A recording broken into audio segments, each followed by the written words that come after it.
Get 8 gigabytes of all-access power. To do it all. Plus only TikTok to scroll and share non-stop.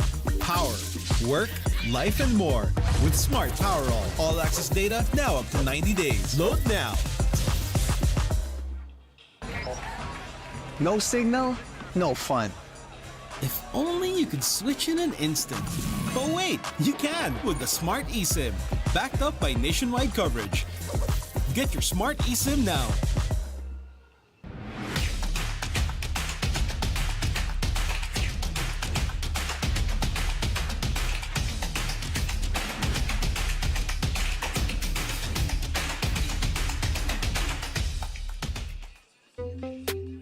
Tuloy-tuloy live selling, tuloy-tuloy content, tuloy-tuloy gaming. With new Smart All Access 99. May 9 gig ka, now for 15 days. Load now, live more today, and tomorrow, and after, and the day after.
Tangina mo, ano? Akala ko ano, tangina kayo. Parang lihin na. Ano, IMM? Sino niya?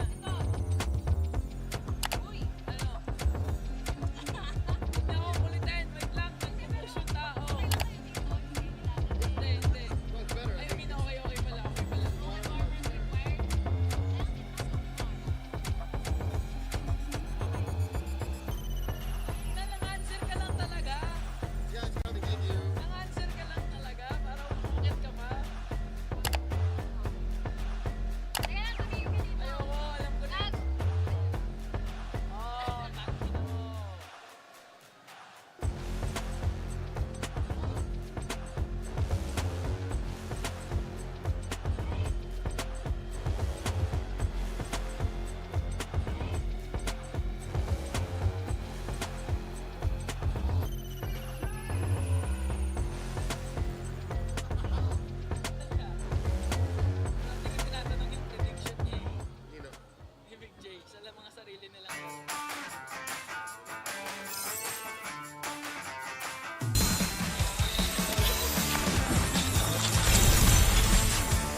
golden sun and ribbon for the 3 stars. Look at us to the top, no ifs, no buts. Winning any game, para to sa yan na yes. Di mo matitinag aming boses sa new level. Nasa kalye man o mobile window, I become a legend. Open fire, we unite, we winners. Built with pressure, like diamonds are made of. Switch in a lane na parang gera, HP racing may reseta. Built like a tank, buhat ni Hilda, full load SS parang Laila. Susundan ko ang iyong bakas, kasama patas, tagumpay natin to. Dahil tayo'y malakas, para sa Pinas. Nasa amin ang alas, hindi tuwa atras. Kinikilala sa taas kasi kami ang malakas, para sa Pinas. Nasa amin ang alas, hindi tuwa atras. Kinikilala sa taas, ganito kami sa Pinas. Wow! Hold on. Yeah, wala ka sa Pinas. Laging MVP, no surrender, no retreat. Pag nagsama-sama, just imagine what we can achieve. Laging MVP, no surrender, no retreat. Giving 100 all my all, cause we just cannot be defeated. We are unstoppable, immune and invulnerable. Ready ang equipment, lahat frozen, malang crowd control. Pakita ko na jab like pow, east to the southeast. Taas sa matawa, proud and loud, cause every enemy we devour. Susundan ko ang iyong bakas, kasama patas, tagumpay natin to. Dahil tayo'y malakas, para sa Pinas. Nasa amin ang alas, hindi tuwa atras. Kinikilala sa taas kasi kami ang malakas, para sa Pinas. Nasa amin ang alas, hindi tuwa atras. Kinikilala sa taas, ganito kami sa Pinas. Wow!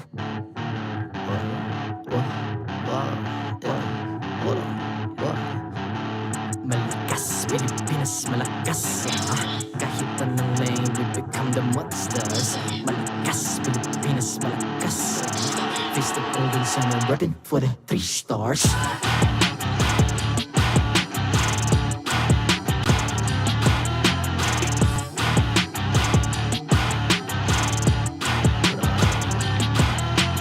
Ang lakas ng Pinas, we unite, be the stars. Ang lakas ng Pinas, we unite, be the stars. Ang lakas ng Pinas, we unite, be the stars. Ang lakas ng Pinas, we the stars. Ang lakas ng Pinas, we unite, we the stars. Ang lakas ng Pinas, we unite, we the stars. Ang lakas ng Pinas, we unite, we the stars. Ang lakas ng Pinas, we the stars.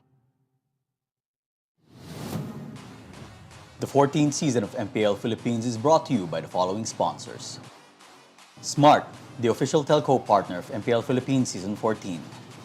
The official tournament phone of MPL Philippines, Infinix GT20 Pro. Official suppliers, EMC Asia and Index Salon. Don't miss any MPL action by following our official Facebook and subscribing to our YouTube channel. Follow MPL PH on TikTok for more content. Experience the lakas ng Pinas playoffs of MPL Philippines Season 14 action live at Green Sun Hotel. Grab your tickets now via official MPL PH website. And to ensure the equality and fairness of our games, MPL Philippines is also monitored and supervised by the Games and Amusements Board.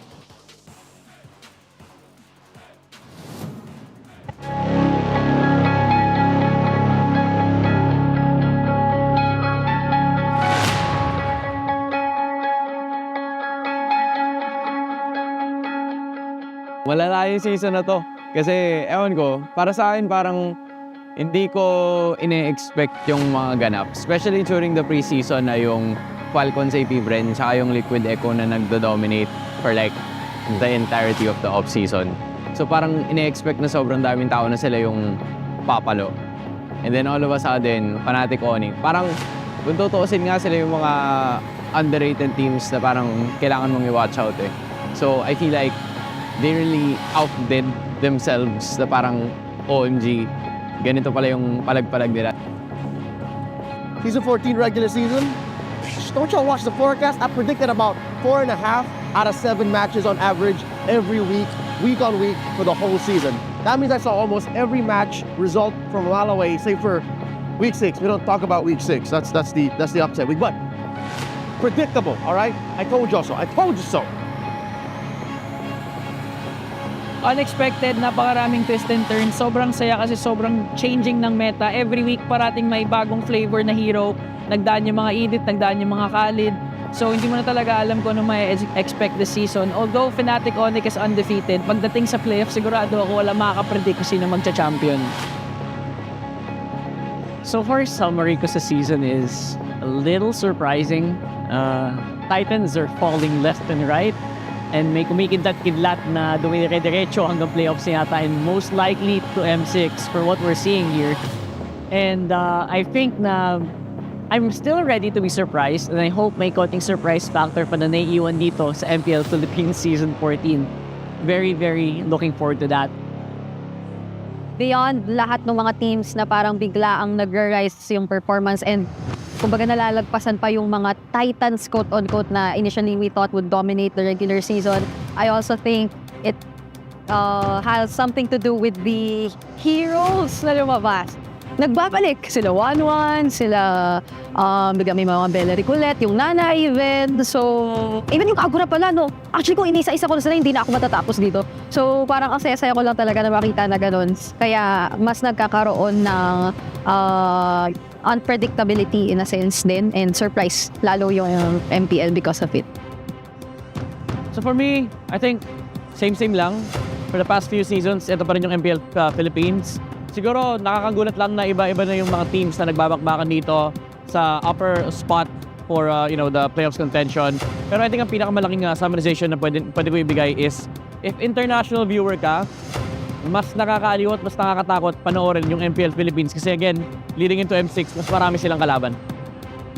For Omega, it's a really big surprise considering that last season they didn't do so well, but this season napakalaking improvement yung pinakita nila. Mas decisive, mas malakas, mas disiplinado. And I feel like with that, Smart Omega already is a championship contender, though they do still have to do a lot considering that they're up against Fnatic Onic Philippines. But I do feel like this is finally the time for Kelra to shine the most because for the last few years, we've always touted Kelra as the best gold laner out there, the gold standard.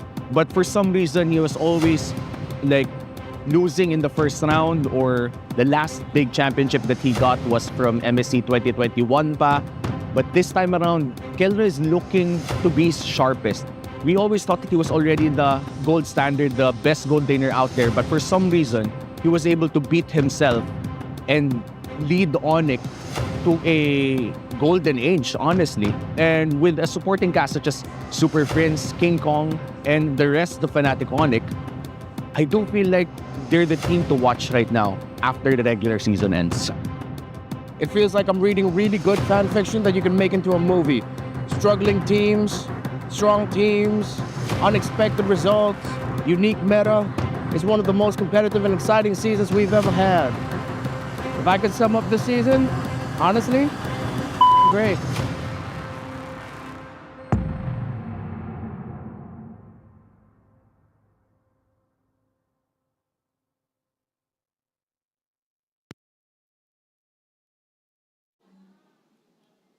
Welcome, ladies and gentlemen, to the final week of the regular season. We're still missing one more in the playoffs bracket. Who will secure that final coveted spot? Are there possibilities of tiebreakers?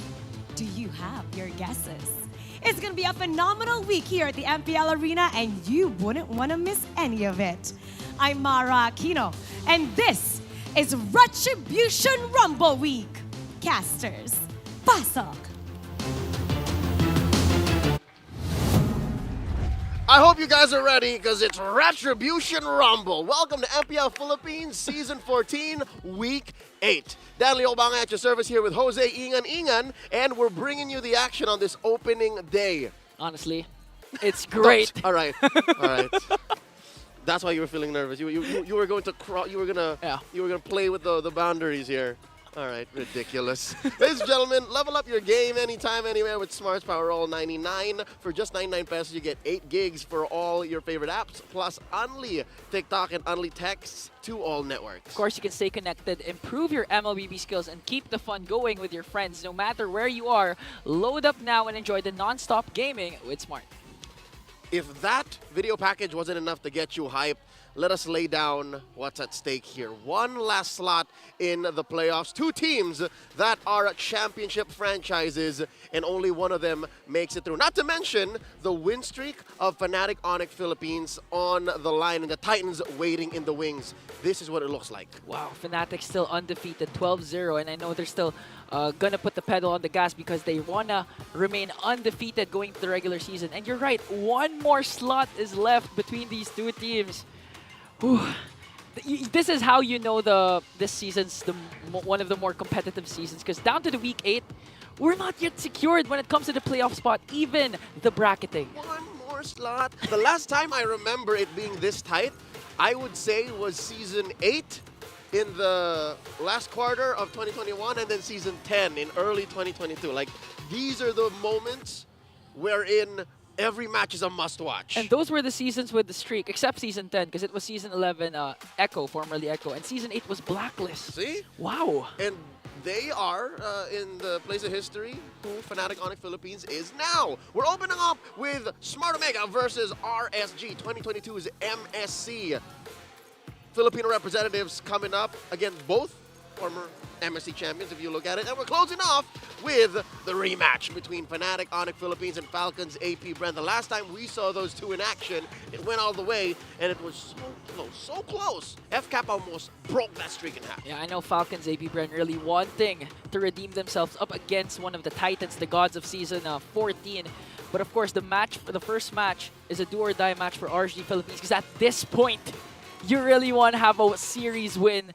Again, we know that the point system in Season 14 has changed. So even if you win one game, if you don't win the series, that's nothing. Yep, but also you mentioned now the point system and how the head-to-head might actually matter, and the points you gained are more than just that. You also have to worry about how many games you won in a series, because RSG and Blacklist are that close. We'll leave it to the gentlemen at the Infinite Game Tambayan, the very dashing Rockhart and the handsome and charming Renmar Santa Cruz to break it down for you. Let's go over to them now. That is right. Welcome here to the Infinix Game Tambayan. With us tonight, I'm Carl Rockharto, and this is Renmar Santa Cruz. And this, of course, is brought to you by the Infinix GT20 Pro, the official tournament phone of the MPL Philippines Season 14. I didn't expect to get double named twice, but thanks, brother. But I mean, you're not wrong. Got double named. Yeah, he got double. He was Egan, but nah, I get you, man. The opening trailer, I feel like, really summed up how hyped this weekend is. We still don't know who gets that playoff slot, and it's a story of retribution and revenge for an entire weekend, the last weekend of MPL Philippines. That's right, and week 8 will definitely be pretty, gosh darn great. Yeah, it'll be gosh darn great. Gosh darn great, that's exactly what I heard. So right now, we are heading into this match, of course, and I believe that we have a lot to break down here. We have a few that, but of course we're gonna try to simplify as much as we can. Of course. For you guys. Right now, number 1, we have so many scenarios that we are gonna try to slow it down, but mostly revolves around RSG, right? So RSG, they're the ones that are coming up to the plate right now, or coming up to bat, and I believe that they're definitely, we're talking about computations, it feels like they're on the short end of the stick. Yeah, there are 2 teams, again, vying for that last playoff slot. Blacklist International and RSG Philippines. Blacklist International has a higher probability, almost 50% chance of making it to the playoffs and sealing the deal. To put it simply, and y'all can read through that, RSG Playoffs has 2 routes. The simplest route, I would like to call it, is they just have to sweep both Omega and Aurora. But based off of their performances so far this season, easier said than done. What I would like to call their most reachable or attainable route is to win 2-1 and 2-0 for their last 2 matches and hope that Blacklist International doesn't sweep Aurora later in the weekend. Yeah, essentially scenario C is super convoluted, right? Because they're going to have to wait for Blacklist to lose 0-2, and it has to be a specific 0-2 because of the game match win rate. Yes. So Man, that's going to be super tough. That's why their win probability is a little bit lower. And for Blacklist, obviously a bit higher. Basically, kind of depending as well on RSG. Yeah.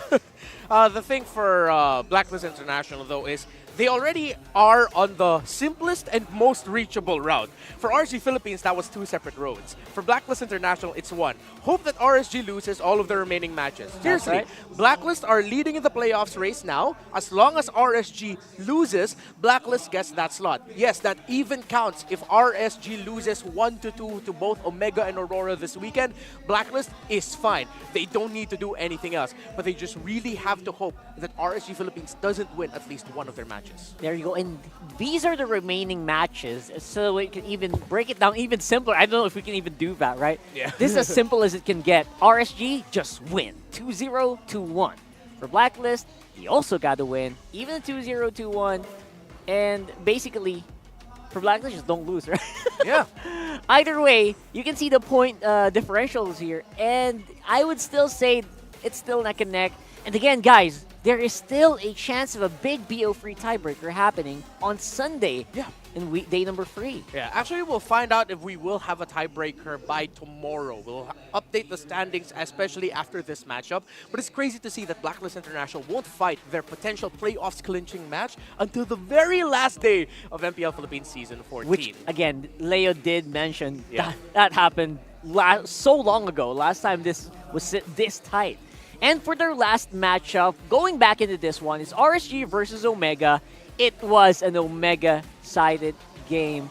And I believe because this is the time when Omega's finally got their groove, you know, getting back into it after falling a little bit in week 3. Yeah, after a nice start to the season, you mentioned it, at around week 3, second half of week 2, somewhat around that time, they started to falter just a little bit, and then they were getting back wins. Yeah. They mentioned them beating RSG Philippines at that time was a big deal for them. And that was also the series that debuted the Gato Kacha Lilia combination for Smart Omega, which is still very viable. Ukir played Lilia in the past 2 weeks and has been doing well with that. But in that first series, game number 1 was the Andoryu show. That's when the Curly Nightmare made his stamp in the league as a Hayabusa winning it, getting a triple kill in that last Lord fight. While game number 2, it was the Ryota Phoveus show, and he was just annoying and unstoppable. And for, of course, aside from the Gatot Kacha, we're probably going to see something pretty cool. And you know what? They actually might show something interesting today because Bornok is coming into the mid lane. He's going to be replacing Ukir coming in this one. So this is something that we've been talking about off camera. A lot of us talents are like, all right, what's this going to be like, right? Because we're in the same boat as you guys, man. We haven't actually seen Bornok play. Yeah, I mean, this is the first time we're going to be seeing the debut of the Mamba Academy. It's Jack Nu and his biological brother as the Roman as the mid. That's crazy. And, I don't know. Do you think that's going to be enough to get and secure this win? Vote down in the comments and the online polls who you think is coming out on top here. Is it going to be Omega or is it going to be RSG's journey here? And again, they do need that win so much. And that's why I want the spicy story, Rockhart. Look at the colors I'm wearing. Oh, despite that's the stats why. saying it's Omega leaning and Omega might actually win this with the sweep, something about me feels like RSG might actually push for the really spicy story to end up the season. RSG for me. Same. Throw it up there, Direct. Throw it up. We need that RSG victory. We need to see this journey unfold. It does feel like I saw them, man. I saw them backstage. I feel like RSG, they're getting back into form. They're looking really fired up. Yeah, and remember, there's a precursor to this. Coach Why Not, the coach of Fnatic Onic Philippines, did mention in that game 2 that RSG Philippines almost beat them last week. When Fnatic Onic clinched the record-sealing longest win streak in history, he said RSG were scary in that game number 2, man. They're really almost there. The RSG that we knew and loved, we almost lost to that. That's what Coach Why Not said. That's right. And we are going to see the same lineup play in here. Nibor, of course, will still be in. And I think that there's a good chance that, you know what, they can get something done here. For now, though, of course, don't forget to get your recalls. If you saw our recalls, man, and you want it, it's still available. And RSG can still kind of do some pretty good stuff. TNC is looking very nice. But you know who's fire, right? You know the fire. You know the fire in you. If you're a true blue raider, though, that aura is pretty insane. Anyway, go ahead and lock that into the in-game. But before we go in-game, let's go ahead and throw it over to the MPL arena as we will see our teams walking into the stage. I'm very excited for this. It's Bornok's time to shine. Throw it over.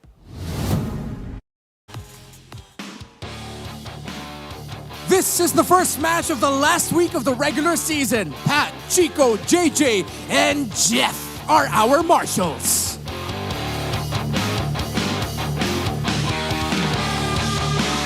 The fate of two teams are resting on the shoulders of the Poison, but the Barangay are striving for a win to carry the momentum towards the playoffs. With Bornok making his MPL debut, here is Smart Omega!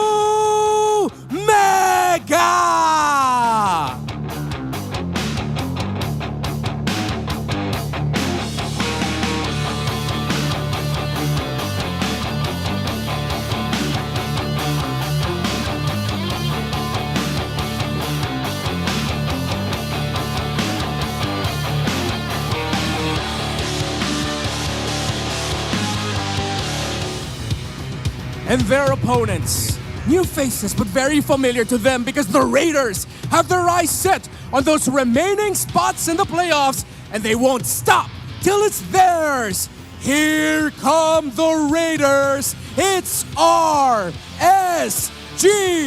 Philippines.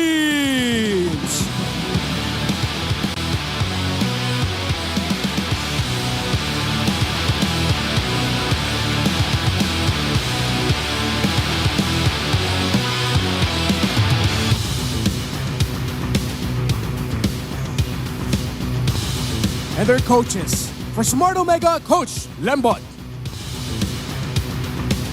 For RSG Philippines, Coach Panda.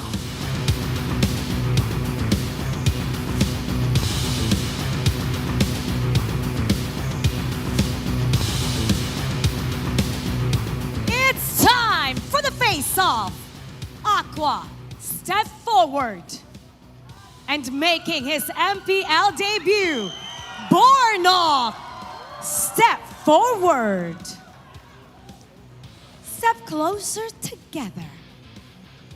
Aqua, paano mo babawian ang Barangay Smart Omega? Ano ang palag mo?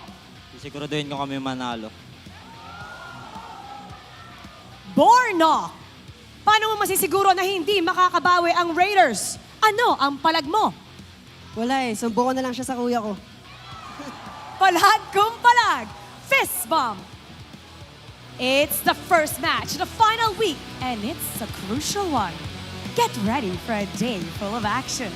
Panel, pass up. All right, Bornok seems to be in the game, man. Yeah. He's in the game. We got Smart Omega making their appearance here for the first time with their mid laner MPL S14 debut on week number 8.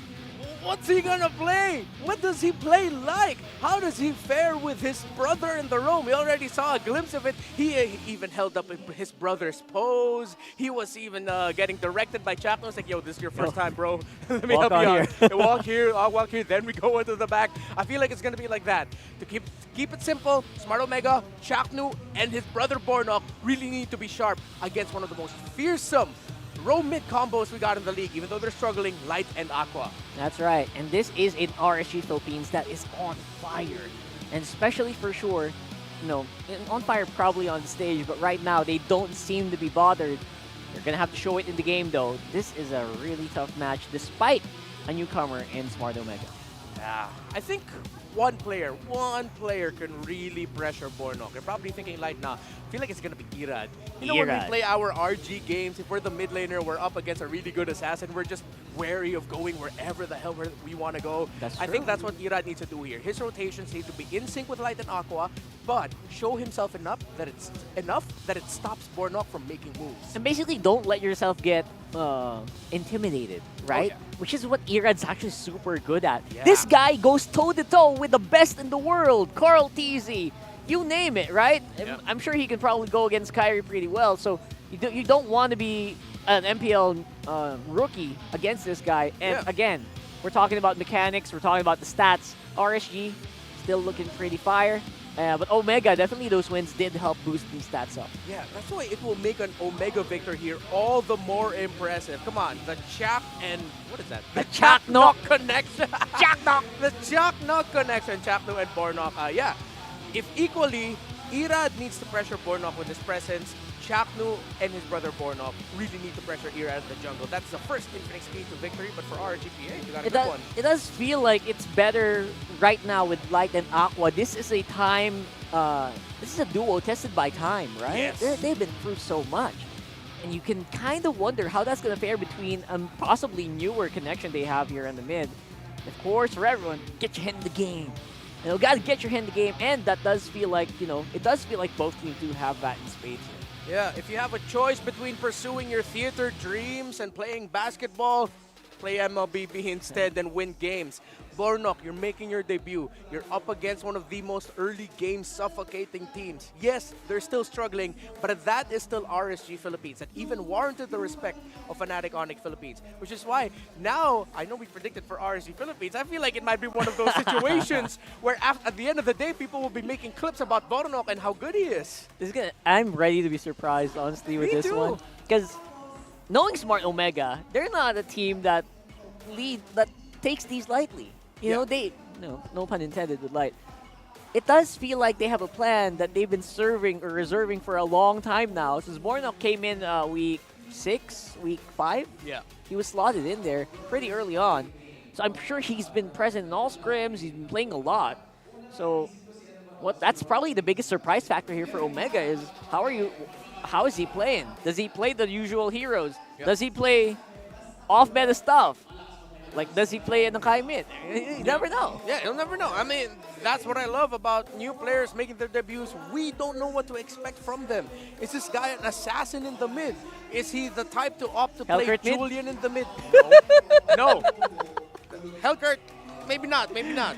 Hellkurt mid. But who knows, right? Who knows? That's why this is so exciting for all of us here in MPL Philippines right now.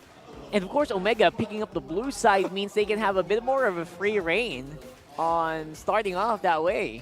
Sorry, brother. I just saw an interesting statistic flashed. What happened? About it. Everyone in Omega now has officially curly hair. With Ukir going out, Ukir has the straighter hair, right? Yeah. So even Jome, he used to be really. Dude's got the dress, but now he's curly. Yeah. So it's Chaknu, Jome, Ryota, Bornok, what am I missing? Andoryu. Yeah, they're all curly. They all got curly hair. That's like adding to the adage here in the Philippines. If you're curly, you're a menace. If you're curly. Don't quote me, guys. That's a saying in the Philippines. Listen, are we referring to Mobile Legends Bang Bang specifically? Probably. If you're curly, you're a menace. Okay. If you're curly, you're a menace. And that's saying it in the best way because these guys are a menace in the Land of Dawn. Throw it over the Game 1 draft. Again, first pick for Omega. So excited to see if they're going to prioritize their newbie or are they going for what's tried and tested here? Yeah, when I'm thinking of Omega right now, I'm thinking of potentially heroes that will slot well in the Roman mid. Tried and tested combinations. Pick off with the low Yi, pick off with a Vexana, slows like a high loss roam with a low Yi or a Vexana again. Maybe this guy is more Valentina minded. So let's look. Remember we said RSG Philippines need to play high pressure. Something to throw Bornok off his game.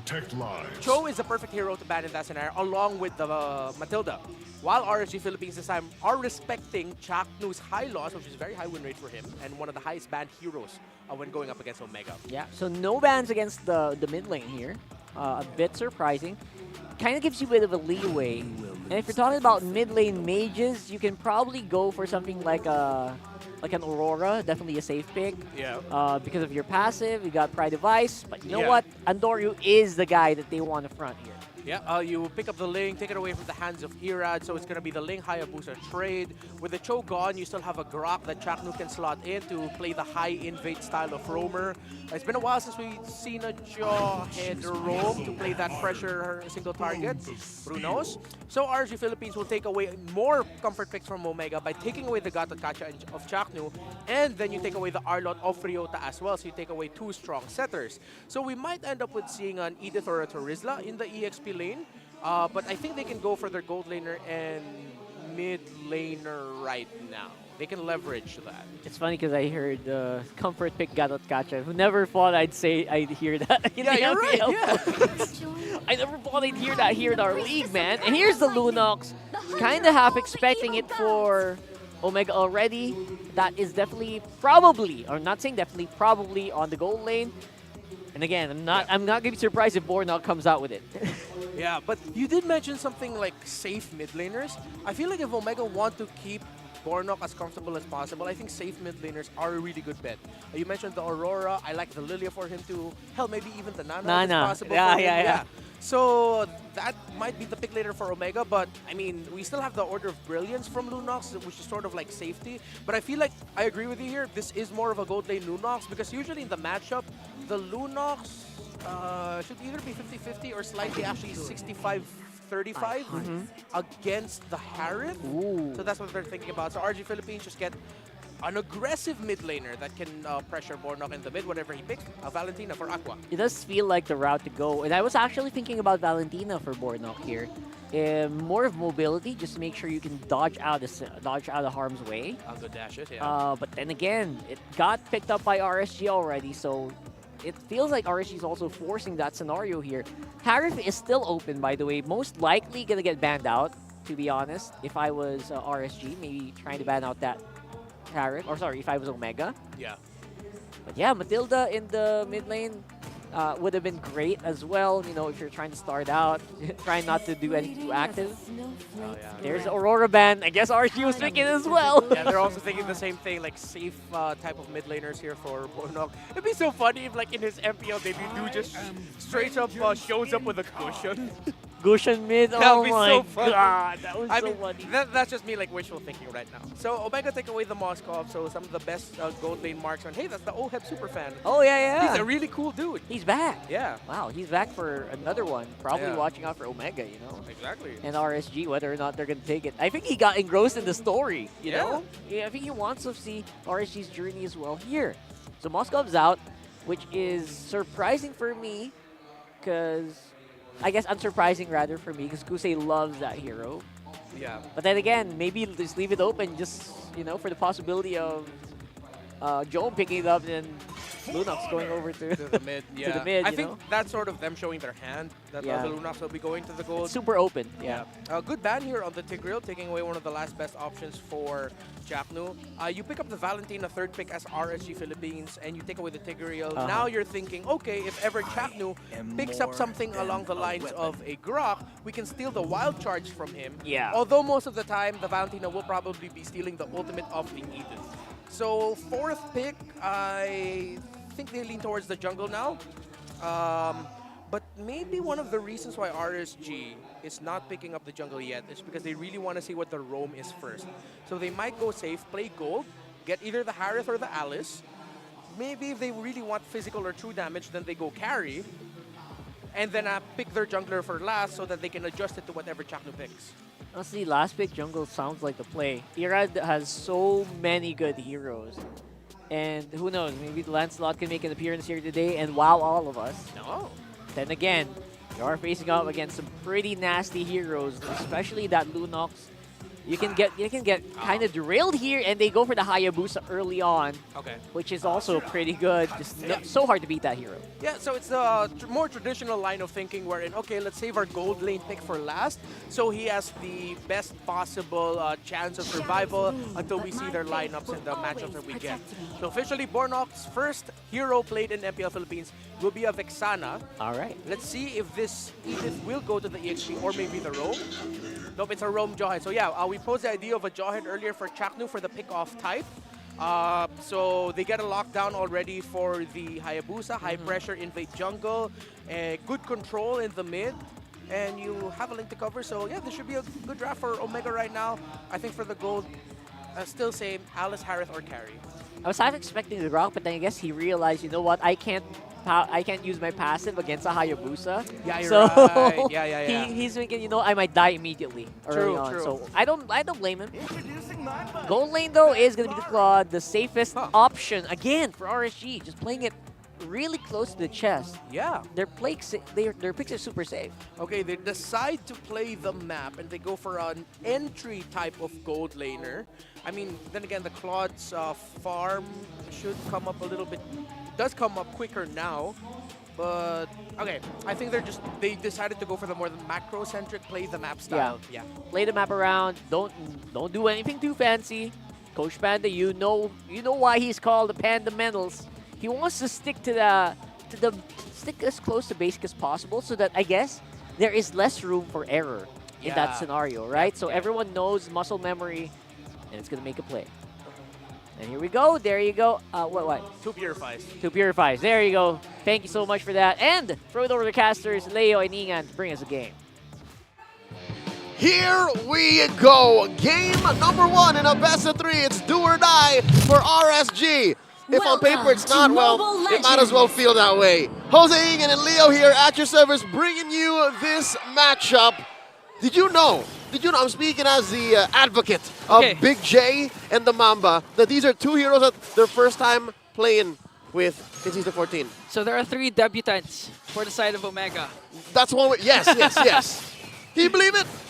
Well, I know Jome has been using the Harith. And the Alice, he played that too. And the Alice, but yeah, you're right. I haven't seen him use the Lunox. And up against a team hungry for that win. Again, RSG has a do-or-die situation right now. It takes a lot of guts to sub in Burnock at the same time. You use a hero you haven't used that long. That's right. And RSG, I'm wondering what they're making of this. Now Light meets up with 3 in mid. That was a gatot. That was a gatot that almost got bursted down. And he popped a Revitalize to use that, to get away with it. So Omega got more than what they wanted. It's a TKO. From Light. It's a TKO. Where I'm coming from, they call it TKO. Yeah, you can really feel the adjustment coming in from the Jawhead, wherein his missiles hurt even down to the early game. At the same time, you want to do this if you're Omega. You've been saying this all throughout the season that if you're a Jawhead, you got to make sure you're the driver. Yep, you're proactive. You're proactive. You're up front and you're dealing the damage, which explains his emblem set. Check it out. Tank emblem, Thrill, a little bit of damage, and then Wilderness Blessing so we can rotate quick. Yeah, and of course, Omega. You know, I've been seeing Andoryu being this proactive right now as he tries to go for Light. Not a good start for Light though, although he's soaking up the damage. Here comes the Ouija Shadow Kill, but Tempest Blaze will be popped as well to make sure he's not going to go down. That's an ult for an ult. So far, RSG showing Omega. They're not backing down. Turtle spawns, upper quarter of the map. Ryota going 2v1. Aqua finally hits level 4, so Nibor does assist in the endeavor. They're both at level 4 now. Same for Omega, but I'm liking so far how Bornok feels. Like, 2 minutes in, it's like he's not a sub. You know, like, he belongs. Yeah, a little trivia about Bornok. Brigida actually mentioned this a while ago. She watched the stream of Chapnu. Bornok's versatility is amazing. On Mondays, he's a jungler. On Tuesdays, but wait a minute, they're trying to go for Kosei. Forced out the Purify and the Blazing Duet. Another good ejector there coming in from Chaktu. And as I was saying, when it comes to Bornok, every day is a different role for him. And it's for Saturday and Sunday. Saturday, he's a coach. And Sunday, he's even a caster. So today it's a Friday, he's a mid laner. He's a mid laner today. All right. In the past minute, RSG walked away with a turtle, but it seems like it is up to Omega. They allowed for that. They made that rotation. And Light attempting an AOG. Omega ever the wiser.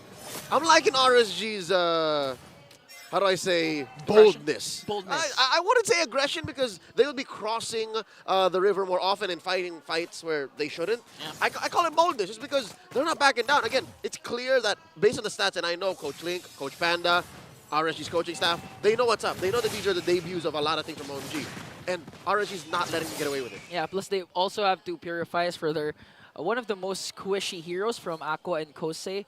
So in terms of overextension, you can assure them that they can be aggressive. At the same time, Nibor again is rocking this Arlot. We've seen it almost take down the streak of Fnatic Onic.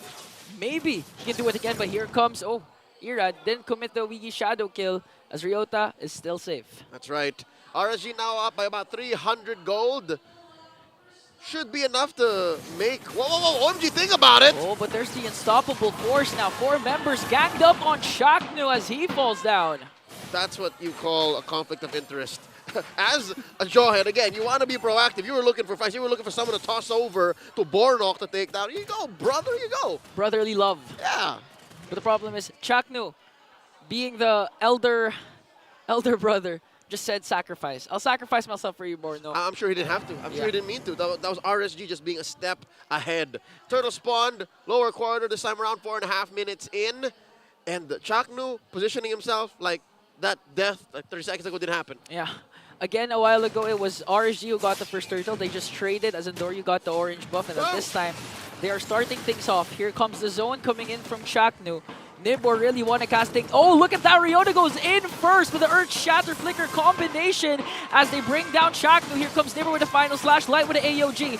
Ryota as well, soaking up the damage coming in from RSG, but here comes Kosei with a Blazing Duet on Ryota and to Jome. A double kill coming in from Aqua, and a good start for the Raiders. It's all blue. It's all blue as we watch RSG rise and slay, putting Omega into a corner. It hurts. I gotta say, it hurts. It hurts. No, it's hurts. It's hurt. It's plural on both ends. It's because there's so many ways that Omega, I don't want to say flubbed that team fight, but it took them so long to get to the position where they should have dealt damage, but RSG were already hunkered down. Yeah. And they were dealing damage that they want. They were putting in the CC that they need. Because it started with, all right, here we go. Chakma's looking for something again. Okay, but that's Light, one of the chunkiest heroes of RSG, as he also picks up a Thunder Belt. And actually, this is what Omi was saying during his content. If you're a Gatot Kacha who has a slight advantage, has a slight gold lead, you can opt to get this Thunder Belt. And in this case, with a 3.6k gold lead for RSG, Light can just really enjoy the effect of a Thunder Belt. Yeah, he can jump in, AOG basic attack, that's fine. Especially if you're ahead like this, 3k. As I was saying, Smart Omega, their lineup right now, it's counterproductive. They want Chaknu to find the pickoff. They want Chaknu to get in there in the thick of things. Maybe best case scenario, find Kusei, find Aqua. But what do you do from there? Because even Jome can't get the burst in that he needed. He tried to, got in really deep into the pit earlier on, that third turtle, rather, second turtle, but it's easier said than done. That's what RSG is working on right now. Here we go! Oh, look at the wee shadow kill, and welcome to MPL Bornok. You just got the era treatment. See? That was a wiki shadow kill on to 4. And there was what? A shuriken, maybe a nuke from Aqua, and then the shadow kill. Oh, Okay, whoa, whoa! here comes the response from Omega. Not my brother, says Chaknu, as they also take down an XP laner. All right, so that's one on the board for Smart Omega. All this while, Kusei was just farming up. Kusei hasn't been touched all game. And let's not even talk about Irad. It's going to be so hard for Omega to take down Irad. Because think about it, what's going to stop a Claude with Purify? Like who? Who will catch him? Maybe the Unstoppable Force and Injector from Chaknu, but that's just to force out the Purify. And then where do you go from there? I think Ryota's Earth Shatter, but the problem is it's easily avoided. Ryota has to rely as much as possible with his Flicker's availability just to make sure to catch RSG off guard. We've seen it once during the second turtle, but the problem was they only catch Nibor. So Ryota, Chaknu has to set up when it comes to the crowd control because of this guy specifically. Irad once again goes in for the Owiki shadow kill and finishes the job, brings down Bornok. Now Chaknu going to his brother next, forces out the flicker, but never catches him with a final slash. A killing spree from Aqua. Off camera, you see Andoryu taking down Kusei, but at what cost? His team needed him in mid. And now Omega defending that mid lane tier 1 with their dear life. All this while, Irad just going 1v1 against a turtle. I'd say, you know what, they lost Kusei along the way, but RSG are still comfortable here in this match. Yeah, and that's a problem if you're a Kosei who hasn't been, if you're a gold laner who hasn't been touched for a very long time. Eventually, an aggressive assassin jungler will hunt for you. And in that case, that was Andoryu having the time of his life, bringing down Kosei finally. And that was a good trade still for Omega. Yeah, I guess I asked that question. Omega obliged me. Chaknu looking for a target here. Not going to be either of these three gentlemen as Kusei gets back on the horse here, looking to push that tier 2 up top. The map is not agreeing with Smart Omega, man. I'm feeling like this might be one of those games where you rely heavily on Omega timers, especially looking at the items now. That's 1,000 between Andoryu and Irad. Yeah. 1,000, almost 1,000 between Jome and Kusei. These are your cores. They need to get there. Yeah, especially the Lunox, especially Jome. as much as possible. You want to prevent the late game power spike of a Claude this early on, but looking at his own lane, he only has one inhibitor turret left up top. So clearly Kosei did a good job of just bringing down turrets. And okay, this is the fight that we're all been waiting for, but they saw, I believe, where Aqua was hiding, so they had to walk away there. And again, it's a matter of catch for both of these XP laners. Ryota versus Nibor. Who's going to get the better setup? Is it going to be the Arlott? Is it going to be the Edith? I'll tell you now, Nibor is going to have a much easier time. Because, well, number one, the Purifies from RSG. And number two, Ryota has to put himself in harm's way. There's no going back after you go Flicker, onward, Earthshatter. That's it. Your only other way out is the Primal. I'll see what I tell you! Oh, here comes the Nibor final slam once again onto one of his favorite heroes as Irad goes in with a Wiki Shadow kill, bringing the third death of Bornok. Andoryu tries to survey the scene. They're chasing after Joe as he shuts down Irad. Here comes the Brilliance as well. Andoryu templates on Blades! And he's going to bring down Kosei as well. All of a sudden, things are turning around for Omega. But look at Nibor with a final slash catch once again to even out the score. Actually, RSG had one more kill. That's 3-2, and the Raiders won that clash. The Nightmare almost single-handedly turned the game around. Almost took away RSG's gold lead. They did well to cut it in half, but dear Lord, who'd have thunk? All right, so the Omega Timers reality is this much closer to actually happening. I'm putting up about a 2-inch gap between my hands. Okay. You guys can't see on camera, but Ingan, it's not impossible, especially if you're able to flank like Jome did, and then say, how did he not use Darkness? I have no idea. We were off camera, so we didn't know. So apparently he still had Brilliance in. Yeah, Brilliance as well. And at the same time, you mentioned this is the first time Jome used this in MPL. Okay, here comes the slash. It didn't connect. Might be an opening for Omega as they try to zone out the remaining members of RSG. And Doryu is here in the Lord Pit as well as Ira. It's going to be a Retribution battle, Retribution Rumble, and it's going to go to the Mechanic as he secures the very first Lord. Jack to throw someone's going to go on to Kosei, but there's the BMI out. He is still alive. And RSG, just like that, no casualties, but they got the Lord. The Raiders shout, Homoy Mao, as Kosei survives. He didn't even have his Purify cooldown. That was a miracle. A miracle play, a miracle set. Despite Nibor missing that initial final slash, Ira doesn't care. He has the level advantage. He has the Hayabusa. He was able to retreat, and during that time, Kosei with a clutch BMI out despite the ejector coming in from Chaknu. And this is a push RSG really wants to maximize. What was that, a 2-level gap at the time? Because again, Ira was 15. I would assume Andoryu was at 13 before the affair ended. So still, RSG, that wasn't the biggest of margins of error, but they still played that Lord. They very well. And Shadow kill! Oh, the answer, Tempest of Blades! That was a good Another close call. That was a good bait out for the Tempest of Blades, especially. It's crucial for this push.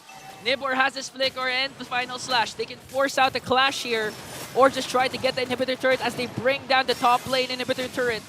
Omega clears out the Lord, and that's a level 1 Lord fully maximized by RSG. I'm going to tell you now, Jose, I don't know if that was the right call because it looked like Omega allowed for RSG to take the inhibitor. Do you not agree? Because there was a lot of kit left in Omega that they could have bursted down the Lord before it took down the turret.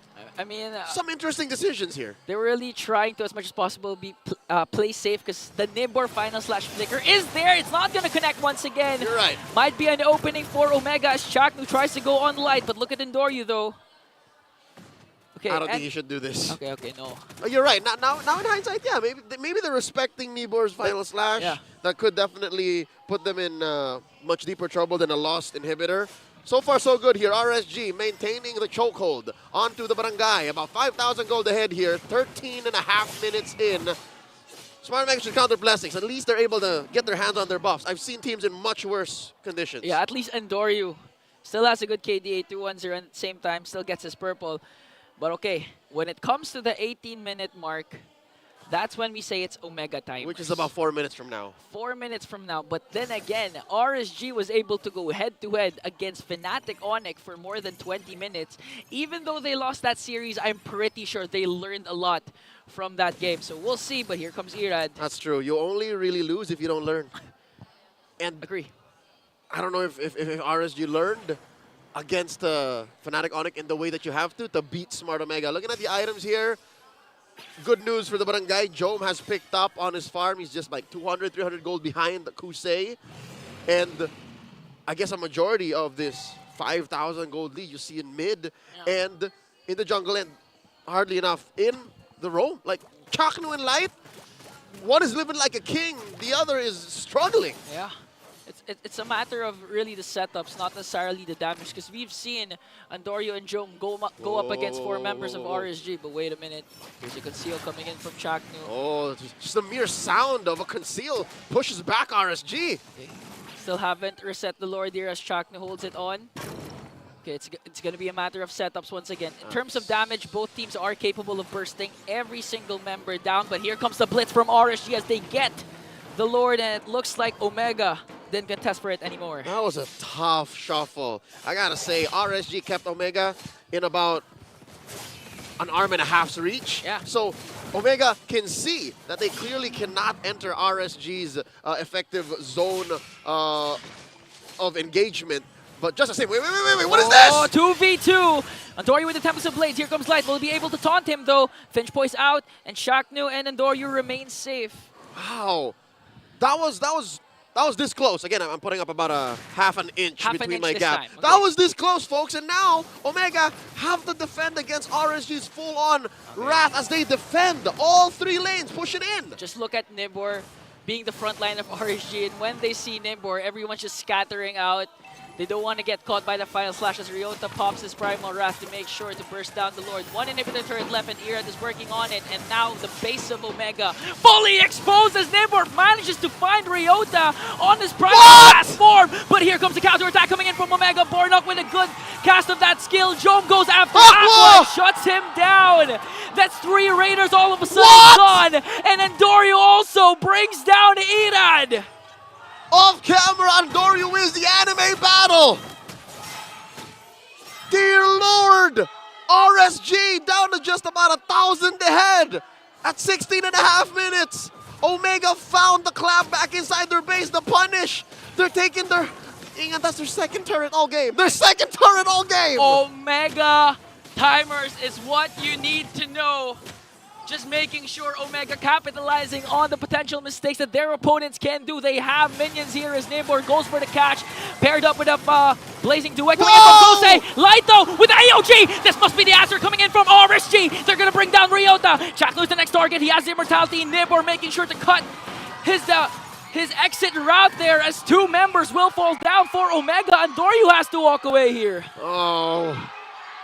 OMG, a little too bold. A little too. Oh, wait. He's caught up. He's caught up. Here comes the delay coming in from Andorio. Might be able to take down Kosei, but Kosei with the Winter Crown as Irad finishes him off. It's just Jome and Bornok left. A defense of a lifetime is needed for the Barangay. The Nightmare suffers his own mistakes, and now they're inside the base! 5 seconds before Ryota comes alive. Here comes the final defense, but Kosei says no, and RSG will take game 1. Match point for RSG to continue moving forward with the dreams of the playoffs still alive. I gotta tell you now, man, a lot of interesting decisions coming in from Smart Omega this whole game. We'll throw it over to the Infinix Game Tambayan in just a bit. Rockhart and Renmar gonna break down this bout. All right, interesting decision. I guess that's kind of putting it lightly. That was a little cray-cray there. Yeah. Dude, what happened? Yeah, quite shaky from the beginning. RSG Philippines, it felt like at times it was just them playing punish. Omega not getting the cleanest executions, or to put it in a more positive light, focusing on RSG Philippines, they were putting themselves in situations that if ever Omega wanted to try anything, they'd be able to counter very well. And it's super funny because, you know what, Irad showed us exactly what we said during the draft. Yeah. This was the crux. This was the chink in the armor here for Smart Omega. Put so much pressure on that mid lane trio and make it so hard for Boreal to even shine this game. Yeah, I'm usually more towards the thinking of, unless you're King Kong, pick the Hayabusa first, and then you pick up you let your opponents get the link. Especially when you have a team right now that are fielding in a new mid laner. Again, the mid laners are the most susceptible to the junglers, especially a jungler like a Hayabusa that can really just do this in the early game. And speaking of the early game, it all began from RSG Philippines. It was Omega rather, who forced a skirmish or pick-off attempt onto Light before the first turtle spawned. Because of that, Omega had to give up the first turtle because Andori was brought low from that attempt. When that happens, you give up the first turtle, you have to get turtle 2. So Omega decided to go for the second turtle. However, that got countered by RSG Philippines, and they lost even more. If you lose the second turtle, you had to give up the first, and you give up 3 deaths trying to get the second turtle. In Filipino MLBB, that means you lose the first 6 to 9 minutes of the game, maybe even longer. That's why it got to the point where it was RSG Philippines just in a comfortable lead until Omega, their forced team fights turned into better executions, and they were starting to punish RSG even more. It did feel like the punish happened so many times over and over again without much of an answer, except for Andoryu on certain times, right? And it did feel like there was just no way around it except just to brute force your way into a fight. But then again, they don't have the tool, they don't have that front line to hold those brute force fights. If you fight it, you know what? This is your head. You can get bursted out pretty easily compared to a Gatot Gacha. And again, just Nibor doing Nibor things. This is that guy actually took me by surprise earlier. Yeah, Nibor was an all-star in this game. His late flickers and final slashes, though it didn't always connect, it connected for most of the situations here in this game number 1. Maybe 3 out of 4, maybe something like that. Exactly, and which is why in that second turtle, it ended up becoming a big RSG win because Nibor was able to get a big flicker and final slash. Now, there's one thing that Omega did that actually brought this game close. There was a team fight before the first Lord that led to 3 members or so of RSG Philippines getting down. That brought Omega into the 30,000 gold threshold while keeping RSG Philippines within around 5,000. That is after losing a majority of the early game, going into the mid to the late game. That's a good sign for Omega to keep things close. That's why things were close. That's why Omega were able to contest the Lords. They were even able to hold out 1 siege there in the end to force RSG all the way back to their base. Again, it's just unfortunate that they were countered by a really good entry by the Gatot Kacha of Light, and Omega were caught a little bit diving or spending too much time in front of that last turret in the mid lane. And after that happened, that Gatot Kacha dive, you know what? We were thinking, all right, nice try on the punchback. And they thought they were gonna just go back all the way in, but then Andoryu decided, you know what? I want to make a play. Yeah, I love it. I love it. It's a really nice mindset to have as a pro player. Yeah. You have to go make a play. All the coaches we interviewed, they said, don't be afraid to make a play. Right? That's their #1 rule. But that might have been a bit too much, in my opinion. I questioned that too, but I understand what Andoryu was trying to do. He was just looking at cutting the wave. In his vision, all he could see was that, okay, Gatot Kacha left alone with the minion wave, but Light read it, and the rest of RSG Philippines read it. I agree with you, he should have gone back at that time. I know he was trying to cut the minion wave, so that the push will come in slower. So the push will come in slower. Hell, he even got a trade. It could have been really great. But at that point, it's just way too risky. It's more losses than gains than you will get in that situation. And to be fair, I thought he was gonna pinch poise to like the mid tower, the walls. He was gonna pinch poise there. Nah. But I think he got caught somewhere on the exit after the Tempest Blades. Yeah, and also it just looked like the dude was just focused on getting kills. I forgot which player of RSG Philippines he brought low, but he was able to bring someone low. And that scenario, he was just thinking, I think I'll just try to kill him. I think he got one, yeah, but then he wanted to go for more. Yeah, so that's again, things don't always work out there in Land of Dawn. Sometimes you're in the heat of the moment, and you kind of understand you have to do something or else, you might lose out. And I guess nice try there for Smart Omega overall. And man, oh man, I just really wish they can try to adjust more, right? So anyway, don't forget, MPL Philippines Season 14 is brought to you by Infinix, and they are using the Infinix GT20 Pro to play right there in the arena. So don't forget to use that and try that out as well. You can go MPL quality right here right there in the comfort of your own home. Yeah, official tournament phone. So who would want to play with the official tournament phone of MPL Philippines Season 14? I would. I would want to. Why don't That's you? right. Do it. Thank you so much for the coming phone that we're gonna use, right? Yeah, hopefully. Hopefully. I need a new device. We want to get that. We want to get that MPL caliber phone. Now, for the meantime, we are going into game number 2. And I'm thinking, you know what? Exactly what we said was right. So much pressure is going to be put on the new guy in the mid. Yeah. Just put in like someone that cannot die. Yeah. I agree with you there. I understood what and again, I favored the draft that Omega was going for. They had the Droid, sheer lockdown. Although it did mean that Chakna had to play a little bit more of a sacrificial role, as long as they get the pick. Most of the time, it should lead to instant -1 already for Omega. But RSG Philippines, it looks like they're not giving that. RSG Philippines look hell-bent today. So if you want to fight fire with fire, give Chaknu a tanky roamer, someone who can hold out a little bit longer after setting in their ultimate, Maybe and the then just Gatot. play with the best. Maybe the Gatot, Kufra, something like that. No, I mean, we were looking for the Grok there in the end. For the Grok, that would have been actually really good, but... Yeah, a little bit more control, the wall. Yeah. I know what you mean. And again, make it easier for Chaknu to actually do the job. I feel like that's the goal here. So we'll find out if that's going to be happening later on. But let's go ahead, go back over to the MPL Arena. We're looking for Zephyresh's Loop and looking for the Index Salon Beauties. And if you're one of those, they're going to win an Index Salon merch. So that's really fun. I wonder who we have on the arena right now. Because I think that it's pretty rainy. So I'm actually surprised there are a lot of people on the arena right now. Yeah. And there you go. Wow, really, really fresh, as you can see. And she's holding the C of the Chak. Oh, is that a whole Chaknu sign? Yeah, that's a whole Chaknu letter. Yeah. Oh, yeah, she's probably going to win it. Nope, nah. She's against the kid now. Against the kid should win it. If the kid doesn't win it, I'm walking out.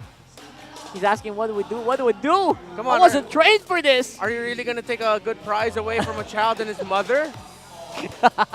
I'm out. I'm out. Didn't give a prize to the child. No, it's okay. I'm kidding. It's part Congratulations. It's part of it. Yeah, you know? I mean, she deserves it, clearly. She got the memo. She got the memo. She got the memo. She was risen up the camera and all that. Good for her. Congratulations. The kid looks like he's waiting for a very specific game. Yeah. Clearly. He's waiting for a specific... Yeah, they're playing later. He came very early. And I no, love but it looks like his mom is a fan of Omega, so that makes sense. That's interesting, right? Yeah. Because there was like a moment where APBren and Omega were really besties. Yeah, So- I feel like because of the results that they've had this season, I think that narrative still continues. Pretty much, right? Yeah, I mean, remember, like, it started off Omega beating Falcons APBren, and then they were trading banter, so it's fun. Yeah. And again, for all the super fans out there like that kid right there, it's time to go all in with your sport. So represent your your favorite teams here in the Philippines by joining the MPL Super Fans Community Cup right there. Scan a QR code, and you can get a chance to represent. Like, you know, representing, just like the kid right there, representing your favorite teams. So scan the QR code, and maybe we'll get to see you play here. Yeah. And maybe we can look for the lobby, and maybe we can spectate. Yeah. That would be fun. It's like another Fansik Laban, but this time it's brought to you by MPL Philippines. That's right. It's a Super Fans Community Cup. That's cool. That's pretty fire. Oh! Substitution! That's big, bro. How do they do that in basketball? I don't know. I Something forgot. like that, right? Yeah, I think this is the sub sign. Yeah, so Bordock's out. And I assume Okiri is going to be in. There you go. Okiri is in. So, you know what? Maybe not the best fit yet for this one. I guess they were expecting an RSG that might have been on the downtrend. Yeah. But this is a completely different RSG, so maybe I actually kind of agree with it. Yeah. It's funny. You know, that's pretty ruthless by Omega. If I'm not mistaken, they're also still vying for a top 2 spot. Yeah. Like between them, Aurora, Liquid, Falcons. We're not done with seedings yet, because I believe only Onic is secured in the seeding. Yeah, they're for sure secured top 1. We're still waiting to see who goes top 2. So yeah, that's a pretty ruthless move by Omega. Like, it's like RSG Philippines are doing everything they can to make it into the playoffs. Omega's like, we're already here, but we want more. We don't care if you guys want to make it to the playoffs. We're gonna play it like it's a playoffs. I mean, that's exactly. This is exactly the kind of RSG I want to see. And for Omega, yeah, you're pretty right. I guess that was a lot of pressure to put on the new guy. And they tried to make it work. I'm sure it worked in the scrims. Yeah. Somehow it didn't reflect. And we're going to have to wait and see if this Omega, this usual flavor of Omega will work out here on the draft for game number 2, where RSG is picking red side. All right. I am not the only one bound by these Still going to be the same sequencing as earlier. See if it'll be the same bands. So the Fnatic Chode taken out by OMG. On the way. And they'll still take out the Matilda. I think this time around, if that's the case, are they still going to rush the Link for Andori, or maybe switch things up and this time go for the Hayabusa? If they're going to switch something up, I feel like it's going to be, okay, if you're going to pick up the Link now, pick it up now, but make sure you already get Chaknu's pick in the first phase. That's right. Chaknu pick seems to be a great priority here. Unless they're thinking about Andoryu, who might want to pick up the Hayabusa after that performance. Yeah. No. Or they can still stick with the Link. No, yeah, of course. It's, as I said, Link or Hayabusa is the first, but make sure in the first phase that the pick of Chaknu gets locked in already. So in the second and 3. So still the same priorities. Yeah, that's how you switch it up. You pick up the Chaknu pick now. It's funny because I thought they could have gone for Gatot, honestly.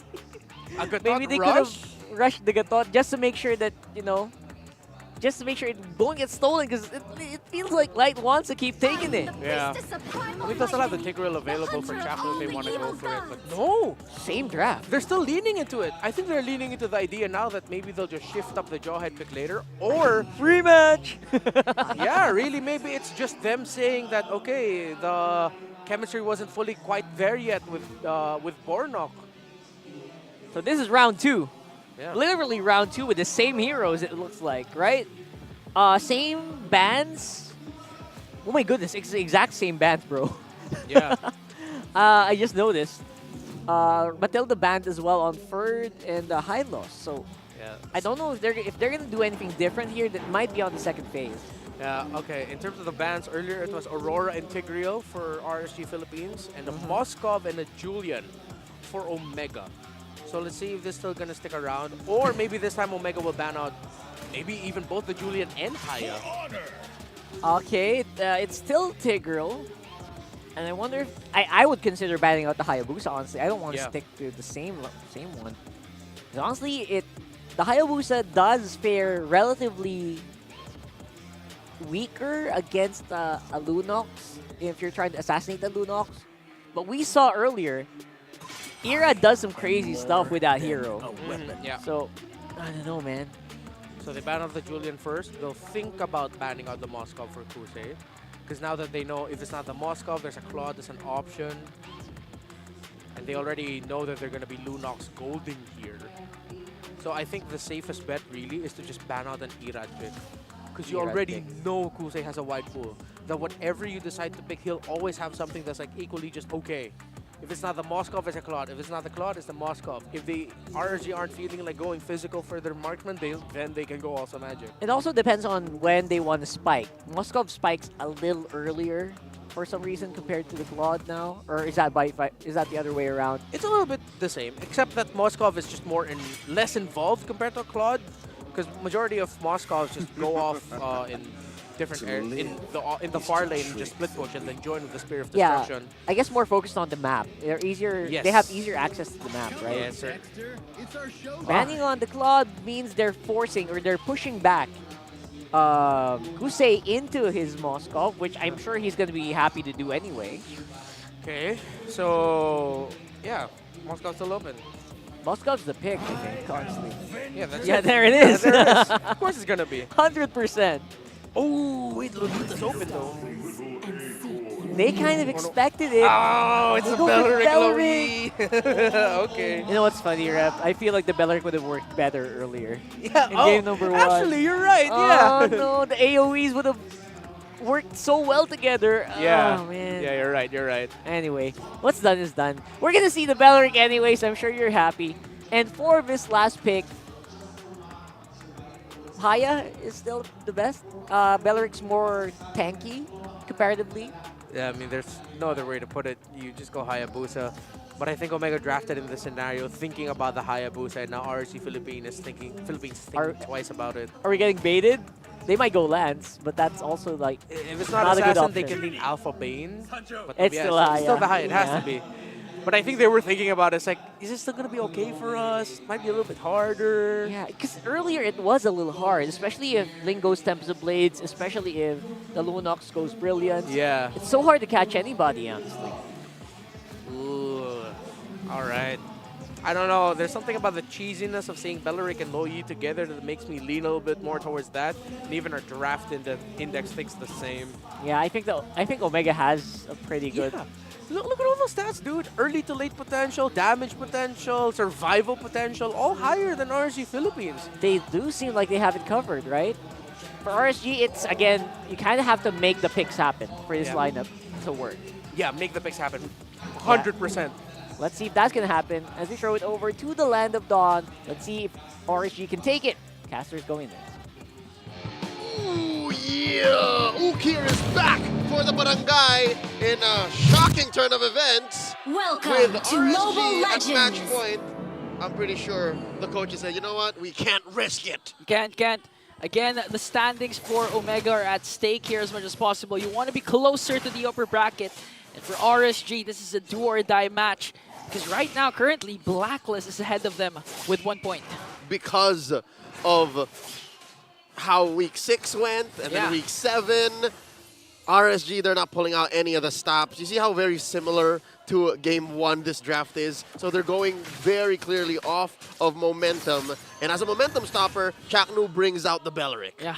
It's just Kosei with the Moskov instead of a Claude. And I do like this Louis Belleric combination. We've seen this earlier during the earlier weeks of this season, wherein Okir's gonna use the diversion just to send out Chaknu onto the backline, then cast that ultimate to make sure there's crowd control enough for the Barangay. You can make like Groot, I am Groot, and then just let the rest of Omega rain down Heavenly Fire, which is gonna come mostly in the form of magic damage, which is one of the main things that's irking me about Omega's draft. Again, you'll see that our stats, the index, will tell you that the stats should favor them, but looking at RSG and the way they played in game 1, something tells me all they gotta do is just follow that same path. They just have to play the same way, which could be a double-edged sword, because Omega now understand that, hey, they're playing very clearly off of Nibor. Nibor has to hit the amazing final slashes from out of nowhere. Light can jump in AOG at any point. Irad is clearly a different beast today. Yeah, super. So, that said, you know, his MVP performance cannot be forgotten. Let's see how the tides have changed. Game 2, second turtle, I'm pretty sure Omega won't want to be a reactive team anymore. Yeah, Irad really woke up good on the good side of his bed right now. And also, during game number 1, he had 3 kills early on, specifically onto Bornok. So Irad, if you want RSG to have a slight advantage, especially coming into the early game, he needs to be activated early. And a while ago, they got all objectives, I believe, game 1. Yep, everything. Everything. Not a single turtle or lord to the Barangay. Turtles already spawns. Upper quarter of the map. You'll see here. Okay, Chaknu's level 4. Diversion, sending him over. Okay, they're going to send out Chaknu. Here comes the movement speed, but look at Neighbor with the final slash catch, plus the Owiki Shadow Kill. Just the damage is enough for RSG. But Andoryu will still get the turtle as he uses Tempest of Blades. AOG coming in from Light. But look at this. Aqua's going to fall down. Ryota, Okir, and Andoryu. A trade for the turtle, but RSG gets 3 kills. Light's taunt just ruins everything for Smart Omega. I was staring at the fight in about 5 seconds and I'm like, wait, why aren't they dealing the right kind of damage? Why is it just Aqua who's at the verge of death and does eventually fall? Why is that the case? Because mainly Light did his job. Light got a majority of kills. No, Aqua! Oh, Joe bursts down Aqua once again. He just literally respawned. Big J! Big J! That's a big meme, by the way, on social media. It's like me walking back to mid as if nothing happened. That's what Aqua did. And they sent Joe back down as well. Kusei is in trouble. Okay. You just mentioned Omega was really reactive. Game 1. During game number 1 right now. They're dictating the pace, everything. Although RSG had a good start with the first turtle, Andoryu still was able to steal the turtle plus get a kill onto Aqua. But the problem was the response from the Raiders. And this time, Omega. In terms of pickoff, this is where you see Omega shine. They have a huge advantage in terms of early map presence because of Okir's Louis, because of the diversion. So this begs me the question, what happens when it comes to the second turtle? Will it be on the favor of RSG once again? Oh, no. Best believe the second turtle is going to be about the same situation. Okir should try and throw Chaknu into an odd angle, but here's the thing. Omega has a better way of adjusting. Omega has all of the incentive to actually switch up their approach so that what happened in the first turtle doesn't happen again. So maybe this time find Irad sooner.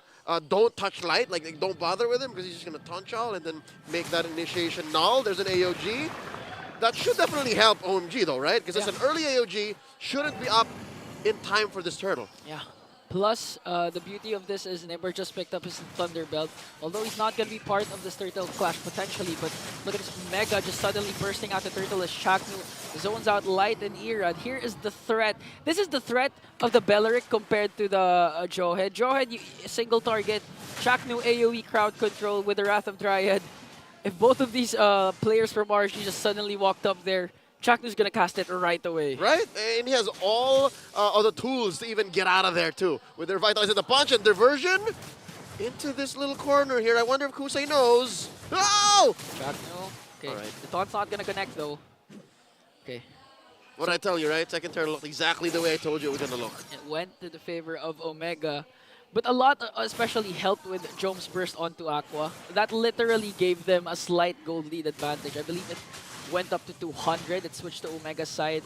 So Big J really doing big things as Ryota with the combinations once again. That's a huge kill onto Kosei's Moskov as they get a turret down bottom. How about he does it again, right? I asked that same question. Does Kusei know? And apparently it's not a matter of if you know, but when you know they're going to strike. And Kusei didn't even get a chance to flicker out of there. So with that said, clearly Omega now in the driver's seat, 2,000 gold ahead at 6 minutes in. They could only have hoped and dreamed. Wait. All right, they could have only hoped for this to have been the situation in game one. But there's the diversion waiting for Irad as Andoryu cast the Temples of Blades. He didn't even need Okir and Chaknu. Fellas, I appreciate the gesture, but the Curly Nightmares got this on lock. Wow, we've been seeing a lot of anime fights between these two junglers, specifically Andoryu and Irad. And finally, someone died during that clash. It was always an almost kill.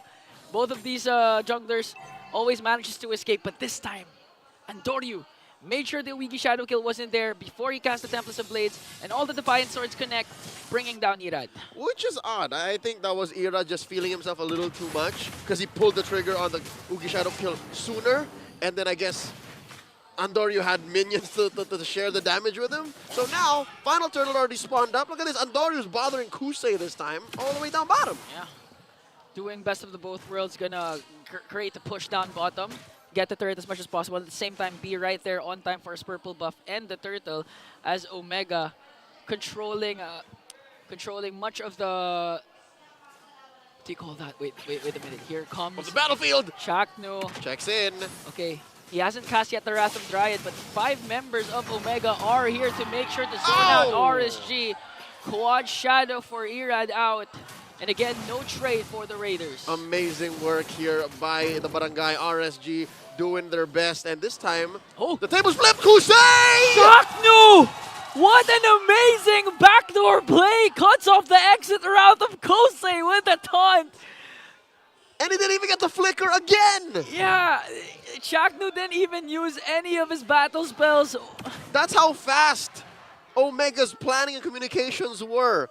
Are now in game 2. 8 minutes in, they're about 4,000 gold ahead. And I thought, Jose, I thought that the turtle take, the denial of the steal from Irad would have been the icing on the cake, and here we go! Here comes the diversion of the Barangay, bringing every member as they take down Irad. Light is the next target. Ryota will pick him up as Aqua tries to walk away.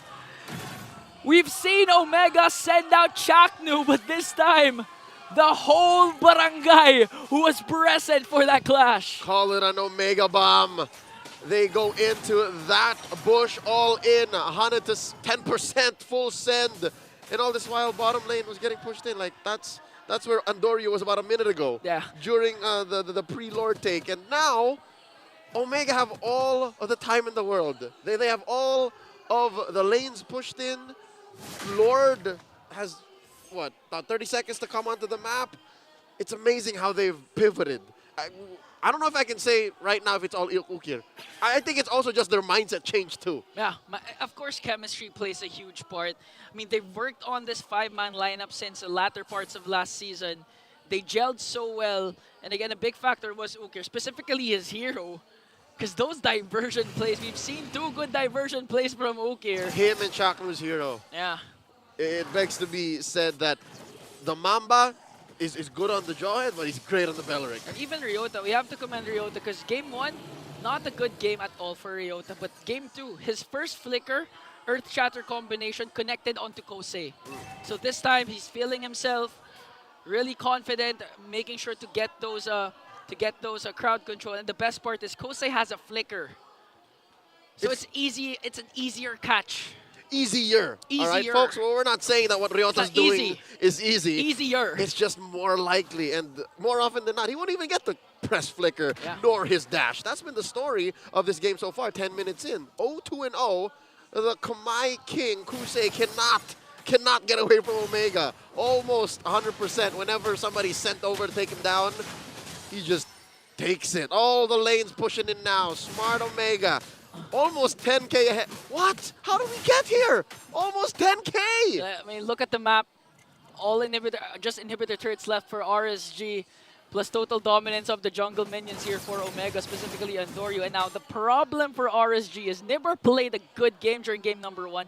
But this game, even if he connects with the final slash, if Chaknu's part of that catch, it could go south for RSG. Don't regret it. There's and a diversion onto the back, and Chaknu hasn't cast his ultimate yet, but Jom goes in with Order and Brilliance and brings down Kosei and Aqua. Lord marching in light AOG just to delay Ryota, and Andorio brings him down. It's going to be a 4-on-2 battle. Ira, the mechanic, still alive, dishing out the shurikens as Omega works on the middle lane turret. Look at the damage coming in from Ukir though. Ira has to walk away there. Luckily, their minions spawn, but Omega wants to end this game as quickly as possible. Nibor, Ira just trying to delay Kosei 1 more second before he respawns. They have minions, but Andorio says no to Irad, and it looks like we are going to a game 3, but RSG still holding on. The Raiders say not just yet. As Smart Omega clean up house, taking down the final turret up top. It's just a bare base left to RSG. Okay, Jomes not yet in the picture as Ryota pops his Primal Wrap to dish out the damage onto the minion. Chaknu using the Wrath of Dryad here. It's going to be a 4-on-4, but Barangay is really low here. Nibor. Whoa! Will he go for the catch? AOG coming in from light. Sends out the Omega home, but here's a diversion play to walk away. Abort, abort! Abort mission. Not just yet. Smart Omega pushed hard enough, just enough to take down all the inhibitors and not get punished, all right? They lost Big J along the way, but looking at the situation right now, the items, the gold, that's more than 2,000 gold between Kusei and Big J. Former imports sent out from the MPL to spread the good word of our MLBB prowess. Now back home, showing the world once again why you gotta watch MPL Philippines. Kusei, again, still 100%, right? Like, whenever Omega sent somebody to take him down, this time it was Big J, there's nothing he can do. Would you, whoa. No, not gonna press it. Would you agree that maybe it should have been a Purify? It should have been Purify. I mean, apart from the Ryota Earth Shatter onward combination alone is enough for most, not most, technically, because gold laners here in the Philippines are so good, but it's enough for most people to actually resort to the Purify instead of the Flicker. Why are you talking so soft right now? Why? Oh, I'm so sorry. Because the game's so intense. Are people online wanting us to just talk like casters and not shoutcasters? Man, we have to shout because this game is amazing, especially if RSG manages to pull off a huge defense.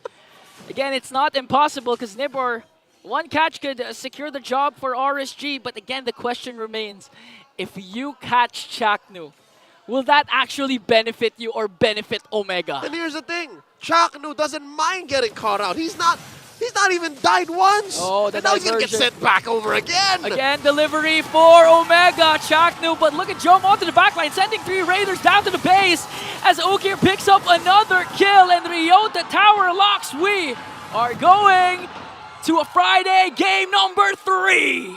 We're off to a banger already, just to open up day 1 of week 8. Is it just me, Jose? Is it just me?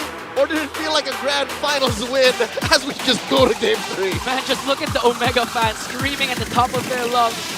Really happy seeing Omega perform at this level. What? Is that a handmade tarp? This is just week 8, guys, and these fans are already Oh! Whoa there! This is why Barangay fans are some of the purest MLBB fans in the world. And the Raiders are now up against the corner. Let's throw it over to Davis, give the buy and break down this game. Barangay fans can really go insane. We can't do anything about it. You can't give a penalty then. If they can do it, I can do it. No, I'm not gonna do it. I can't do it. I can't do it. I can't do it, yo. Yo, but you know what? If you were a big Barangay fan, that's exactly what you would do, and that's exactly what you would say. Because it did feel like it was RSG who did slip up so many times over and over again here. We actually went into a 10K deficit around 10 minutes. Yeah, not good. Not the timing that you want to have here. And it's really cool because of the timing of that. It looks like Joe was like pulling up the gun fingers next to his own head because of the framing. And yeah, hair flip from the Lunox gold lane, 3-1 and 3 for Jome. And you could really see that there were three main threats to the existence of RSG Philippines that I could tell they were just counting in their heads and looking out for every team fight. This guy, the Lunox, the Low E, they were watching where they were standing, and now they have a tanky roamer that they have to go up against. What you were preaching earlier, Rockhart, a tanky roamer for Chapnu makes RSG double think everything. And it was a Belleric bomb over and over and over and over again until they could not get anything else done on the map. And Andoryu could do anything he wanted, even go for a 1v1 with Irad, and he made it look so easy. Yeah, but we have to credit RSG Philippines for winning out the first turtle of the game with a big win. They won a 3-for-1 trade in the turtle, but what happened was Omega got that back right away by being able to get a solo kill onto Aqua in the mid, which meant that for like the next minute or so, Omega just hovered around the mid and controlled every rotation that RSG Philippines wanted to do.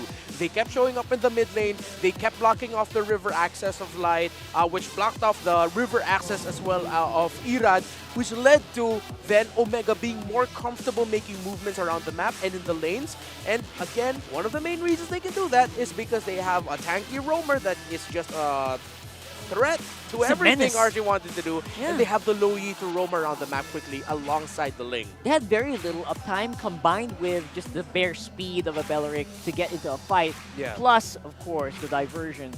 And again, because of that, Jome he felt more confident. He felt more at ease to actually take these dives, where earlier he was, I guess, he felt more hesitant to do those because of the composition as well. Yeah, and I think now we see here the difference between Bornok and Okir. Bornok, understandable, it's his debut. He will play second in Commander, just second to Chaknu's rotations. While it looks like in this game, Okir, especially with the Low Yi, is more proactive, more bold to make moves around the map, saying, hey, I'm gonna go commit my ultimate here, Jome. I'm gonna send you there. You have the Ling going down to the bottom lane anyway. Let's see if you can pressure Kusei. Hey, I'm gonna go here. Chaknu, I'm gonna send you here. Get ready, front. And because of that, having a more proactive mid laner stops what RSG wants to do. In game number 1, RSG had a very proactive jungler against a more passive mid laner. Now, when you have a very proactive mid laner that you're up against as a Hayabusa, you're double thinking everything. And that's exactly what happened. I think Irad double think a lot. Double funk? Double thought. Double thought a lot. I like double thunk. Double funk a lot. And they double thought a lot of the scenarios here. Even in the very end. Second guess. Second guess. There we go. Thank you. Movement. Thank you. Even in the very end where he pulled off the shadow kill super duper early. Oh yeah, you're right. Yeah. That barely made a mark. And again, maybe it would have been better if maybe he cast it in the middle of a fight where everyone's going crazy and the rest of the team could actually pile in. Those small moments actually do make or break a game. Actually, I was thinking maybe, you know what?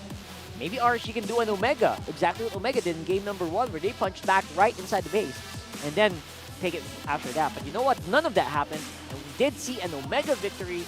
And it was more decisive. I felt Andoryu go ham like minute 3.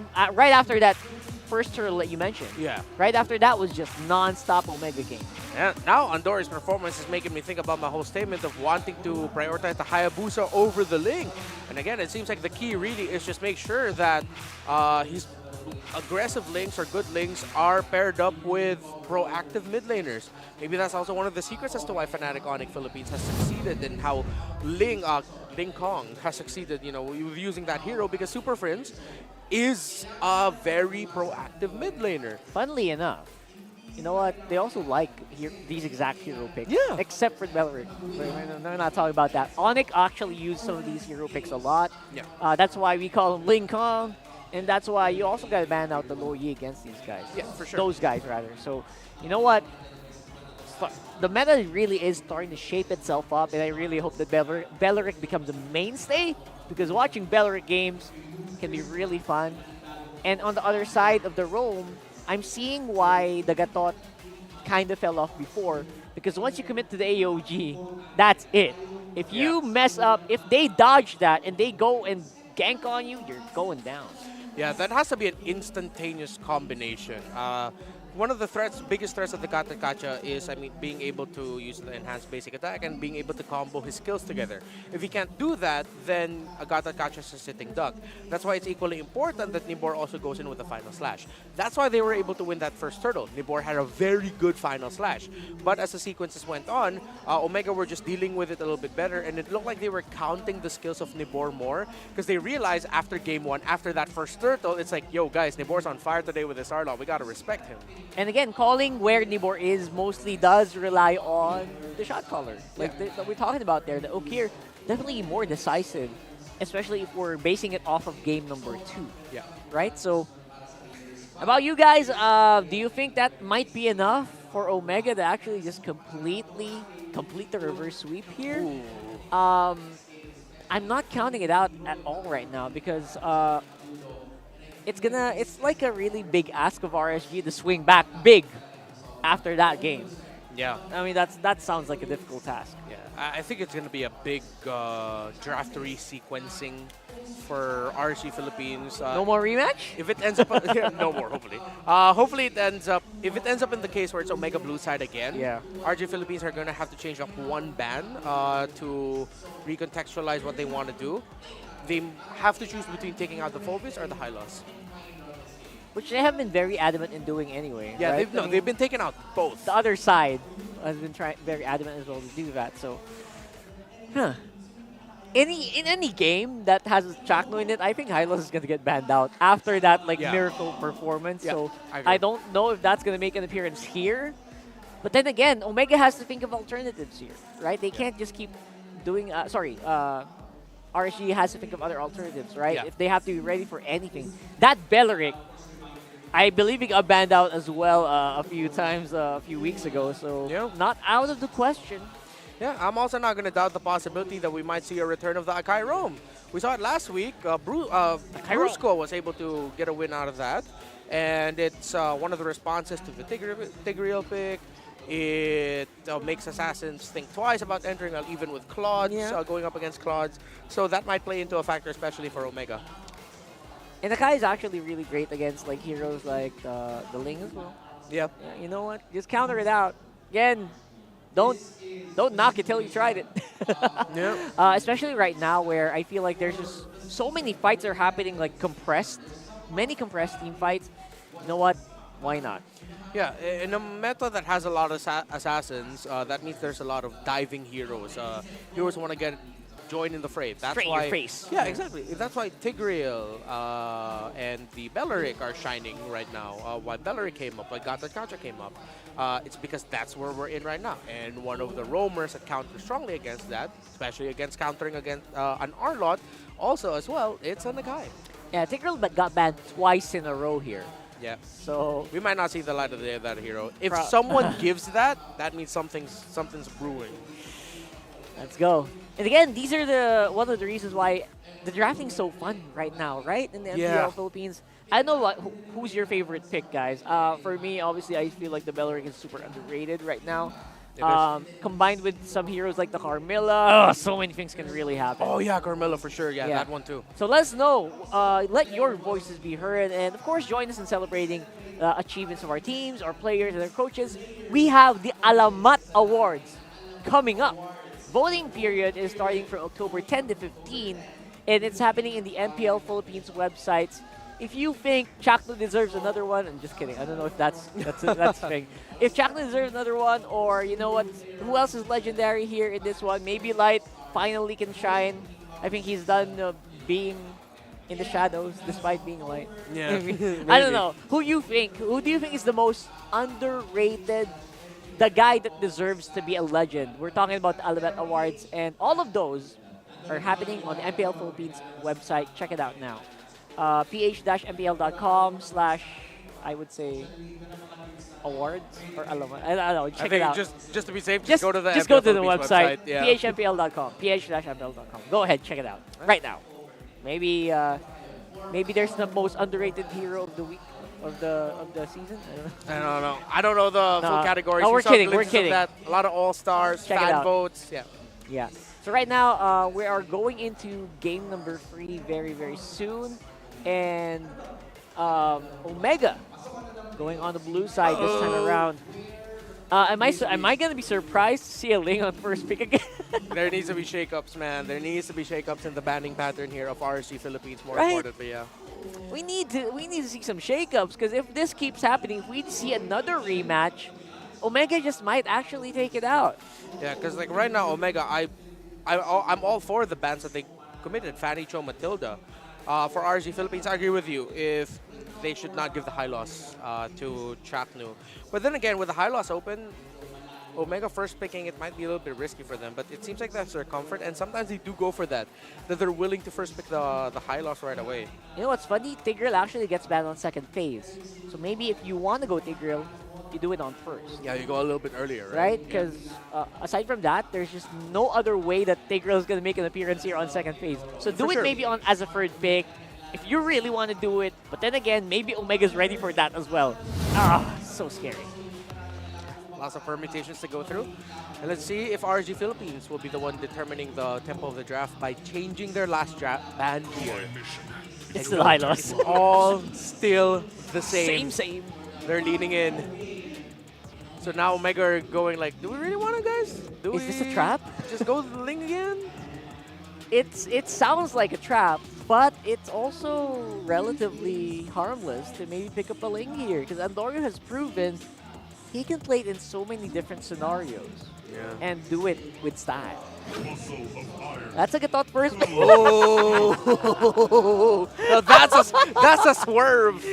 It's funny because that's exactly what I said. You know Yeah. what? Just go for Gatot first pick. If you really want to get the Gatot, Yeah. this is how you do it. And they do it. Oh my goodness, Omega. Oh, great call by Omega. You're making me laugh, man. Yeah, now it forces RSG Philippines into a more uncomfortable scenario where they're like, wait, this isn't part of the script. We were going to get the Gatot, man. What are you talking about? Yeah. That's what they were thinking, maybe.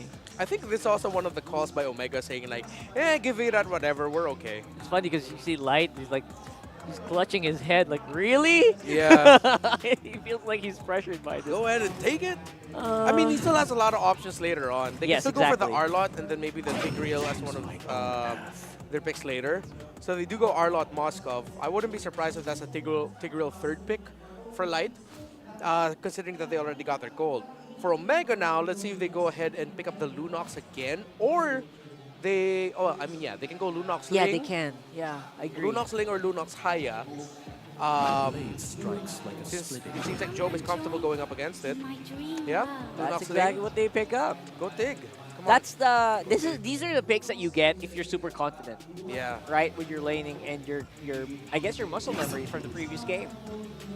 There's a Julian which has been consistently getting banned out. I know why you sigh there. What do you think about that? I mean, is that less than optimal? I'd rather that they prioritize their roam hero, but I do understand why they wanted to go for the Julian. Again, Julian's ganks at level 3. He has a level 3 power spike. That's how fast he gets his spike.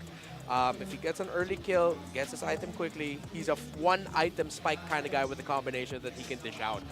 So that's them already locking in their main bridge into the mid to the late game. Because Julian's an early game hero type of guy. That's It'll just now fall to Omega to not give a really good roamer for light. And I like how RSG Philippines is respecting Ukir here. Now let's see if they'll go for the double respect. If they can go for a low-yi Faramis or a low-yi Lilia ban, that might be a possibility here. But we also don't see Aqua's hero. And Valentina and Faramis are two strong options for him, which RSG Philippines might consider. You know what's funny? Because you're right. I feel like the Faramis did get banned out earlier, and the Valentina right now. And I think if you are RSG, I would not be surprised if you just focus on Nokir. Just ban out his very wide pool and very effective matchups. I think in this scenario, they might be more willing to give a Vexana to Ukir or the Aurora. I would not give the Faramis to Omega. Yeah, for sure.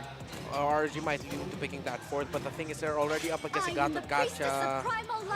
There's a lot of strong heroes that can mess up what Faramis and his team want to do, so that might not even be an option, and they might lean more towards the more traditional mid laners.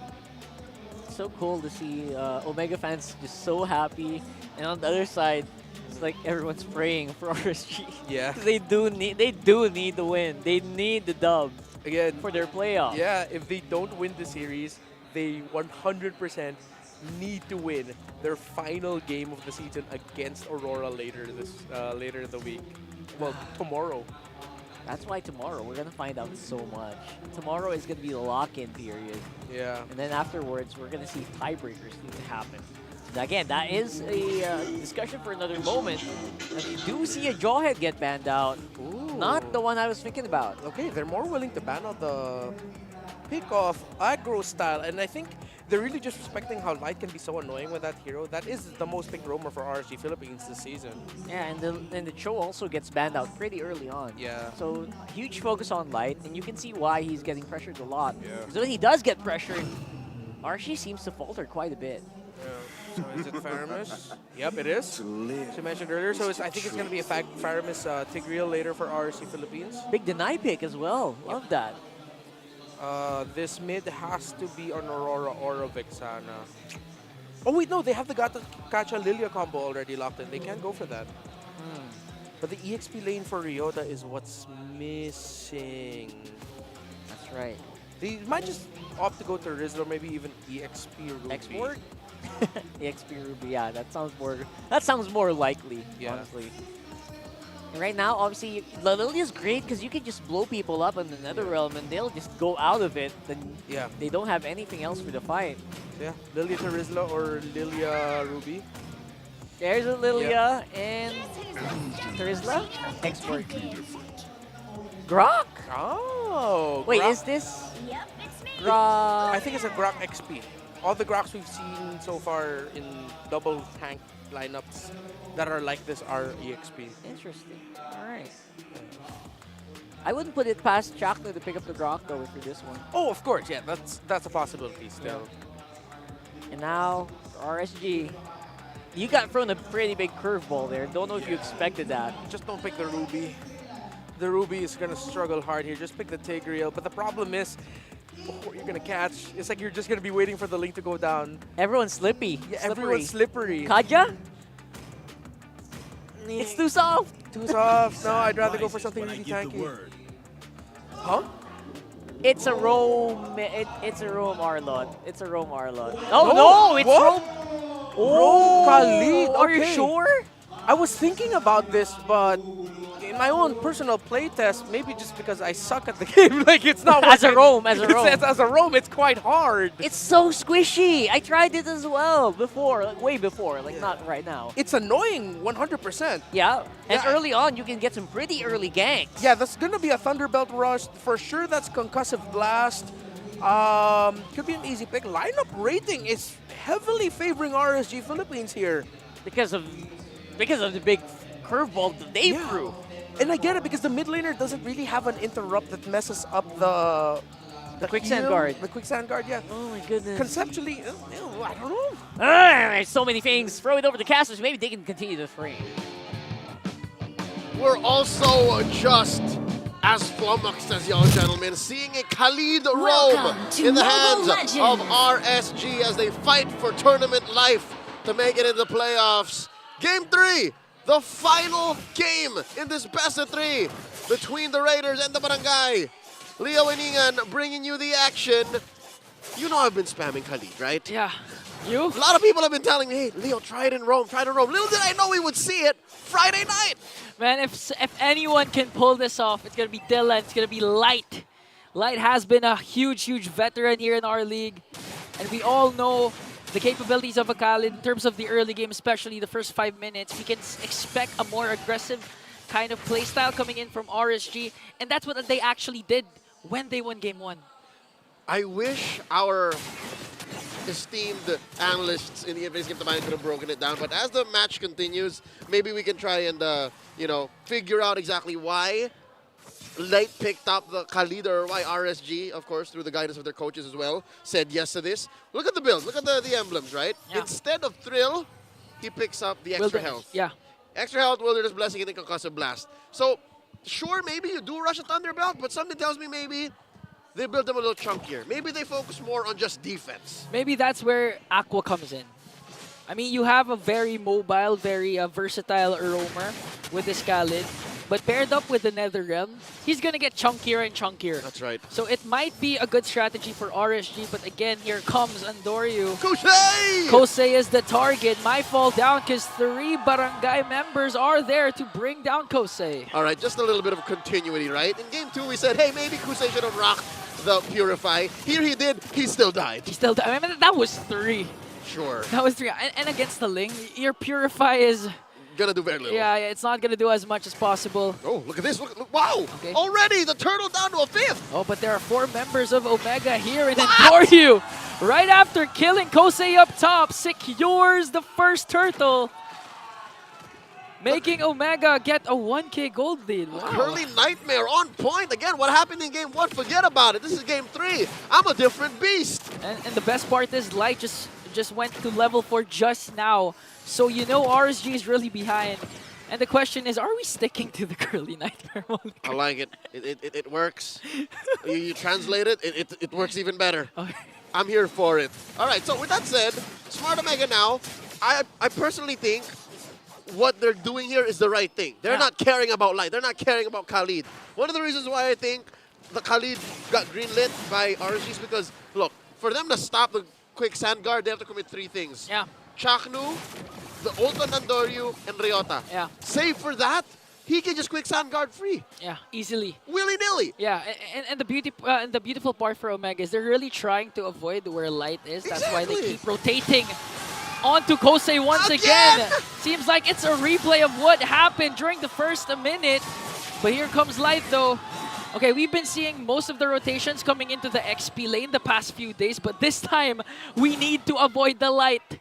We can't go towards the Light. And it's not even just towards the Light, it's bear down on Kosei. Take away that late game insurance, take away the mojo of your opponent's goal. Oh, and they're doing exactly that. They're just walking away from the Khalid. Again, avoiding wherever initiations might come from RSG. Here comes the pull coming in from Aqua. Is not going to commit it though. And the best part is, if ever this reaches the late game, if RSG manages to extend the game, they're going to have a hard time trying to burst down the crystal because Okir has the Lilia. They can defend all day. Not just the Lilia. Wow! Oh, no! The Flicker! What a catch from Ryota! Commits the Wild Charge Flicker combination paired up with the AOG coming in from Shaknu. Here comes the defense. Here comes Aqua. Neighbor as well. Spear of Destruction will connect. 4 members of RSG trying to go for Chaknu here as he tries to walk away. Neighbor with the stun. Raging Sandstorm going to be committed. Here comes Ryota as well, trying to soak up the damage. Adoryu with the Tempest of Blades going right after the backline. Neighbor is still alive. But is his offense going to be enough though as Ryota brings him down? That was an ambush from the Raiders, but Omega answers right back. It seems like it's Omega who's playing with the NetherRealm. It's Omega who's rocking the quick stand guard. Not a single one of them fell in that exchange. Not a single one bit the dust after that prolonged team fight.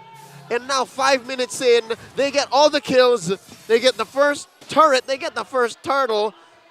and they're calling all the shots. Yeah. Let me tell you now, in my experience playing the Khalid in XP, in XP, it's kind of counterproductive for the opponents to run away from you. You kind of feel like, hey, guys, why don't you want to play with me? Yeah. I can only imagine the frustration in Light now, thinking, I'm fast, but I'm not fast enough to chase everyone. Yeah, even as the Wilderness Blessing, so he's trying to really catch someone.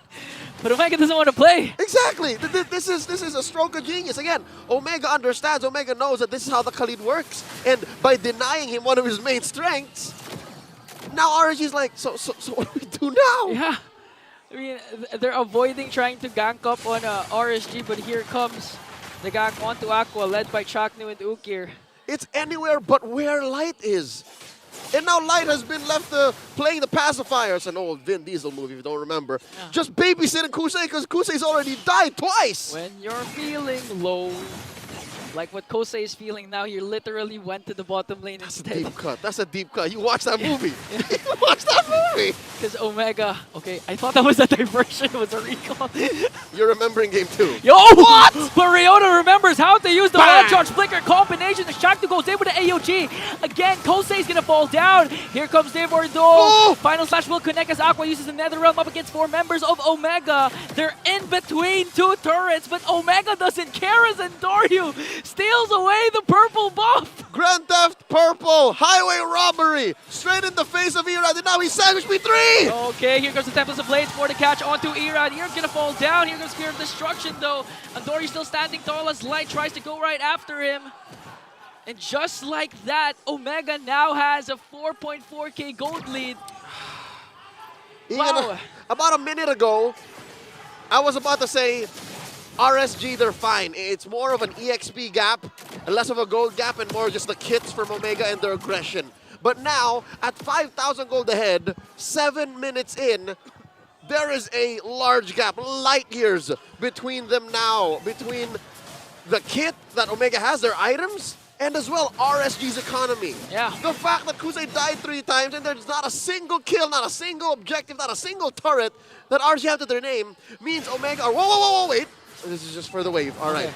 See, they're even committing ults now just to make sure that the map doesn't further go blue. Yeah, they're really rushing things as much as possible. They want the lead of Omega to dwindle down before the first Lord comes in. They want to be able to contest. And still props to Irad. Just 2 level gap between the 2 junglers. Now make it 1. So as much as possible, RSG are able to manage the economy. I tell you now, Ian, that's still pretty bad. I mean, the fact that it's just 2 levels. I mean, it's not the worst scenario. Barely 1. You're counting blessings at this point, right? Aqua gets caught, pulls one in. Another one. And Omega didn't even plan to commit on that clash, but they forced out the Nether Realm. But they did. Right before the first Lord. This is a huge win for Omega as he tried to burst down Ukir, but just one Black Shoes all of a sudden. Look at the life of Ukir. They burst down in Nibor. Who's going to get the kill? It's going to go on to Endoryu. Light charges with a quick Sand Guard here. It looks like Omega going to have an uncontested Lord. Clean for Omega. I could have sworn Ukir was playing with a Purify. You see how he got caught by the... Wild Charge. Well, no. Oh. Ukir getting hit by the final slash and still getting away with a Black Shoes. Really? Most other Lilias, most other mid laners at this point in the game would have gotten bursted down by 4 opponents. Yeah. He's still got the Black Shoes. Even if RSG had the Nether Realm, it looks like Ukir has his own. Literally. He's got an Agimat from where I come from. Agimat. It's a Filipino talisman. Oh, that's how you translate it. It's an Agimat. Keeps him alive. Okay, and now Omega's gonna make another one by Ryota! The layering of skills from this team is just too amazing. I mean, that's 2 ultimates connecting. And a double kill, a 2-kill, a takedown for Omega as they try to work on Irad. They still have the Lord up top. And did you see how the AOG was just casted to perfection, complemented Ryota's Wild Charge Flicker? I didn't see it. Why? It happened too fast. It's too fast. I didn't see. I saw the aftermath, but no one saw the setup. To be a fly in the wall of that room where it happened, where they made the call together, synchronized. They're like Jaeger pilots from Pacific Rim. They're drift compatible. They're in each other's heads. Literally, as Endoryu goes in, Tempest of Blade all of a sudden, Kosei goes down. Wasn't enough time even for the Nether Realm to save Kosei here as Aqua tries to walk away. They're in too deep. Jom all too deep. Sandwich got taken down by Aqua here, so that's the very first kill of RSG as Ryota accepts his fate just now in a double kill coming in from Aqua. All right, to be fair, they went too far. They were in too deep. There were turrets and there were minions, and at 10 minutes in, with 5 opponents alive, I think Omega, you know, bit off more than they could chew. But as it is, in a moment like this, with this kind of momentum, I wouldn't blame him. But still, RSG punishes Omega hard. Take it down Ryota, take it down Big J. I think this is a clear sign for the Barangay to just take it easy. You know, I'm just curious to what the comms were like during that moment. During that dive? Yeah, when Jom and Ryota got stuck there in the face of RSG. I'm wondering what Chakna was saying that time. I think I would be more interested in the call after, of them just standing there. Not how deep they went in. I'm pretty sure that was just unintelligible screaming. Yeah. But while they were standing where the magic ward is, I would the flare, right? So this is it, huh? Yeah. Yeah, this is it. This is it. But again, Omega can't afford to have those mistakes, especially with the leaders they've established. But again, it was also costly because the 10K gold lead of Omega just suddenly became 6K. So they really can't afford to make those mistakes. Exactly. Especially the Lord, the second Lord, will now respawn in 10 seconds. And they weren't able to take down an inhibitor on RSG's side. Yep, almost snapped in half. So Smart Omega now doing the smart thing, working back on the waves, making sure that they're all pushed up on their half, but not too far up so that there's less resources flowing into RSG, and they get that free Lord, which, again, this is the second Lord, and the second Lord, and it's still unenhanced. Unenhanced. It's a baby Lord, it's a purple Lord. It's fast how they just suddenly bursted down the Lord. Actually, I like to go back on Omega's decision to not go for the third turtle. Yes. Instead, they just waited for the Lord to spawn. Made it the earliest Lord possible. Earliest Lord possible. Again, they could afford to do that. RSG, as much as possible, won't really try to go for a turtle or try to go for a trade. And Omega just said, let's just wait for the Lord. Yeah. Let's not go for the turtle anymore. Yeah, the fact that time was on their side and the map was on their side allowed for them to make that kind of decision and amplified even more the returns that they got, which they threw out in that single sequence as they went too deep in. But now, Smart Omega is still far ahead. Again, 8,000 gold here. Ryota picked up the blade, man. He picked up the blade of Heptases. I think even Nibor will have to think twice. You know, one wild charge power of nature combination for Ryota can burst down the squishy heroes of RSG as they burst down inhibitor up top. Gonna be a huge defense for RSG again. Their playoffs life is on the line here, which is possible. They want to get a win onto Omega. And now, okay, this is the problem again for RSG. Who do you catch at this point? Because we've seen Okir got caught up by ultimates, just Black Shoes, he's fine. Yeah. How about Jom with the Order and Brilliance? I think it's the same amount of layers you guys go through. ALG! Speaking of layers, the layers are connecting here for Omega, but again, the inhibitor turret is still there. That's why they're going to bring down Ryota. But here comes Jom answering right back onto Aqua. Aqua's a passive though, so he's now spawned. Blade and Doryu chases after Irad and brings him down, but gets caught up by 3. And Kosei finally gets a shutdown, working onto Chaknu here as he pops the Revitalize. Spear of Destruction is going to connect, but a counterattack coming in as they bring down Light. It's going to be a 3-on-2. They have minions onto the bottom lane. Will Omega finally get a win onto RSG? Whoa. Look at the burst from Aqua! Manages to find one and bring him down. It's just Kosei left with the Winter Crown coming in from Chaknu. Him against the world! They don't have minions though! And he defends! Successfully, Smart Omega sent out of RSG's base.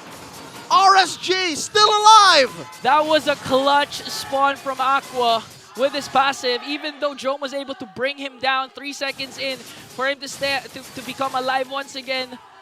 He was the only one defending for the Raiders, and now they are able to extend the game. Jose with the sheer amount of minions and bodies walking into RSG's base. Best believe Aqua will be stacking up on his passive faster than you can say RSG need to defend.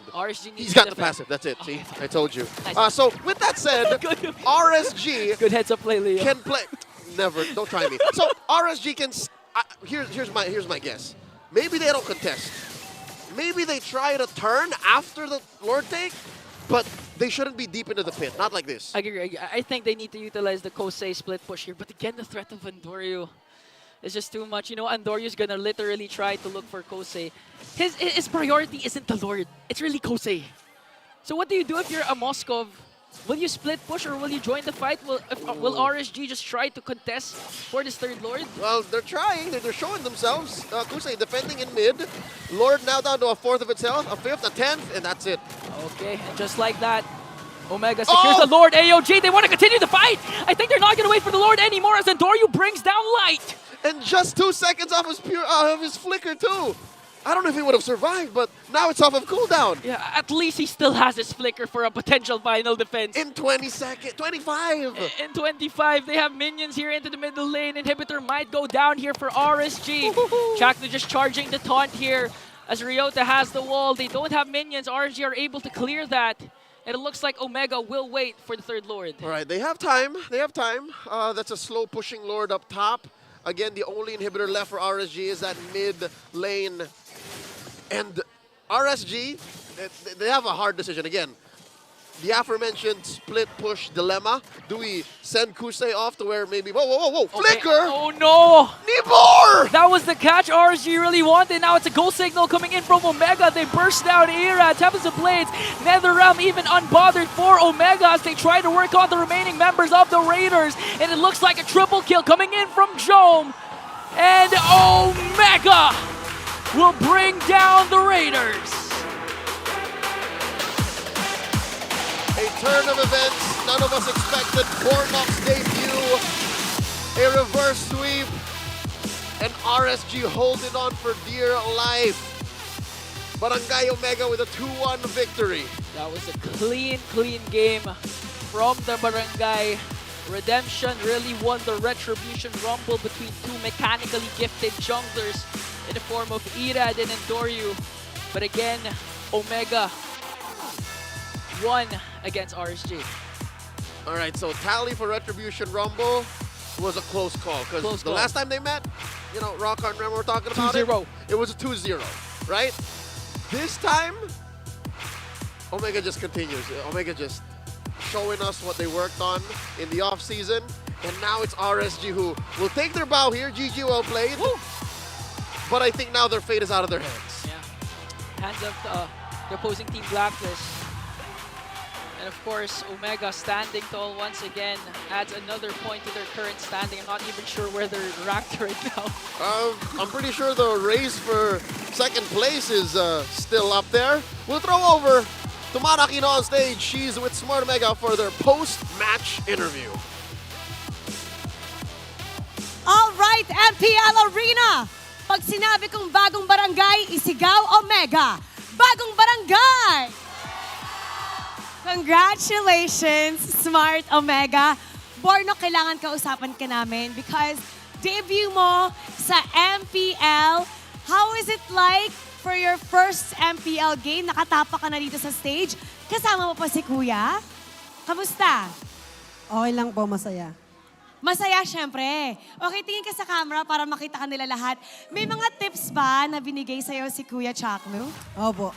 Di lang masyadong gumana kanina. Ano ba yung mga sinabi niya sa'yo? Ingat lang sa mid tapos una lagi sa pag-show ng wave ng creeps. Pero you had fun. You had fun. Opo. Yes, of course. Si Chaknu naman gusto ko marinig kay Chaknu. Chaknu, paano mo hina-hype up si Bornok, yung kapatid mo? Kasi nakaka-pressure naman talaga for the first MPL game. Talagang kakabahan ng isang tao looking at everyone screaming with all these lights. So paano mo siya hina-hype up to make sure na he was ready for today? Sabi ko lang, matanda ka na, wag ka nakabahan. Ano sasabihin mo sa kanya after this game? Bornok, nice try lang. Alam mo naman malakas ka pa rin para sa akin. Ayun! Malakas para kay Kuya! And now, it's, kiss daw! Hug mo yung brother mo! It's now time to announce our MVP! Let me hear some names! Sino? Ang ingay ng barangay. Sino? Let's take a a look at the screen. Jom! Jom, narinig mo ba? Sinisigaw nila yung pangalan mo. Sobrang ingay ng Barangay Smart Omega. Anong gusto mo sabihin sa kanila? Salamat sa lahat ng pumunta ngayon kahit may ulan. And abangan nyo kami sa playoffs, gagalingan namin. Abangan sa playoffs! And now it's time to announce the winner of 3,000 diamonds. Come on up! Mananalo ka din ng tickets for Day 1, Match 1 ng ating playoffs. Hello, sir! Parang meron, anong uniform mo? Batch lead po ng namin po sa MMC Criminology Department po. Criminology! So magiging pulis ka? Yes po. Anong pangalan mo? John Robert po. John Robert. Okay, lumayo bigla si Jom. Natakot! Galing ka bang school? Naka-uniform ka eh. Actually po ma'am, after po ng school ma'am, diretso po kami dito sa hotel na po. So, venue po. After school, diretso kayo dito. Okay, nandito, lumalayo ang Smart Omega sa'yo. Sino dito ang favorite player mo? Si Chakno po. Chakno! Chakno! Bakit si Chakno? Tank user po ako ma'am. Kay Chakno ko lang po nakuha yung mga skills po ng pag-roam po. May gusto ka bang sabihin sa kanya? I think, Chakno, kailangan mo ba ng protection? Kailangan mo ba ng taga-bantay protection para sa'yo, bodyguard? Hindi naman kasi alam ko na mabait ako eh. Ano gusto mo sabihin kay Chakno? Ang pogi mo, Chakno. Chakno, bakit ang pogi mo? Bakit ang pogi mo, Chakno? Ano gusto mo sabihin sa kanya? Parehas tayo pogi. Parehas kayong pogi. And now, you get to take a bow kasama si Chakno at ang iyong paboritong koponan. Alright, Smart Omega, you may now take your bow. And take your walk of victory. You can take a walk with Chakno. Congratulations, Smart Omega! Bakit kaya nagtago si Jom? Alright everybody, bagong barangay! Ayon nga kay Jom, abangan natin sila sa playoffs. We're gonna break it down for you, so we're gonna go back to our panel. Pasok. And reverse sweep completed for Barangay Omega here in match number 1. What a performance here. Of course, by Big J on El Luno. 10-1-8. Absolute monstrous game by Big J. And I mean, he got all the help he needed in taking down Kusei early on. Those early game dives to give a lot of difficulty to the Moscow. No surprise that Jom got MVP here. Yeah, I think earlier, obviously in game number 1, it did feel like a different scenario. But right now, after game number 2, you could feel a switch up, especially after this dive. Earlier on, surprisingly, Omega overtook this game. Like, it felt very one-sided for a majority, but not gonna lie here. Yeah. That's why they were able to confidently do a dive like this. This is at 9 minutes, by the way, in case you're wondering. A 9-minute team fight inside the base here of RSG. Yeah, and it's awkward because when you play the Khalid roam, you're supposed to be able to roam faster and get to the right spots earlier compared to your opponent. Yeah, we saw that, but it seems like the times that Light got there, it seems like he got there a little bit way too fast, nothing was happening, and so he would leave. But by the time he left, that's when Omega would already be there, and they'll be able to get a sequence from the area that Light was just in. It just seems like RSG Philippines were completely out-rotated. Andoryu, Chaknu, and here we're getting to the right spots, and it seemed like Light and Aqua just kept trying to read their rotations but couldn't at all, and they just ended up losing the rotation battle. Yeah, over and over again, we saw that, and you can see why this got drafted early on. This Chaknu, Gatot Kacha, 1, 1, and 18. Present in almost each and every single team fight. That's 18 over 22 kills. He was present. And his impact was so well thought out here because the Lilia, surprisingly, was the big star of the show as well in one of those team fights. In a lot of those team fights, RSG could not get anything done because of the glooms on the ground. Yeah, and that's why when it comes to matches of first, when it's Ling and Haya, they both rotate fast. they can both make their own plays as true. When it's the Ling versus Julian or any other assassin versus the Julian's a little bit more dependent on making sure that he'll be able to get a pick off. Yes, he does have that level 3 power spike, which means that he's not too dependent on it. But if the opposing Ling is rotating the map a little bit better, taking your jungle, being able to get kills, pressuring the gold lane, while the Julian stuck farming, yeah, that's not good news for the team that has the Julian. Yeah, the Ling definitely had more consistent damage output compared to the Julian, who essentially you had to make sure all your skills hit. Then after that, you'll have to wait for the cycle. And while you're waiting for the cycle of the cooldowns, the Ling's already just scrambling all over your body. And that's not something you want to see. And that's something that happened here a lot in RSG. Yeah, on hindsight, the Julian probably not the best punchback, but well, you know, I guess they tried their very best with it. They tried to combine it with a Paramis so that they could maybe team fight longer. Yeah. But yeah, because of the Lilia as well, Paramis didn't really stand a chance. Yeah, and it really just feels like it boiled down to RSG Philippines couldn't find the tempo that they wanted at all. Yeah. Usually this is what we see with first-time appearances of roam pickups. Yes, very good chances this was practice and scrims and all that, but then things change up once you're up there on the stage. It looked like it was one of those scenarios where since they haven't played this on stage before, it looked like they just didn't have the familiarity with the right rotation in the roam, mid, and jungle around the map. Yeah, They were gone in a snap. In Hey, a it's big Snap. snap. Snap it. He's here. We got Coach Snap here as well from Omega. Welcome, Coach Snap. Hello, hello. What can you say about that performance for Omega? Congratulations. You guys are really tearing it up. How was your team performance there? What do you think about it? Not the best, but Not the best. We executed in a different type of way this time. Oh. Yeah. To test their hero limits. All right, so that was more like a stress test for your players Yeah. here. Can I just ask? Obviously, big elephant in the room. The decision to put Bornok in. How did that happen in your meetings? Like how did you decide to have Bornok slot in for game number 1? We wanted to make history actually. Like a player who didn't go through amateur leagues, MDL, or any pro experience and win a series. Win a series. We wanted to make history. And together with his brother. Did it feel right to have the brother do it there? What is after the substitute? What was the meeting? What was the meeting like? What was the conversation like? Ano, babawi kami. I mean, we'll win the games back for you. So they were still like encouraging Yeah. him and they were thinking about him. Yeah, like it's fine. There's always next time. Oh, that's great. You know what else is great? You guys winning here today, getting that 8th match point, means that the race for top 2 is a little bit spicier now. Because now you're still in the running of getting that upper bracket slot, if I'm not mistaken. You have a 3-way tie with Aurora, Team Liquid Philippines at 7. Now you're at 8 points, 1 point behind Falcons APBren.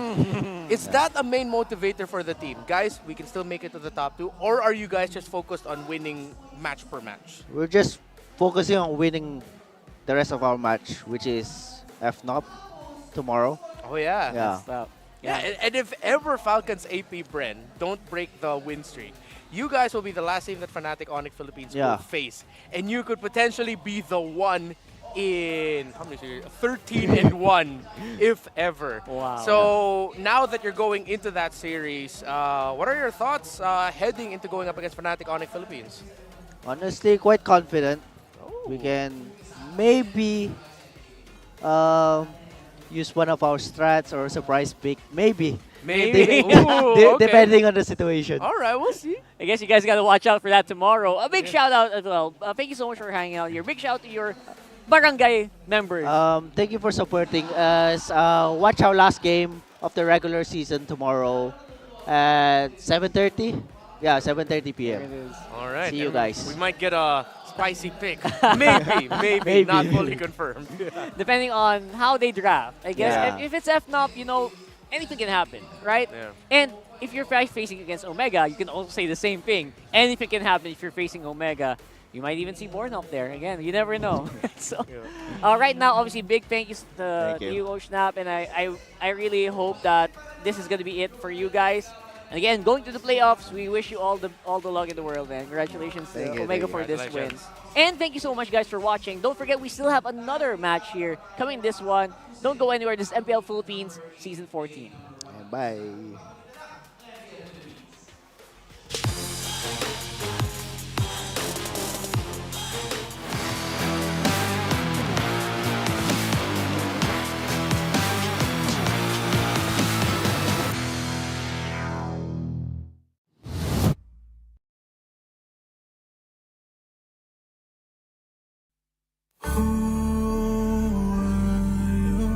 Fighting for no one would ever know.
power of the dark side.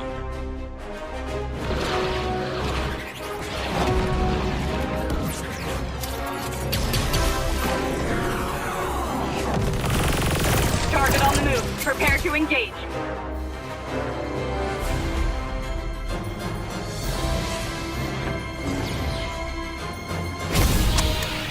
May the Force be with you.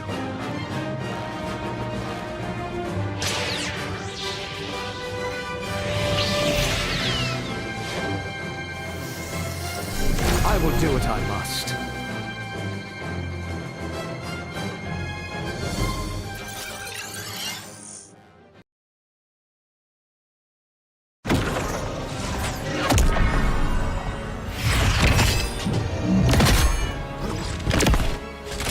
At last, I am complete.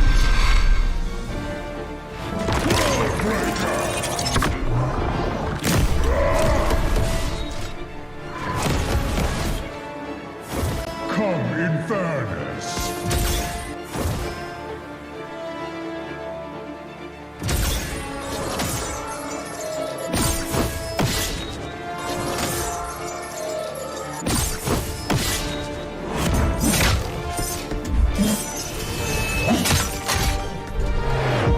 Annihilation awaits. Boundless is my hunger.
Get 8 gigabytes of all-access power. To do it all. Plus only TikTok to scroll and share non-stop.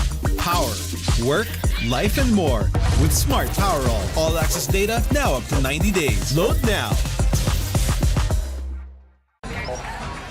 No signal, no fun. If only you could switch in an instant.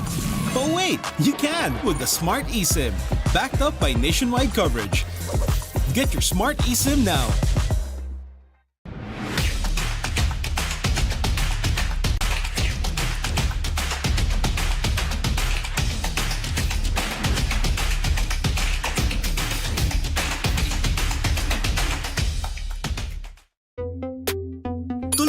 live selling, tuloy-tuloy content, tuloy-tuloy gaming. With new Smart All Access 99. May 9 gig ka. Now for 15 days. Load now. Live more today and tomorrow and after and the day after.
Malakas, Pilipinas, malakas Kahit anong lane, we become the monsters.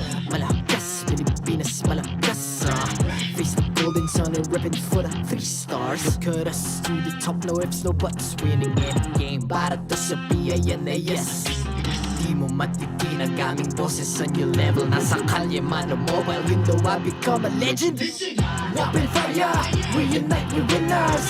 Built with pressure, like diamonds are made of. Switching a lane na parang gera. HP racing, may reset. Built na kitang buhat ni Hilda. Full load SS, parang Lyra.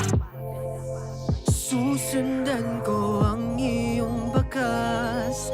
Kasama patas, tagumpay natin to. Dahil tayo'y malakas. Para sa Pinas. Nasa amin ang alas, hindi tuwa atras. Kinikilala sa taas kasi kami ang malakas. Para sa Pinas. Nasa amin ang alas, hindi tuwa atras. Kinikilala sa taas, ganito kami sa Pinas. Wow! Hold on. Yeah, malakas ang Pinas. We are lacking every beat, no surrender, no retreat. Pag nagsama-sama, just imagine what we can achieve. Lacking every beat, no surrender, no retreat. Giving 100 all my own, cause we just cannot be defeated. We are unstoppable, immune and invulnerable. Ready ang equipment, lahat frozen, malang crowd control. Pakita ko na jab like pow, beast of the southeast. Taas sa watawat, proud and loud, cause every enemy we devour. Susundan ko ang iyong bakas. Kasama patas, tagumpay natin to. Dahil tayo'y malakas. Para sa Pinas. Nasa amin ang alas, hindi tuwa atras. Kinikilala sa taas kasi kami ang malakas. Para sa Pinas. Nasa amin ang alas, hindi tuwa atras. Kinikilala sa taas, ganito kami sa Pinas. Wow!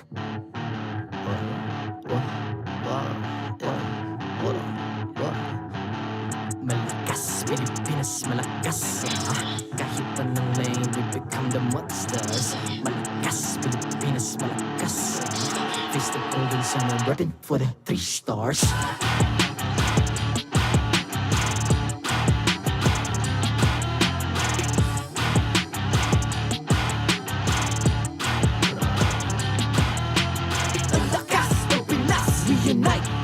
stars. Ang lakas ng Pinas, we unite, be the stars. Ang lakas ng Pinas, we unite, be the stars. Ang lakas ng Pinas, we the stars. Ang lakas ng Pinas, we unite, we the stars. Ang lakas ng Pinas, we unite, we the stars. Ang lakas ng Pinas, we unite, we the stars. Ang lakas ng Pinas, we the stars. The 14th season of MPL Philippines is brought to you by the following sponsors. Smart, the official telco partner of MPL Philippines Season 14. The official tournament phone of MPL Philippines, Infinix GT20 Pro. Official suppliers, EMC Asia and Index Salon. Don't miss any MPL action by following our official Facebook and subscribing to our YouTube channel. Follow MPL PH on TikTok for more content. Experience the Lakas ng Pinas playoffs of MPL Philippines Season 14 action live at Green Sun Hotel. Grab your tickets now via official MPL PH website. And to ensure the equality and fairness of our games, MPL Philippines is also monitored and supervised by the Games and Amusements Board.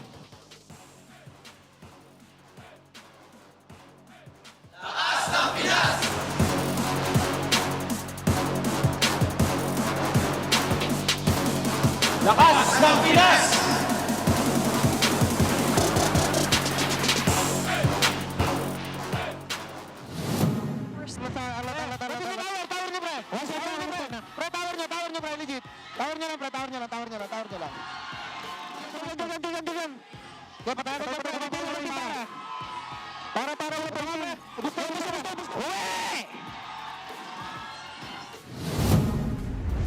Welcome back to MPL Philippines Season 14. It's day 1 in Week 8. That means it's still Retribution Rumble. At your service, my name is Leo, here with Jose Ingan. And you just heard the mic check for what Smart Omega did to RSG, getting that reverse sweep victory. I like the captain track news saying, legit, just tower lock, guys. We got this in the bag as they won game number 2 away from RSG. And there was one call wherein, if I'm not mistaken, someone said, "Go home!" Go home! Right? Somebody said, "Wait!" And that's the raw translation. Well, anyway, Leo. Moving on. Moving on. Again, hard-fought battle still for RSG as they extend the game, the series to game number 3. Much-needed win, although they lost the series. And looking at the standings, net game win got closer between RSG Philippines and Blacklist International because of their game 1 win. That's right. Although the odds still favor Blacklist International, there were the numbers shared by our Infinix Game Tambayan panel earlier, wherein now I think, if I'm not mistaken, Blacklist's probability should be at about 55 or 60%. It went up. Looking at the upper half, right, this is where the next matchup comes through. It's a bout between Fnatic Onic Philippines and Falcons APBren. And at this point, my friend, I can confirm Fnatic Onic PH ain't going nowhere. They are confirmed to be the top seed. No team in Season 14 can ever touch their 12 points. Yeah, they ain't no bottom team. Always on top for Fnatic Onic PH. And below them, look at how close Smart Omega, Aurora, TLPH is. This is what makes this season so much exciting, because at this point, you really don't know who's a stronger team between the remaining teams, apart from Fnatic, of course. So it's really close, tight. That's right. Real quick, we're also celebrating the 8th anniversary of MLBB still. If you opened up your app, you'll see it's a good showering of purple and pink. Akai's 8th anniversary exclusive skin, Marvelous Maestro, Spawn Effect, Killing Notification, Avatar Border, Battle Emote, and more epic skins are waiting for you. And of course, we also have Kagura's brand new epic skin will also be available for free, starting on October 18th, so make sure to not miss out. That's a couple of weeks from now, so it's a month-long celebration. So best believe, I hope you're clicking your tickets and your little baby. Like, are you doing that thing with the dice and the little baby friends? I always do. The roll. Yeah. And the little mini games. That's amazing. So get in on that right now, but not while you're watching this, because you're not going to want to miss. Fnatic Onic Philippines go head-to-head against Falcons APBren. The last time Fnatic Onic PH had their hands on FCAP, it was a bloody massacre. I'm going to put it that. The Titans fell. Let's just say the Titans fell. It was a 1-2. Yeah. 1-2, yeah. And it was close, but, you know, Fnatic Onic still sitting pretty with their win streak. Let's see what our panel thinks. We're thrown over to the ever-lovely Renmar Santa Cruz and the enduring Rockhart over at the Infinix Game Tambayan. That is right. We are the Infinix Game Tabayan live and live right here on ground with your favorite MPL personalities. I'm Rockhart. This is Renmar. And we're heading into match number 2 for the day. Road to the undefeated. Well, road to the perfect regular season. Yeah, Fnatic Onic Philippines are making a gunning for the title of gods among men. If they can get past this hurdle, that is Falcons APBren, only one will stand in their way between being undefeated in the regular season or not, and that's what we mentioned, Smart Omega. That's right. Smart Omega, of course, with the Sonics now holding the longest win streak in franchise history. They're now on steps from becoming men into gods. And to finish the regular season undefeated and, who knows, maybe the champions of the season. Yeah, I mean, history only shows that teams that end the regular season in MPL Philippines as top 2 has a high chance of making it into the grand finals, thus making it into, well, for us now where we are in the calendar, M6. But at the same time, the only other team to go completely undefeated in MPL Philippines history, APBren in regular season, they ended up becoming the champions in Season 1. That's right. That was Season 1. And again, a lot of things did change, but if you guys will also notice, a lot of things are making a big comeback as well, like heroes and all. And again, so many things happening as well, all throughout the whole of the world. Actually, RQ Akira from MPL Brazil, Selangor Red Giants from MPL Malaysia. Man, in the end, this is just undeniable evidence, right? Yeah. That it can happen. Yeah, these are the list of champions with undefeated regular season runs. Those with 3 numbers indicates that they go for a 1-for-1, no best of 3s, best of 2s in the regular season. So that's 3 wins, 4 draws, 0 losses for those 2 records there of Burn X Flash. And of course the 5-2-0 there of Impunity in Cambodia. So yeah, again, if you become undefeated at the end of the regular season, there's a high chance you become the champion of your league. But in their way is a team looking to fly high into the upper bracket. That's right. And again, upper bracket, historically, good chance to actually make it into the upcoming international tournament, whether it be MSC or in this series, in this case, M6. Yes. The Bees flight towards the upper bracket. If Falcons APBren wins this match, they secure the 2nd seed of the regular season. Aurora, Team Liquid, Omega no longer have a shot of making it into the upper bracket, heading into the playoffs. But you know, there's one thing that went back to my mind in terms of the graphic that we last showed. Falcons APBren, they're gonna be going up against someone here that has a long history with their organization, and at the same time a history in terms of being part of a part of undefeated teams. Man, Coach Yelly Hayes was playing in APBren when they went undefeated and became champions. That was in Season 1 when they were literally the gods of MLBB. Yeah. And all throughout the world, right? And here he is again. This guy just doesn't, he just knows how to win, I guess, right? Whether it be on stage or on the back end, he does know how to get things done. And right now, this is going to be the recap for Week 4, day number 3, which, again, Leo and Ian did mention was a 2-1, and it was bloody, to say the least. Yeah, it was a series where we saw Super Marco have bulletproof games, Super Friends pop off with 3 great games with 3 different mid laner pickups. Brusco getting MVP honors in a game where he had an Alpha as an EXP laner. This was one of the best series that we've had for the entirety of MPL Philippines Season 14. It was absolutely legendary. And yeah, as Leo and Ingan mentioned earlier, it was close. It went 3 games. All 3 games looked like it could go either way. It was intense. Again, you're seeing the Alpha make a peak there, and this was a time that Roger was, still there, but on the way out, right? So some things did change up a little bit there, which normally, you kind of think FCAP would be the one to maybe flex that Roger, but no, in that series, it was the FNOP. Of course, no other way around it. Yeah. It's a different landscape, I would say. That's why I'm actually myself personally very much looking forward to what's going to happen here in this matchup, because right now, if there was any single team in the MPL right now, aside from obviously TLPH, to do or to break the streak, maybe it's Falcons APBren. Yeah, and I think it's because Fnatic Onic Philippines are also, admittedly, they have admitted that they are in that phase where they're experimenting a little bit more. It's experimenting with a lot of thought, things that they go through in scrims, limit testing heading into the playoffs. But of course, they're still looking to win every match. They're not just going to say, oh, we lost this one, it's okay. I mean, we still have the playoffs. They're definitely not in that mentality. Yes. They are in the mentality of putting themselves in the best possible situation heading into the playoffs. They already locked in top one. They already locked in the upper bracket, which is why I feel like maybe that's where it might slip up.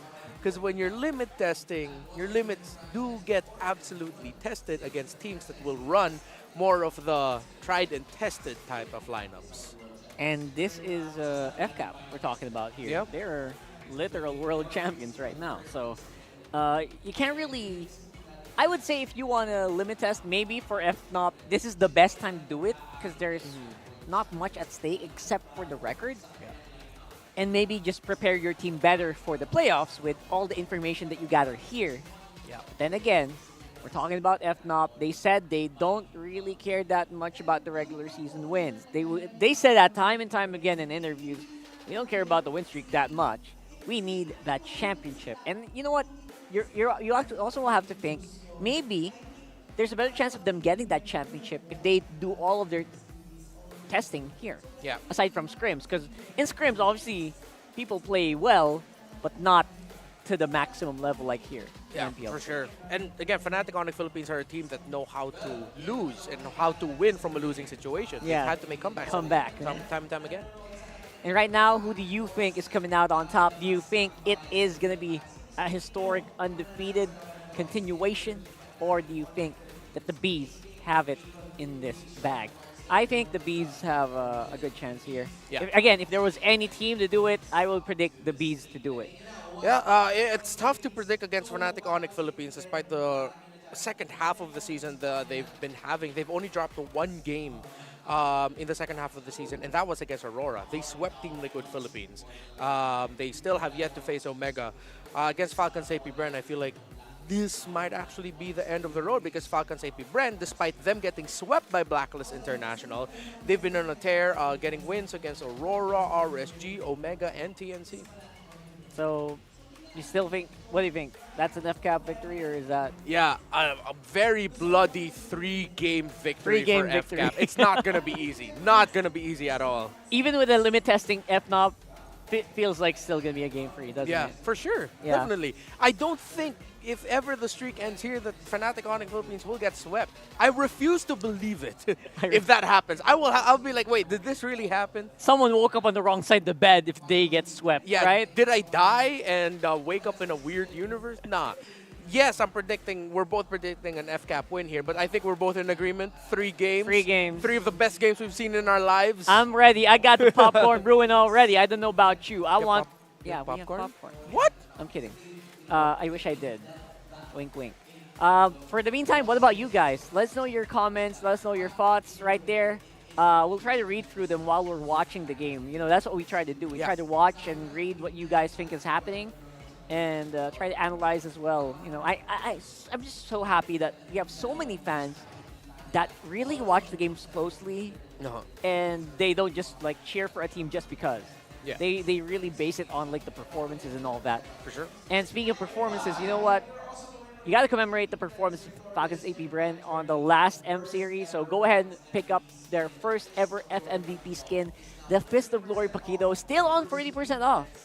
And apparently, you can also still get the APBren Champion Souvenir card, get that Brody APBren skin, the APBren Bell emote, the Elimination effect, the Spawn effect, the Recall effect, and more. All of that available in-game right now for you guys. So go ahead and open up your clients, spend a few diamonds, and get into the APBren action. Yeah. I feel like if this ends up becoming a Fnatic Onic Philippines victory, though, I think I'm going to be on that boat where it's undeniable and to say, just expect them in the grand finals already. I actually already, I Yeah. said that earlier, like expect them in M6. They're probably on the road to M6 right now, on the road there, especially yeah. if they win this one. Yeah, if they win this right? one, if they end the season being the only team to defeat, maybe the only team to defeat Falcons APBren twice this season. Twice? Yeah, because Falcons APBren hasn't lost to the same team twice this season. So, We'll see. So you heard it here first. You heard it here first.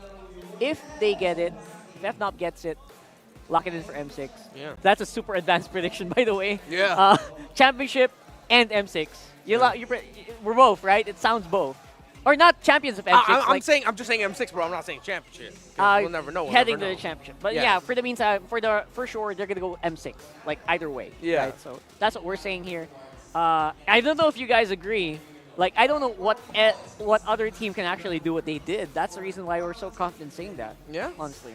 An insane season the Fnatic Onic Philippines has been having right now. And now going up against Falcons APBren for the second time.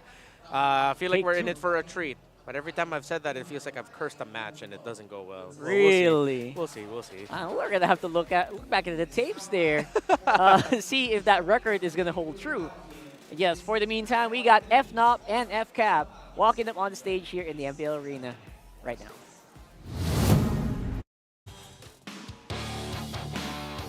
It's the fight between the top two teams of the regular season. But first, introducing our marshals, Pat, Joshua, JJ, and Jeff.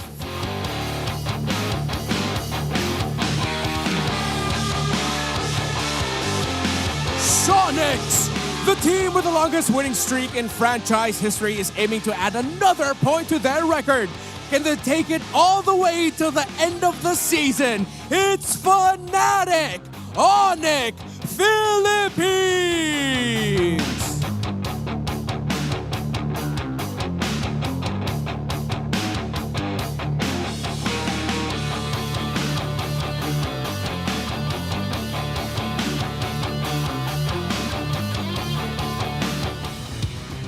Don't forget, you guys can cheer too. Titans of MLBB, Kings of the World, and the reigning M-Series World Champions. Name a title and they have it under their belt. Will streak breakers be added to that? It's Falcons APBren!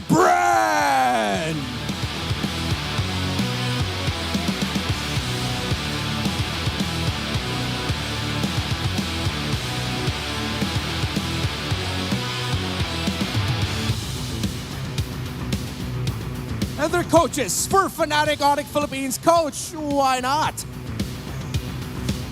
For Falcons APBren, Coach Dake.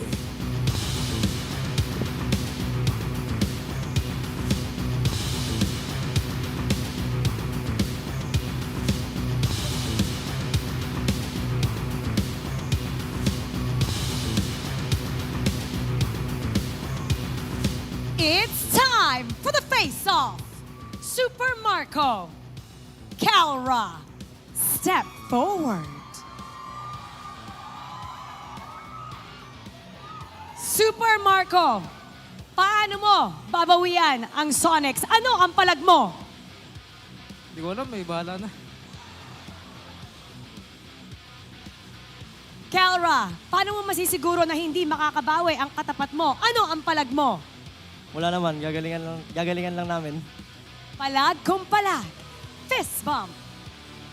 The top two teams of the regular season are ready to settle the score. Who will come out on top? Panel, paso. Yes. Always a pleasure hearing Super Marco talk on stage. This is Fnatic Onic Philippines with an equally meek Kelra today. Yeah. I think it's respect, man. I think it's acknowledgement. Try they not to say understand. anything. Yeah, they're both looking at it. I think Kelder's going into this with even the thought of like, guys, it's still Falcons APBren. Remember, Fnatic Onic Philippines called Falcons APBren the name that we were all thinking, but it wasn't said until they said it. They called this team the final boss. The final boss. Who would have thought? It would actually happen here. And it does feel like they're the exact vibe, right? You know that guy, you know that meme where there's like a big statue and everyone else is just bowing down to it? That's exactly the guy that you have to, you can correlate here right now. Yeah, but Fnatic Onic Philippines, man, they're humble usurpers. Even though they're still undefeated, they're still looking at Falcons APBren with so much reverence and so much respect that despite them leaving in team average KDA, very close on the average gold, unique heroes used, Falcons APBren actually has stretched it out more. Fnatic Onic Philippines still respect the hell out of Falcons APBren. That's right, because the stats are actually going to show you a pretty good story of, you know what, there are specific areas that Falcons AP do excel a lot in that kind of mimic what FNOP does as well. Yeah. Then again, they just win in overall games. Yeah. So, for the infinite keys to victory, Fnatic Onic Philippines, just flex your gold lane versatility. Let's list down a few. Let's list down 3 different heroes Keller has played this season in the gold lane. Carry, Ruby, Lunox. What the hell? Falcons APBren, instill controlled aggression. They've been a little bit sloppy 2 times with their That's aggression. right. And even Coach Ducky, he said sometimes that is the point of pressure on Falcons APBren. A few weeks ago, it felt like Ducky just was on a... Even after that was a victory, by the way. Yeah, they that was won, a victory. but Ducky was furious. Yeah. So I feel like they should be more controlled here. And again, continue making or breaking history. Both of these teams very happy to do so in multiple occasions. Yeah, Fnatic Onic Philippines, they're still making history. Up until they're defeated in this regular season, they're still in the running of continuing history. They've already set history. While Falcons APBren has broken expectations, has broken records, international tournament expectations, and that's why they're here. They just literally got off a world tour a few months ago. So yeah. They're still definitely the team to beat for a lot of people. Then again, we're talking about MPL Philippines. This is the most clear-cut, the most hyper-aggressive region, and the most, I would say, the most equally level, power-level teams in the whole world. That's also a reason why, if you are consistent here, you can be consistent anywhere. Yeah, again, it's one of the most surprising regular seasons we've ever had. And currently, I think one of the most difficult to predict, although, I mean, I would say differently. Sorry. No, but I think a lot of people have mentioned online especially that they're loving the vibe of MPL Philippines Season 14. It's just so unpredictable, so unique, and downright great. Downright very great. Yeah. That's right. So, If you know, right, you know. if you heard it earlier, you know what we mean. Now we are on the drafting phase here. This is where Ducky can definitely flex it out. But one thing's for sure, that obviously that chip not going to be seeing live day today, but the Ruby ban, that's something. Yeah, expecting a Ruby respect ban onto Ogren is quite surprising to me. Yeah, I understand the Khalid and the Moscow ban that they want to go for here. They'd rather face Super Marco and Falcons APBren around the objectives instead of having Super Marco split pushing on his own. King Kong immediately goes for the Fanny. Falcons APBren are playing into this. They willingly gave it. I think in terms of the rotational speed, this has to be a Ling or a Hayabusa, cannot be a Julian. Yeah, you heard everyone have a collective either sigh or an awe or a whoa. That's usually the reaction that a Fanny will bring. And the reaction that you should do is try to avoid heroes like the Julian, who has relatively soft lockdowns and very limited dueling capabilities against a moving target. Yeah. See right now, Falcons APBren thinking about the draft deeply as Kyle TZ Few being the more vocal ones right now. Trying to find the perfect one. So they go for the high loss since it is open. And this time they go Harith for Super Marco. So Falcons APBren said, all right, if you want the gold laner to be there in the fight, we'll pick up a gold laner that's difficult to find against, and we're going to combine it with someone who empowers the Zaman Force. They immediately go for the team fighting combo of the high loss and Harith. And a solid lockdown as well. Maybe lock down that flying Fanny in mid-air before he gets off. You know, that is super crucial. Again, historically, we've seen teams fall against a lineup that isn't ready for a Fanny. Yeah. Especially, you know, FNOP. Yeah. That's scary. That's why they're so confident in first picking it. They just tear up games with it. Could be a Lunox or Cho. Lunox and Cho, maybe. Oh, no, they don't go the Lunox. They go for the Aurora route. Oh. And it's the Cho for Brusco. But it could also be a switch up for Kirk, one of the strengths of Fnatic Onic Philippines, a deep hero pool of Kirk as well. While Falcons APBren immediately go for the Faramis. Okay, let's see how they handle the early game rotations of King Kong and ensure that Few doesn't suffer like 2 or 3 quick early deaths. But that's them playing a very compact team fighting lineup against an Aurora. That's right. that usually doesn't bode well. There's a Lunox ban. I think a lot of people were already expecting that, especially with the performance earlier of Jome. You know what's coming to my mind right now? It's so ironic that some of the most aggressive mid laners of the league, Super Prince and Few, opt for the safest. The safest mid laners right here, which is that Aurora with the Pride of Ice, and of course, NetherRealm with that Faramis. So going into the second phase now, Fnatic Onic Philippines are taking away the strongest utility jungler that Falcons APBren has in their arsenal, which is the Alpha. So that's them telling Falcons APBren, yes, please, play an assassin. Again, I would rather not see Falcons APBren pick up a Julian. It's just going to be slower compared to the Fanny, compared to the Cho combination. You need to match it. This needs to be a Ling or Hayabusa. And I think Fnatic Onic Philippines understand that and are even willing to play into that. That's why they picked up a Cho. So that Cho and Aurora pickup, honestly, it counters everything right now the Falcons APBren wants to do and wants to eventually pick up in the second phase. These last two picks for Falcons APBren need to be really good. Oh, they even take on a Bane? Huh. Wow. Wow. All right. Was I not expecting that? Yeah, we're talking about the Cho. You know what? I actually like the Cho because it's one of the tools, again, all the way back to Season 1, Season 2, you use against the Fanny. Make sure that if he goes for the attack, you're ready with a kick. Look at Super Friends, undefeated with the Aurora this season. 12 wow, KDA. 100%. Yeah, Super Friends, again, the low-key MVP of Fnatic Onic Philippines. He doesn't get as many honors as King Kong, but if King Kong is going to be given so many flowers this season, Super Friends needs to be on the radar of Falcons APBren and, well, everyone. All right. Grok is great. And again, we've seen this time and time again. You put a wall up, the Fanny can't do anything. Then again, we're already thinking about the gold laner here for FNOP. Most likely, we've seen Beatrix go ham with Keller go ham with Beatrix. Yep, he's had a great Beatrix series recently. I think that you can use that. They'll need a tanky XP if they want to go Beatrix. The Alice is still open if he wants to go down that route.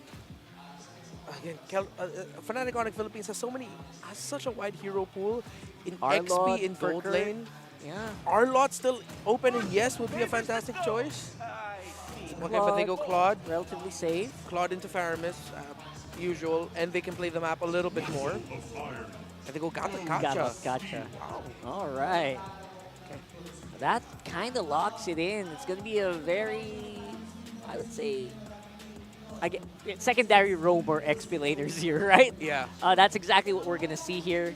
I don't expect any kind of duels to happen up on top. Flap TZ is still the guy who is thinking about his hero here. Trevor coming in close by.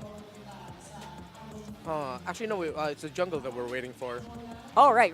Yeah, because I think that's an EXP lane. EXP Hylos or Grok. Yeah, either or. Swappable. We'll see. Right, we're thinking about the jungle. I'm leaning more towards a roam Grok, considering that it's a Cho. Oh, good point. So kind of makes it a bit safer, right? Yeah. Safer mid lane. Typical assassin, is it? Yes, they go for the link. Okay. That's a different... What skin voice line is that? Is that the dragon? Anyway. Could be Lord Shen. Could be Lord Shen. Right now, here we go. We're locked in. Nothing too crazy right now, right? And we kind of expect it to just stay so. FCAP I did show lineup rating is really good for FCAP. They're covered with all bases. Yeah, but that's in the context of a team fighting, it looks like. Early damage, control potential, all there. Crowd control, though, is what Fnatic Onic Philippines has in spades and what they have to be careful with if you're Falcons APBren. The Cho and the Aurora can just mess up their team fighting, but also, most importantly, how are they going to handle King Kong's Fanny? That's the big question, isn't it? Let's throw it over with a cable. Whoop! To our casters. Rev up those engines for the Retribution Rumble rematch. Falcons APBren, the Titans, looking to stick one up to the undefeated Fnatic Onic Philippines. Leo and Ian bringing you the action. That's an interesting job. You see that second ban phase? Yeah. I mean... They took away my boy. Your Bane. My Bane. Your Bane. But I like this matchup once again. The Fanny of King Kong going up against Kyle TZ's Link. The one above all versus, what do we call Kyle? King Kong? Link Kong. No, Sky King Kong. Hey. Are we allowed to say that? Sky King. It came from Renmar, though. I mean, his Instagram is intact, so... Check out the emblem set that's being deployed by both of these squads. Again, it's not like Fnatic Onic locked FCAP out of a good hero. It's just, from Blue, I can say for sure, Coach Why Not, Coach Hayes, they were in control. Oh, speaking of in control, Brusco goes in with the triple man knockup, and King Kong's answers with the steel cables. Might be able to go right after Few as he brings him down, and Cyric picks up the kill. See, I told you, Mr. Perez. Wow. That's a local of Signal Village Taguig. About the same neighborhood as I have growing up. Anyways, regardless, see, I told you, they were in control of the draft, so it's not like they gave FCAP bad choices. It's just they gave him choices that they were comfortable with. Yeah, it's actually comfortable. A comfortable pick for Few again with the Faramis. A lot of times you see Few has those clutch NetherRealm moments, but wait a minute.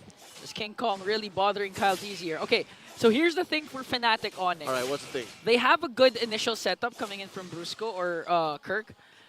But the beauty is, again, Super Friends with the Frigid Glacier. Again, it could be used as a counterattack if ever Falcons APBren manages to go with the Wild Charge Flicker combinations or a Glorious Pathway coming in for Flap TZ. So they really need to make sure that Kyle TZ here goes after Kelra. And wow, just like that, this is one of the few times we've seen Kelra use the Claude this season. Off to not a good start. The gold standard got stood up. 2v1 all it took. Again, shades of what happened to Kusei in the final 2 games of that last bout we saw earlier today. Again, when a Ling catches onto you, and it doesn't even really matter who that gold laner is, helps that it's an early game spiking Harith.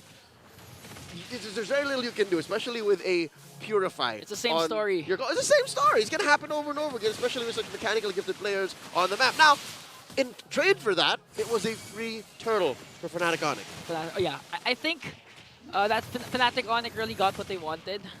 Wanting to go for those turtle takes, because again, when it comes to their graphics a while ago, the comparison between these two teams, in terms of objective controls, Fnatic has the edge. So Falcons APBren really want to, as much as possible, get neutral objectives, get the lead early on to activate Super Marco, especially since he has the winning lane matchup. This is a Harith that could dominate the early game. Jose, you know what else they have the edge on? Fnatic Onic have the crowd on their backs. Very rarely do you see the kings of the world, the Titans of MLBB, being behind on stats like that. Yeah. What is that, 65 to 35 around theirs? Yeah. It's a something, it's a new view, but look at King Kong forcing out the Temples and Blades from Kyle TZ. But to be fair though, inside the venue, here in Green Sun Hotel Makati, the crowd's leaning towards Fnatic, towards Falcons APBren. You know what? That was true earlier, but now looking at the crowd, I can't tell you who's... Oh, wait. There's a kick. Okay, here comes Force out the Purify. And, yeah, just Marco standing his ground. Anyways, as I was saying, the crowd, it's a full-packed Green Sun Hotel, ladies and gentlemen. If you're not here, let me tell you, you're missing out. So get your playoffs tickets now. The crowd is quiet. I need to say, unfortunately, the Grand Finals tickets... Hey, are sold out. There's a chance, all right? It's not a 0% chance that they maybe open up a few seats, but I'm telling you now, man, it's sacred. This hall feels sacred, man. Yeah. People are just, with bated breath, just watching. Some of them, their jaws are agape. You know what I mean? Just, They really want to absorb whatever's happening right now. Like a fast-paced play coming in from Brusco, and Few with a save coming in with the NetherRealm. Super Prince answers right back with the Frigid Glacier as Kyle TZ with the 4 blades onto Kirk. But Kirk, as tanky as ever, as King Kong picks up a kill onto Ogwin, onto the top lane. But they're not even done after a few. Another knock-up. Frosty Breeze, and Brusco was the one who got the kill. Man, Fnatic Onic, they just don't let anything through. False engage like that, you would have said, all right, let's move on. You know, Turtle's still standing. Maybe we could go get that. But Fnatic Onic just understand the map so well. They understand their playstyle so well and how their opponents will respond. If anything, the more amazing thing is the fact that Few just stayed there. Few tried to fight it off, but Fnatic Onic didn't budge. And now they got all those kills and the second turtle of the game. Man, we've been highlighting Kelra, King Kong, the KK connection, even Kirk. But I have to admit, I'm leaning towards Brusco this time because he's literally the engine for Fnatic Onic. But in this case, it's going to be Super Friends to bring down Bulletproof. When you have a lineup stacked like this and your gold laner is known as a gold standard, like that's to be expected, right? You can just leave him alone. Like, you can say, all right, I'm going to do this. Kelra, you know what to do. And that was a Claude that got hit with the first blood. Yeah. Like he got it was unjust what happened to him, right? And then he's just like, all right, you know, I'll control the lane again.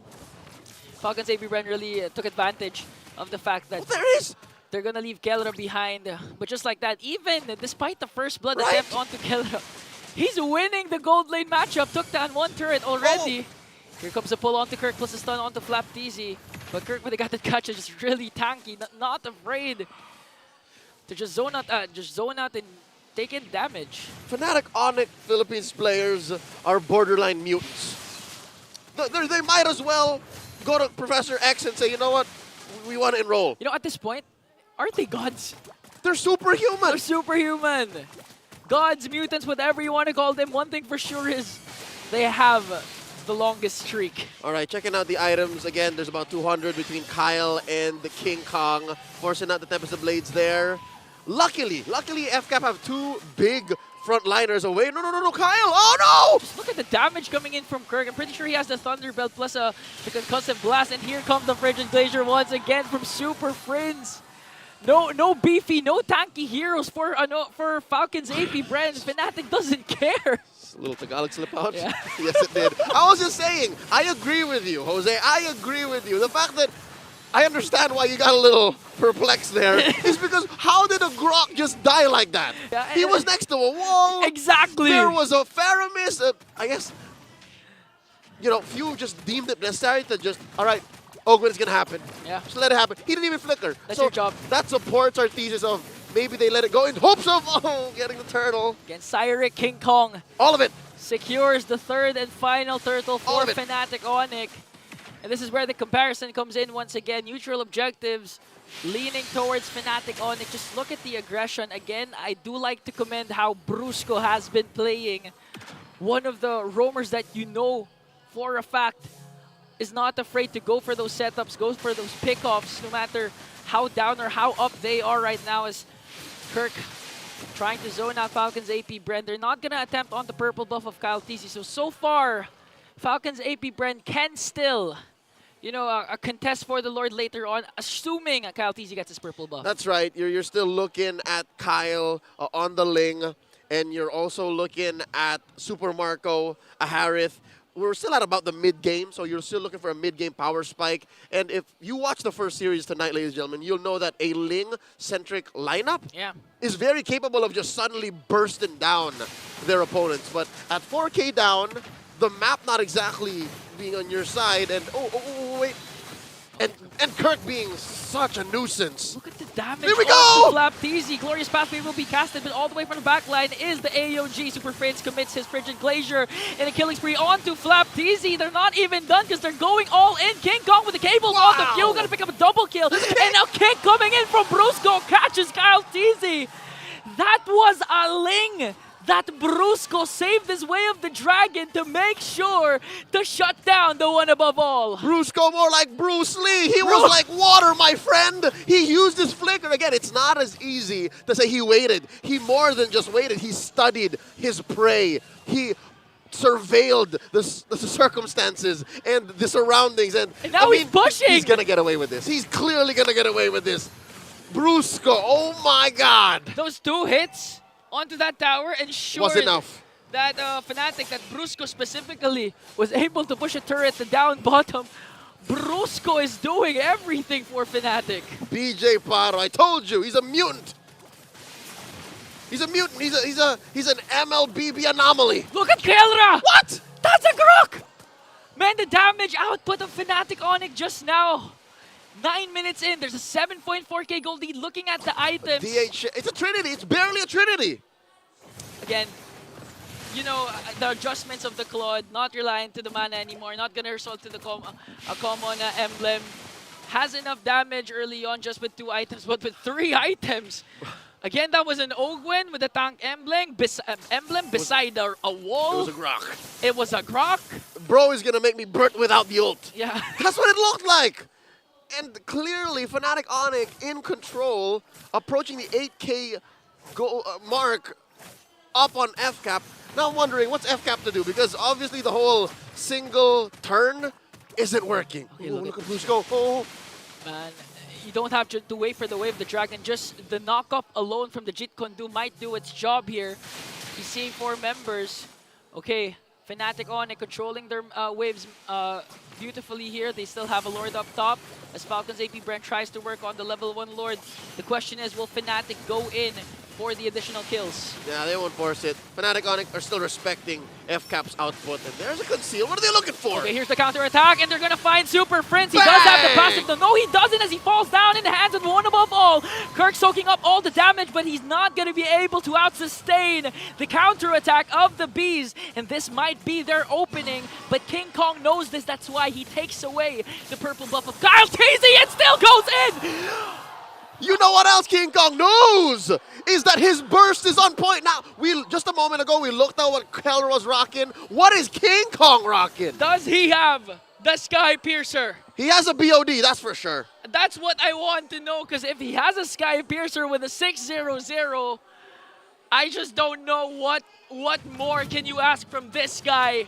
King Kong has been phenomenal all season long. Ooh. All right.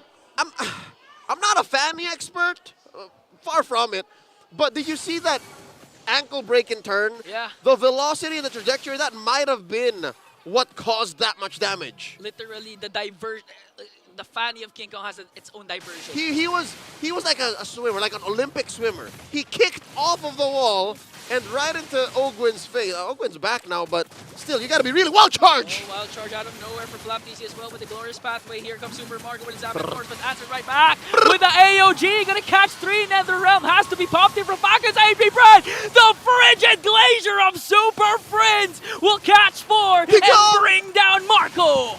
And they're inside the base as that mid lane inhibitor falls.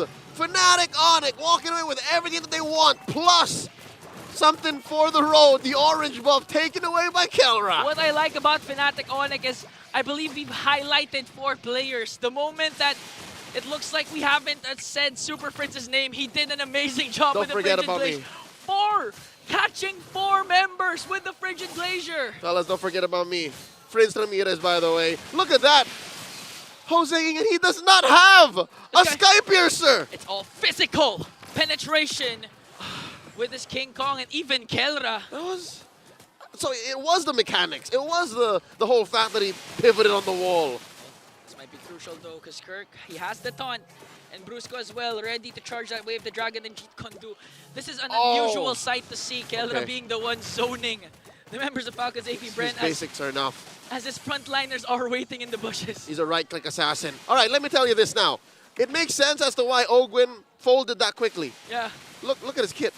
Ogwin. This is his poverty era, man. He was rocking an Athena shield, understandably, against Kirk and Prince, and then a Dominus Ice that he just barely built like a moment ago. That's why he can't do as much as zone or be the frontliner for Falcons APBren, because at this point, Fnatic Onic's not afraid to cast their ultimates, even to Ogwin alone, just to bring him down.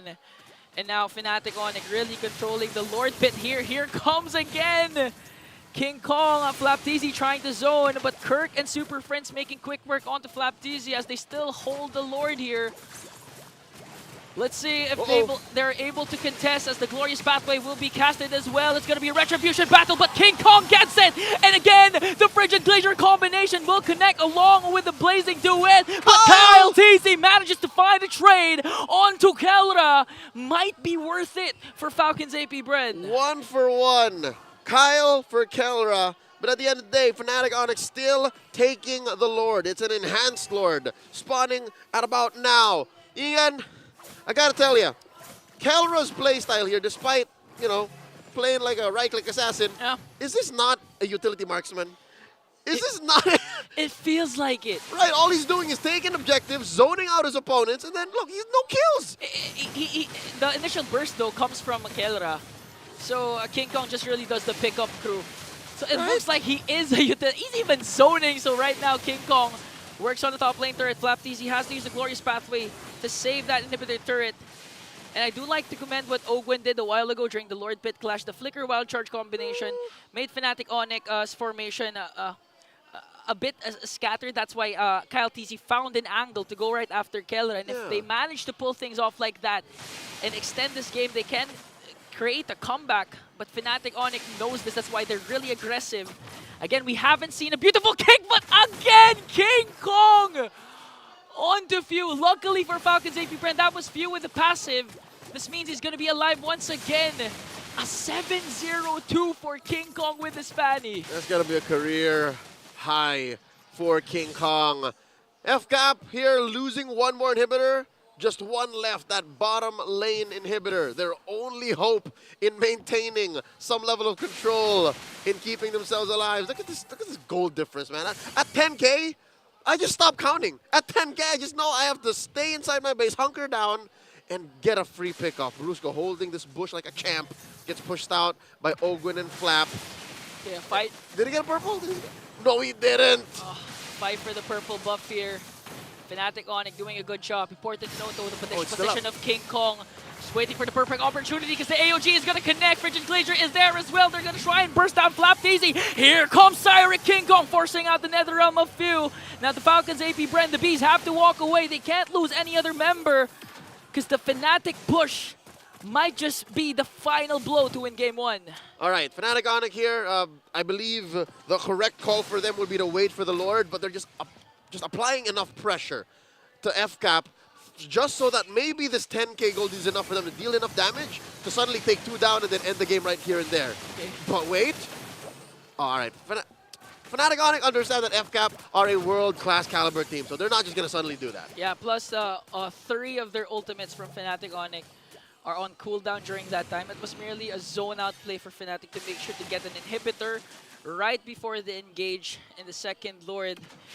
10.3k gold lead, 13-4 scoreboard. We've been saying that the tagline, our headline was Gods Among Men. Literally, Fnatic is the god among Falcons APBren's men. That's a third Lord, by the way. Third Lord? That's a third Lord? The game has gone on long enough for Fnatic Onic to have gotten 2 prior. Yeah, it's a third Lord! Well, props to Falcons APBren for being able to extend this at this point, despite the huge gold lead at 10k. You know what I'm afraid of? As impressive as that is, it just seems like you're just punching to the sky hoping God feels your hits. You know what I mean? Because at 10k down, the map looking this blue, how do you contest? What's going on? Are they even thinking of contesting? Hey, look at just Brusco zoning out Kyle TZ, making sure he's not going to be present during that turtle fight, Lord fight in the Lord pit. But Falcons APBren making sure to try and move closest as much as possible to the Lord. Here comes the glorious pathway. King Kong with a cutthroat. But it's not going to bring down Kyle TZ. Here comes the Clash Few though. Able to cast the Nether Realm still. Might be a counter attack coming in from Falcons APBren as Keller tries to work on the Lord. Okay, Kyle TZ has to go for his purple buff. Here comes Kirk plus the Frigid Glacier. Going to connect onto Flap TZ. A lot of ultimates has been expended for both of these teams. No one has yet to die, but here comes Kelra with the Blazing Duet connecting onto 2. Marco, Flap TZ falls down. King Kong onto the backline. Gonna bring down Few. There's the Tempest of Blades plus the push from Fnatic. They're not going to worry about the clash because they want the base. And in a flash, Fnatic Onic Philippines take game 1. I was so fixated on the Lord pit that I did not notice the rotation. I did not notice anything at all at that point because of how fast King Kong Kelra is with their ultimates. And the best part for Fnatic, for Cyric, he didn't die a single time. Who's bulletproof now? Who's bulletproof now? King Kong asks. Let's throw it over to the Infamous Game Tambayan to hear more about the ins and outs of Game 1. You know what? That's the funny thing about bulletproof vests. You can go through it with a sword pretty easily. Yep.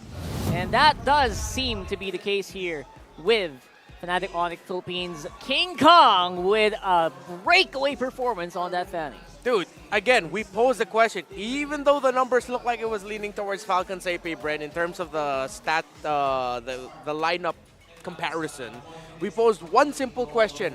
How are you going to stop King Kong's Fanny? And the answer of Falcons APBren was, unfortunately, we couldn't. Dude was unstoppable. Show that jawline and mew all you want, King Kong. 8-0-2. Combination with the Cho and Gatot Kacha.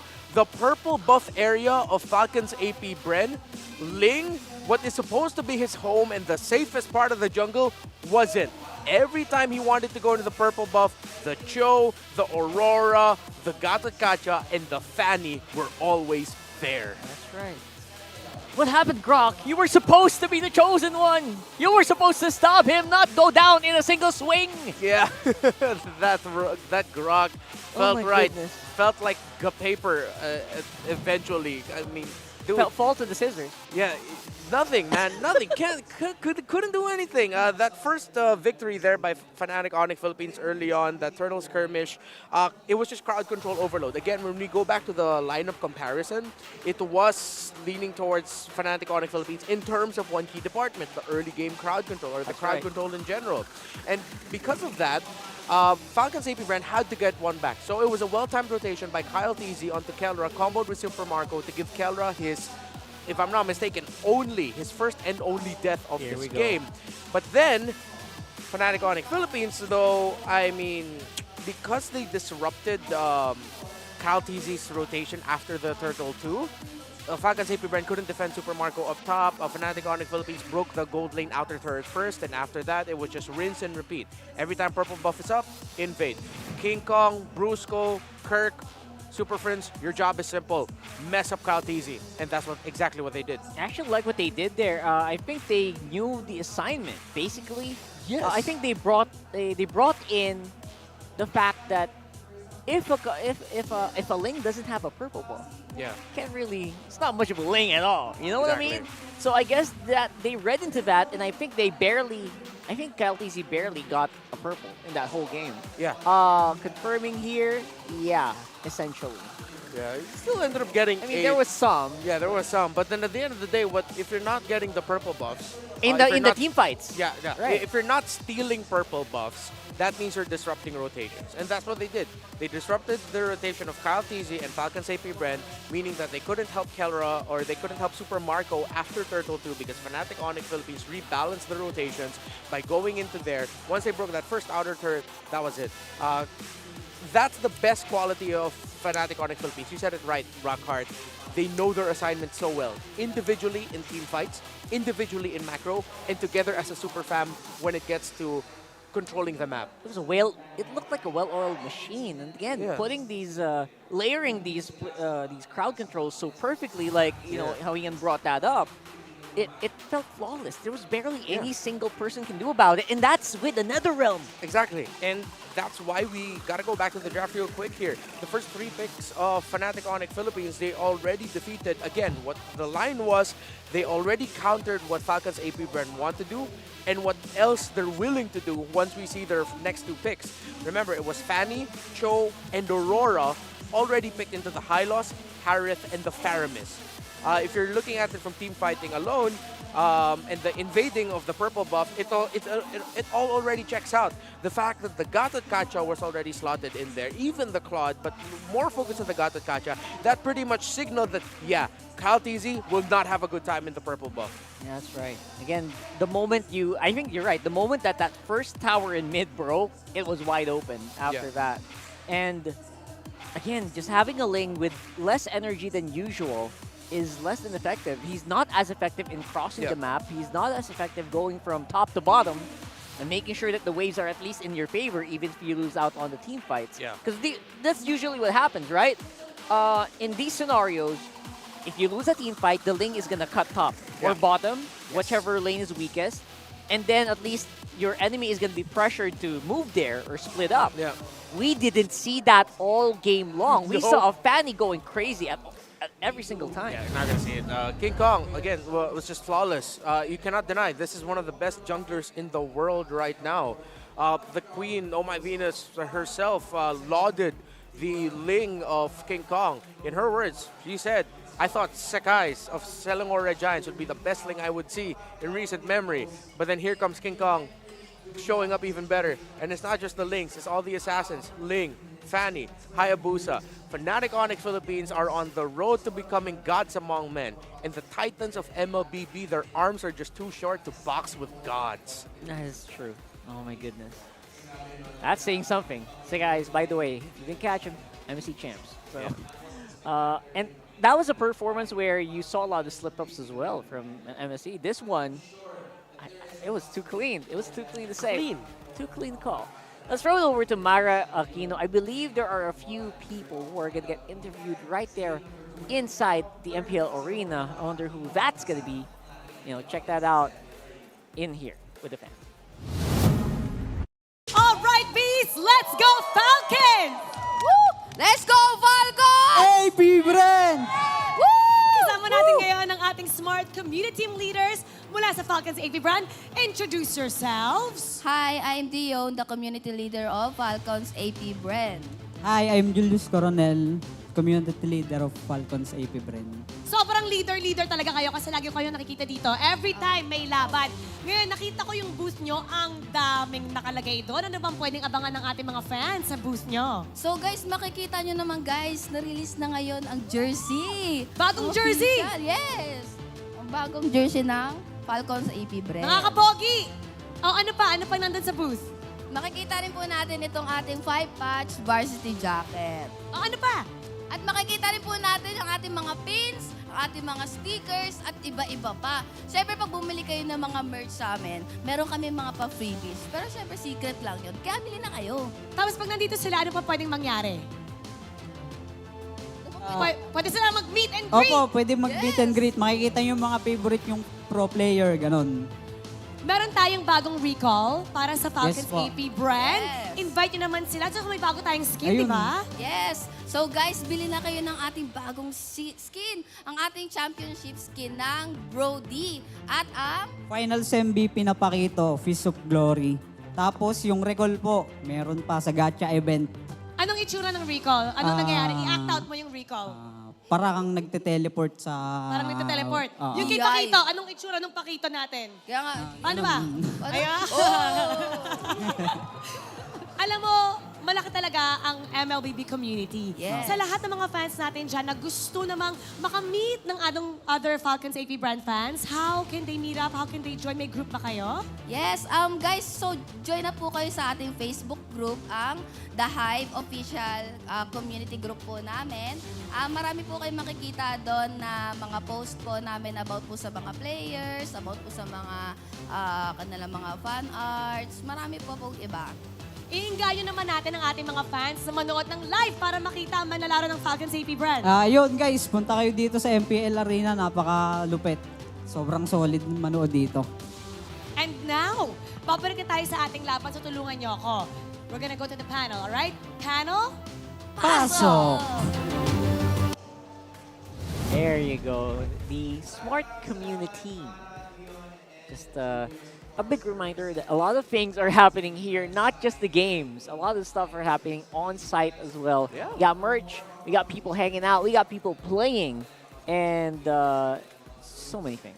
Yep. So many things. And we have a lot of fun, by the way.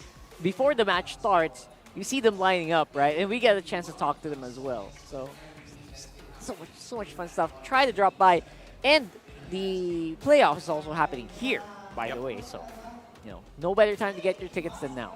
Yeah, this has become our home for MPL Philippines Season 14, maybe even beyond, who knows. But yeah, don't forget to get your tickets. Yeah, go ahead and get those tickets for the much-awaited playoffs of MPL Philippines Season 14. Again, happening here in Green Sun Hotel. And we got an early bird ticket. Early game. I was going to say early game again. Early bird tickets out now because they're on sale starting from today until October 9. So we got 300 pesos for your early bird price, and we got 400 pesos after October 9. So if the math serves me correct, you will save 25% if you buy in the early bird. You're right. It's 25% cheaper. So buy your discounted tickets now at ph-mpl.com/tickets/playoffs. See what I mean? See what I mean? And you know what? It's also just so fun to watch people be on site. Everyone just having a lot of fun. Yeah. Be part of it. You can, whenever people are shouting, you can feel the vibrations in your body, and the whole arena is cheering. So go ahead and do that as well. We're doing that here right now with a smart gameplay pose with the hashtag #ThePowerSmart, of course. All you have to do is copy the pose of the player, and that is now King Kong. To win a redeemable in-game code. Who's the best? There we go. All right, almost. With a face. Oh, he has braces too. Nah, Braces it's over. too. It's over. And the perfect. Okay, and he's got the hair as well. We get with the matching everything, and I think we have a winner. Yeah. There you go. Could be close. And he has Yeah, a yeah, jawline okay. too. Deserve, All right. deserve. So you can't deserve it, brother. Keep it up. And make sure you're always present. See what I mean? Lots of stuff happening right here on the venue. What was his friend showing? What is that? Oh, he bought a ticket already. Oh, he has a grand finals ticket grand locked in. finals. One of the people who got to buy before it completely sold out. That's the flex. Yeah. That's the flex right there. That means he waited, and in the span of 5 minutes, 4 minutes, I think that got sold out. I hope to God he isn't a scalper. I'll leave it at that. Please don't be a scalper. I hope dude. that's just one ticket. We've seen your face in your email confirmation. If you're not here in the grand finals, we will hunt you down. That's very aggressive, brother. I'm not kidding. I would say the FCAP deserves that blue side pick. And again, the scalpers, good luck, because we got pretty good security now. There you go. I'm never doing that again. For I'm never FCAP, doing that again. Oh, God. I'll be honest, I feel like they drafted pretty well there. The Grok was okay. It just felt like FNOP, they went like, they skipped gear 1, 2, 3. They went gear 5 right away. Yeah, they went into that thinking that they could just control the mid and then win. They didn't take into consideration that Kirk would be winning at the EXP lane against FlapTZ, that the jungle, the rotations of Fnatic Onic Philippines were so well timed that Falcons APBren couldn't even assist FlapTZ in key moments, and at the same time, they were getting invaded upon. So now, as we head into Falcons APBren controlling the blue side, it's good that they respect ban here, the Cho of Brusco. They'll also have to take the Tigreal into consideration here later on. And they also respect ban the Fanny. With the Ling and the Fanny gone now, I believe we're going to be leaving Hayabusa and Julian as the main trade-offs. However, Falcons APBren, again, if they do not, and if they pull the surprising move of not first picking either the Hayabusa or the Julian, then they might be, that's a signal that they're leaning into like the Alpha or the Bane pickup in the jungle. And the Bane pickup is kind of already in the minds of both of these teams anyway, right? Because of what we saw earlier. So we know that if it does come out, there's probably going to be repercussions, or both of them will probably be ready. Bane becoming a surprisingly powerful pick, specifically in the jungle right now. I know Leo wants to see it in the XP, but it's still relatively powerful all the same. Yeah. So let's see if they're just going to go into the Hayabusa. Fnatic Onic Philippines, every time I see... Nope, they take it away. It's locked out. Yeah. So now you still have the Julian Nolan as the available trade. By the way, we haven't seen Nolan at all throughout today. Oh, that's a good point. It's always been Lunox, Harif, Claude. Interestingly enough, Phovius, of course, making an appearance finally after being banned out for like 9 consecutive games, I think. Yeah. I don't know if the math's right. It's either 9 or 12 games straight or some. But yeah, I'm very happy to see Phovius again. But then again, Matilda is left open, which means people are probably going to be able to make it out in time with the Alpha coming into play here for FNOP. Yeah. Actually, 8 games banned straight up. 8? Yeah. All right, there you go. Right away. Almost there. So, wow, Fnatic Onic Philippines, they are so good at playing denial on the red. I mean, we posed the possibility of the Alpha or the Bane earlier. Sure, Fnatic Onic Philippines just picks up the Alpha. And again, for them, this could even go to the EXP lane for Kirk. So they go the Matilda, Moskov here. Will it go Nolan or Julian for them? But no. Angela. Wow, they dodge it. Okay, because there was a possibility that Super Friends could have picked up the Matilda in the mid, and then that they could go Angela Rome. So I think that's what Falcons APBren is leaning into. And now Fnatic Onic Philippines need to acknowledge that they're going to be going up against a Phovius-Angela combination, most likely. Oh my god. So for longer extended team fights, they had to pick up the Edith. That's a juggernaut if you've ever seen one. If you've ever seen a Phovius jumping around with a heart guard, yeah, man, just turn tail. You're not going to be able to out DPS it most of the time. They're going to need... I wonder if they're going to still pick up the carry into the gold lane for Kelra or the Lunox. If there's ever a hero that can kind of barrel through them, it's probably the Lunox, right? Yeah. And if the Lunox does make an appearance here, I wonder how they're gonna they're gonna deal with that. Wow, FNOP respecting the potential Angela Joy combo coming out that FCAP could have gone for. Yeah. So Falcons APBren acknowledged that Carry could be one of the heroes that they can really mess him up, and plus that would have been two sources of true damage from Fnatic Onic Philippines. So two sources true. That sounds like a yeah. Two sources. So you still have the wow. Again, there's still so many options that Keller can go for. If it's not the Alice, if it's not the Lunox, if it's not the Harith, you can still even go. You can make an argument for Ruby here in the gold lane. Grants you immortality. Well, apparently King Kong has flexed his jawline 9 times, by the way, this season. Wow. Since he always does flex that jawline. I'm glad that we actually have that as an official statistic now. Thank you. 9 jawlines up on stage. Yeah. No one Good for else. him. I lost my jawline during the pandemic. Bread. Everyone learned how to make bread. Bread was just too good. All right. I think they can ban out another. Yeah, bread. Really? Yeah, that's how I gained weight, bro. I just kept eating bread that I made. Take out another counter pickup if you want to. Oh, yeah. Or still consider banning out an assassin, because, I mean... Take out the Claude, maybe, or the... It is in despair that No, yes, the Nathan. Yeah. There you go. Again, wide hero pool, bro. That's true, that's true. So again, Beatrix is actually a huge possibility here. Yes, even you could even still slot in a Beatrix. It's good. The flexibility of Fnatic Onic Philippines, how they have, I think it does boil down to, again, Keller can play so many heroes, Kirk can play so many heroes. Because of that wide EXP lane hero pool, you don't exactly know what's going into the roam. This Matilda for Super Friends in the mid lane is really good. All right, they go for the right option, I think. I mean, Beatrix is fun, but if Claude's available, pick it up. That's always been the general rule in second phase. Yeah, and right now it looks like Fnatic Onic Philippines might, in terms of thinking about it in the team fighting, they might be able to survive the initial onslaught enough that once Phoveus has run out of potential heroes to dunk on with Inferno Pursuit, then that's when it should be safe for Keller to go in. But I think this cannot be a roam Angela at all for Open. This has to go into the mid for few. Yeah. They need a different roamer. They could consider Gatot Kacha, honestly. But there's so many dashes that they might actually be able to escape the Avatar of Guardian. And Gatot Kacha actually can get punished relatively hard. And he won't be able to take out targets. So they are not. They're going to go for... Wow. Is that... It's still roam. Roam Angela, Jungle X-Borg. Okay. So it's the old Angela X-Borg combo, but this time it's the roam. Could be tough here for Falcons APBren. That's a very hit or miss lineup that we are seeing right here for Falcons APBren. Incredibly so. And that's how mid lane Sicilian. That's a mid lane Sicilian, 100%. Half expecting Super Friends to actually use the Matilda here. Yeah.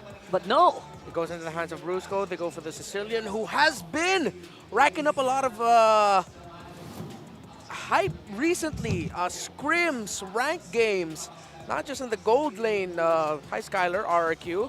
He is still a great mid lane pickup, and let's see if it'll be enough. Both farm-based heavily is the mid and the gold. It'll be up to the Edith, the Alpha, and the Matilda to bridge them into the mid game and set them up for success. And for some reason, you know what? Despite that pretty hefty lineup for gold and the mid, I think they can do it. Seems doable here. And let's see if our casters, Leo and Ian, also think the same way. Throw it over. FCAP, FNOP, Game 2. Let's go! Game 2 is at hand. Best of 3 match point for Fnatic Onic Philippines and Ian. Woo! Is this the right time to bring out the Sicilian? It's another debut pick. I mean, they have the luxury of doing it. They've secured a playoff spot, might even secure the first seed. So it's time to experiment. But this isn't that much of a cheese because Renmar and Rockhart has mentioned that this has been used a lot in the different regions. And even flex their roles, not just the mid lane. I believe this was used also at the gold lane a lot of times, even in ranked games. But here's the thing. I would be okay if that was just the only off thing about this draft. I'm gonna use the word off in a very liberal way, because you also have King Kong on the alpha now. Prior, okay, this same very matchup, the alpha was rocked by Kirk in the XP with the Revitalize to stick it up to Flap, to stick it up to the Phovius. But now that it's kind of switched up, I don't know if that's what irks me about this. It's not the Sicilian pick alone. Yeah. It's the fact that it's comboed with a few other factors that don't support Fnatic Onyx's winning image. Unless again, just as how versatile they are, as how flexible they are, the way they play is just that deep too. Honestly, for me, I think it's the fatigue for Cyric, for King Kong, but King Kong enters. And the save coming in from Busco with the guiding win. I think it's the fatigue. Did you see his Fanny play a while For sure. Man, you could feel his fingers hurting with all the cables, all the cutthroats he performed. He hasn't died a single time, but did dish out a lot of damage, dish out a lot of kills. Maybe he wants to relax for game number 2, but still has a viable option. What are you saying about me and my alpha mains? It's an easier compared to a Fanny, but look at this, a catch onto Flap, forcing out his flicker. And the aggression of Fnatic clearly hasn't stopped. Their rotation might actually be better and faster compared to Game 1 with the presence of Brusco's Matilda. I mean, they are still waiting for the Heart Guard. In goes Flap. And Kirk with the Primal Wrath as well, trying to dish out the damage onto Flap. Well, Flap TZ manages to rock the Infernal Pursuit. And King Kong with the Retribution manages to get the first turtle. Flap TZ in trouble here as he tries to walk away, will survive. But Fnatic gets the turtle. Ogwin still doesn't have the Hearth Guard. I'm pretty sure if the timing was right, maybe FCAP would have leaned hard into it, but this does give the first hurdle over the Fnatic Onic Philippines. And you're right, again, very early game centric. I think they do need this. They need this late game insurance, and they also need, well, we need the 76th unique hero pick in MPL Philippines Season 14. That's, what now? 65% of the heroes? Wait, 65? Yeah, that's about... Do we have 118 or 120? 120. We've already broken 120. Yeah, especially with Suyo. Suyu. How do you pronounce it? Suyo. Suyu. He's coming out of the playoffs, but regardless. Yeah, so 65% might be the number. Let's just ask Redmar later on, but here comes the Sanguine Claws onto Kyle TZ. Will pop his Viraga armor, and that's the beauty of having a Sicilian. Apart from the late game insurance, you have additional crowd control with the Sanguine Claws AoE as well. And here comes the over-aggression of Fnatic. Paired up with the Matilda, they can outmaneuver Falcons APBren. Oh no! King Kyle's Kong. going down! And the next target might be Super Marco, but few here to the rescue. As Fnatic Onic, 3 Sonics working on Super Marco. The Heart Guard is ready to be expended though, so at any given moment, Super Marco's in trouble. Ogwin rather's gonna make sure he's safe. All right, here's the thing. You forgot to mention one thing. You talked about the CC. You talked about the late game potential. You know what else Super Friends brings to the table? What? Range. Exactly. I remember the days when the Sicilian would be picked up just because there's a Farsa on the other side. And you need to close that gap. And because of those Sanguine Claws, my boy, for all those who missed out on when Sicilian was a thing, that just breaks the game in half. Like, you can't even touch, usually, the Sicilian player. Yeah, so right now Super Friends has the luxury of doing that. As we speak, just working on Kyle TZ. Another chain crowd control might be able to bring him down. Just look at the damage coming in from Fnatic Onic as he tried to work on Flap TZ with an Infernal Pursuit despite the Heart Guard for there. And here comes Kelra with the Blazing Duet, gonna finish the job and bring down Ogwin. Just total dominance for Fnatic, and they're not even done! Oh! That's gotta be frustrating. Again, usually, you see a Phovius dunking on fools. He usually would just be, you know, his life would be coming back there. It's like you're running him through a blender. Like, what happened? I love how you have sound effects for the life bar, but not for your favorite hero, Bane. Let's not talk about that. But still, Fnatic Onic, 4,000 gold ahead, 5 minutes in. This is not the way I foresaw this happening. Because again, there's a good amount of sustain on FCAP, right? Yeah. And there's a good amount of dive coming in from them. It's a good quality dive. But FNOP have denied all of that. I'm actually curious what Few has been getting with this IMU. I haven't I might have missed it. I'm not quite sure. Ideally, he'd be getting maybe Circling Eagle the Primal or Wrath, the Primal Wrath, right? Because it comes with the transformation. Maybe when you find yourself in a pickle, you steal the Bat's Feast. Yeah, but that's just a defensive move. Very defensive. Yes, you're right. Okay, now they're gonna work on Kyle TZ here again. Circling Eagle. Brusco, one of those aggressive roamers when it comes to the Matilda, not afraid to go in, just dive in, aid the members of Fnatic Onic as they work on the bottom lane turret. These are 5 members. I know 4 because Kirk's up top. Let's see who's gonna make a play first. This is... Speaking of range, you mentioned this, the range, the crowd control, even the crowd control is ranged. It's low cost. It doesn't put FNOP in danger. Usually, when you try to go for CCs, again, point in comparison, Few, when he tries to terrorize FNOP, he has to be in range. He has to come up close. Sanguine Claws don't care! Speaking of Few, he has to pop his Purify here. He has his, the Bat's Feast though.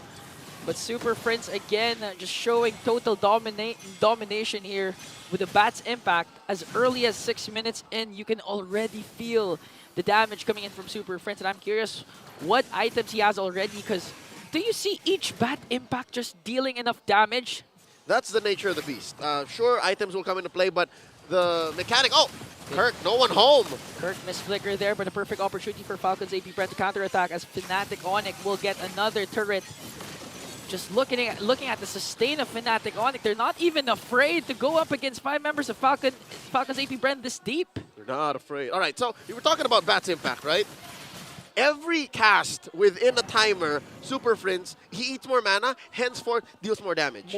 That's why. It'll just eventually eat into his mana, you just keep chunking away until he doesn't have any more. But I would reckon, since he's been hitting people with skills and getting away with so much, he can afford it. Look at King Kong just literally leading the charge with the Spear of Alpha.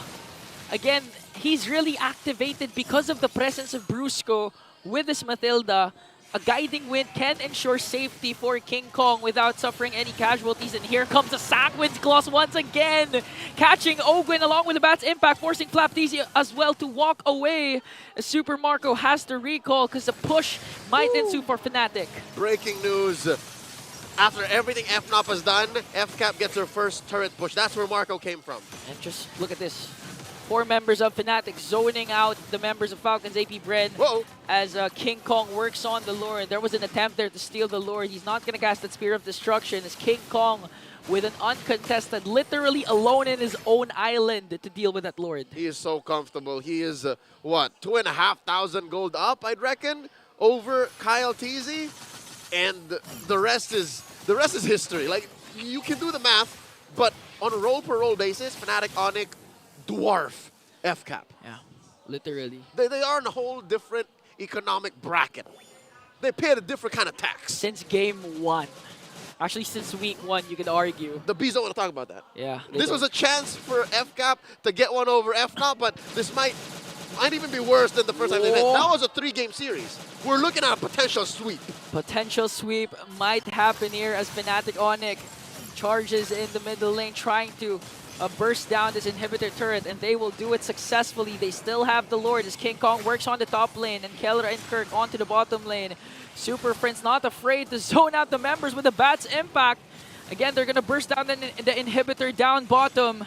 It's just the inhibitor up top remaining for Falcons APBren. It's so tough for FCAP. Wow! The chain CC from Fnatic is just too much. Last Insanity has to be used here to clear out the minions. Circling Eagle and Keller goes in with a blazing duet. Might be able to bring down Kyle TZ here. Pops his immortality. Looking at King Kong, gonna get a mega kill as they take the game, the series. 12-0 last week, 13-0 today.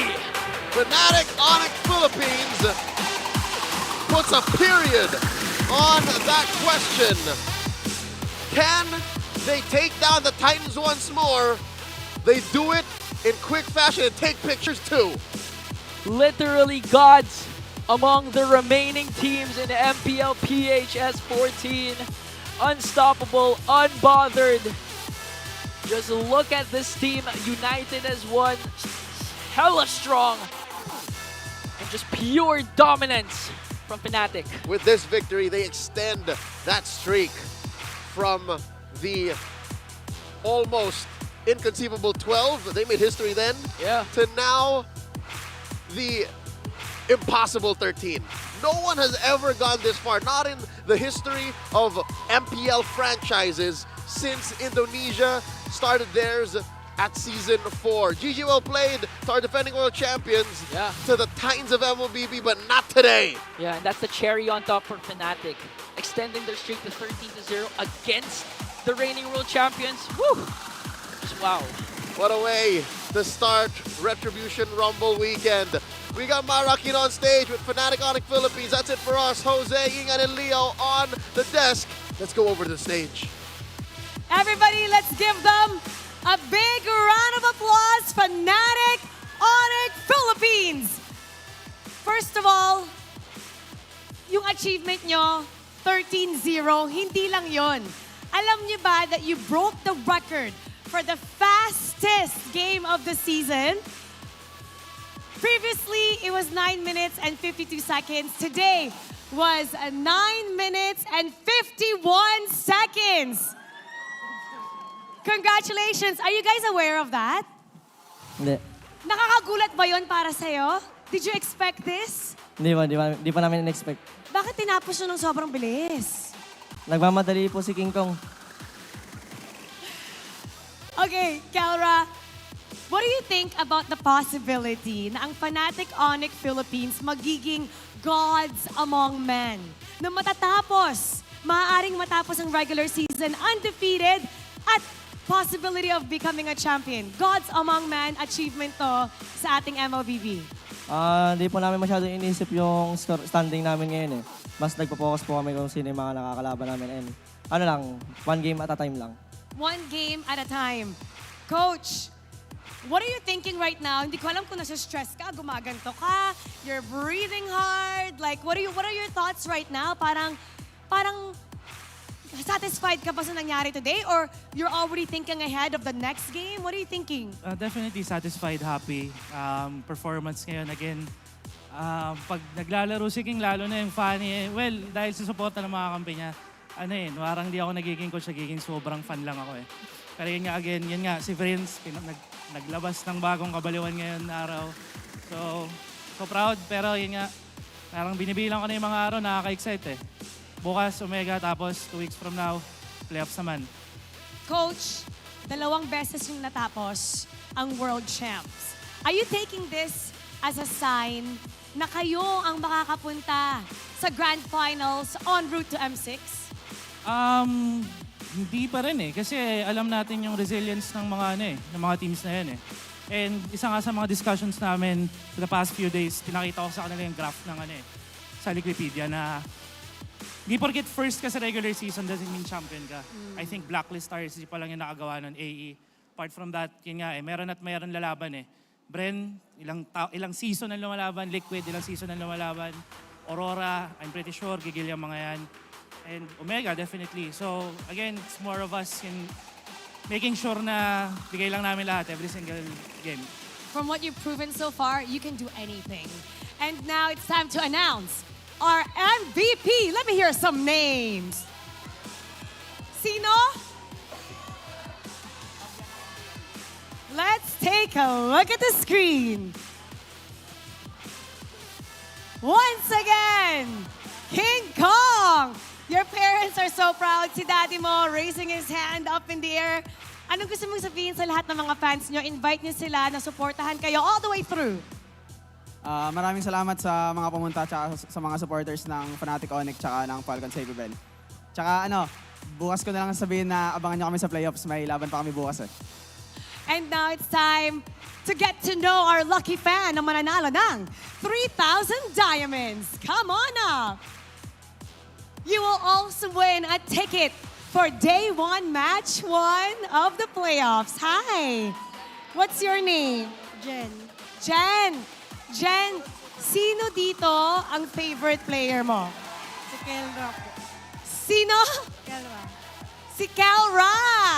Si Kelra! Na-break ang streak. Okay, tabi ka kay Kelra. Bakit si Kelra? Kasi po din po kasi ako yung marksman. Ginagamit ko. Okay. Anong gusto mo sabihin kay Kelra? Keep it up. Keep it up. May second favorite player ka ba? Si King Kong. Si King Kong! Si King Kong. Oh, anong gusto mo sabihin kay King Kong? Mas lalo niya pang galingan and ano.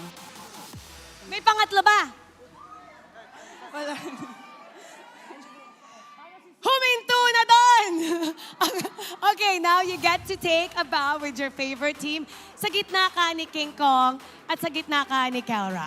Go right in between them. All right. Congratulations to Fnatic Onic Philippines.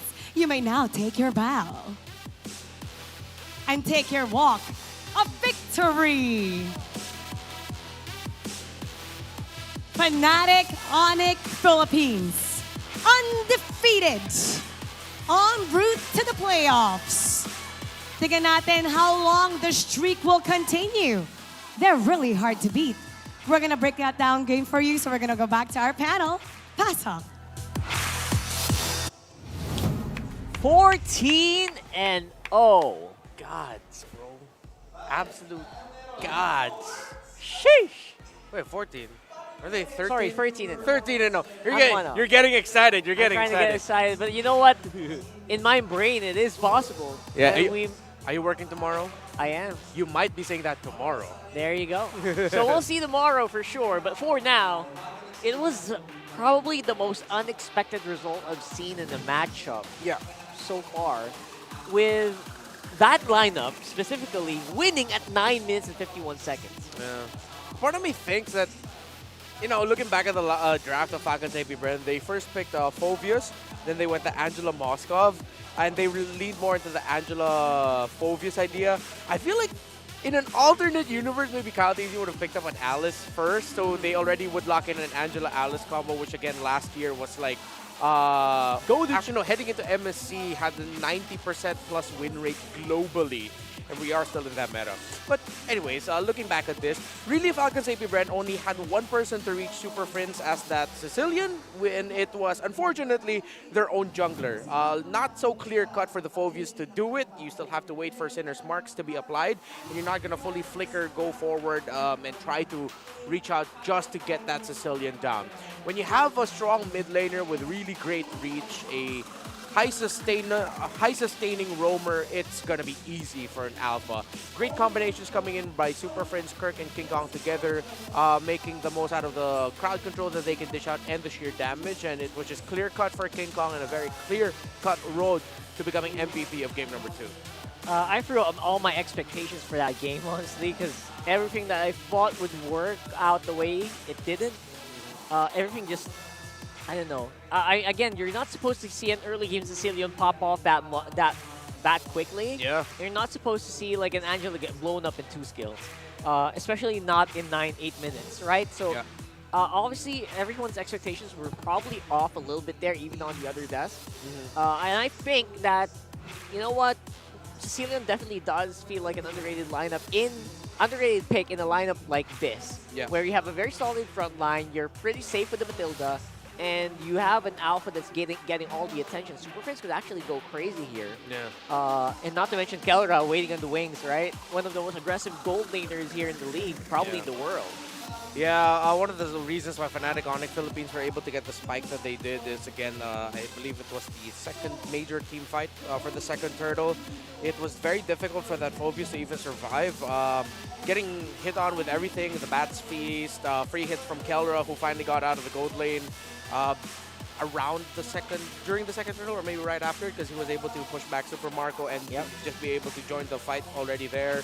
It was just a lot of eggs in the Phobius basket, which usually when you have a lineup with an Angela roam, you want to have 2 main options as the guy that can sustain, hold on, and live. Back in the day, it was the Fredrin, it was the Baksha. Xborg isn't really built like that. He's gonna pre-hit somewhat, yes, okay, but mainly he just wants to survive last Insanity, get the Retribution, and the XP laner should cover. Again, maybe it's just wishful thinking that we could have seen an Angela, Alice, and Phobius together. Maybe that would have been a little bit more sustainability to survive, because the early game damage of Fnatic Onic Philippines isn't there.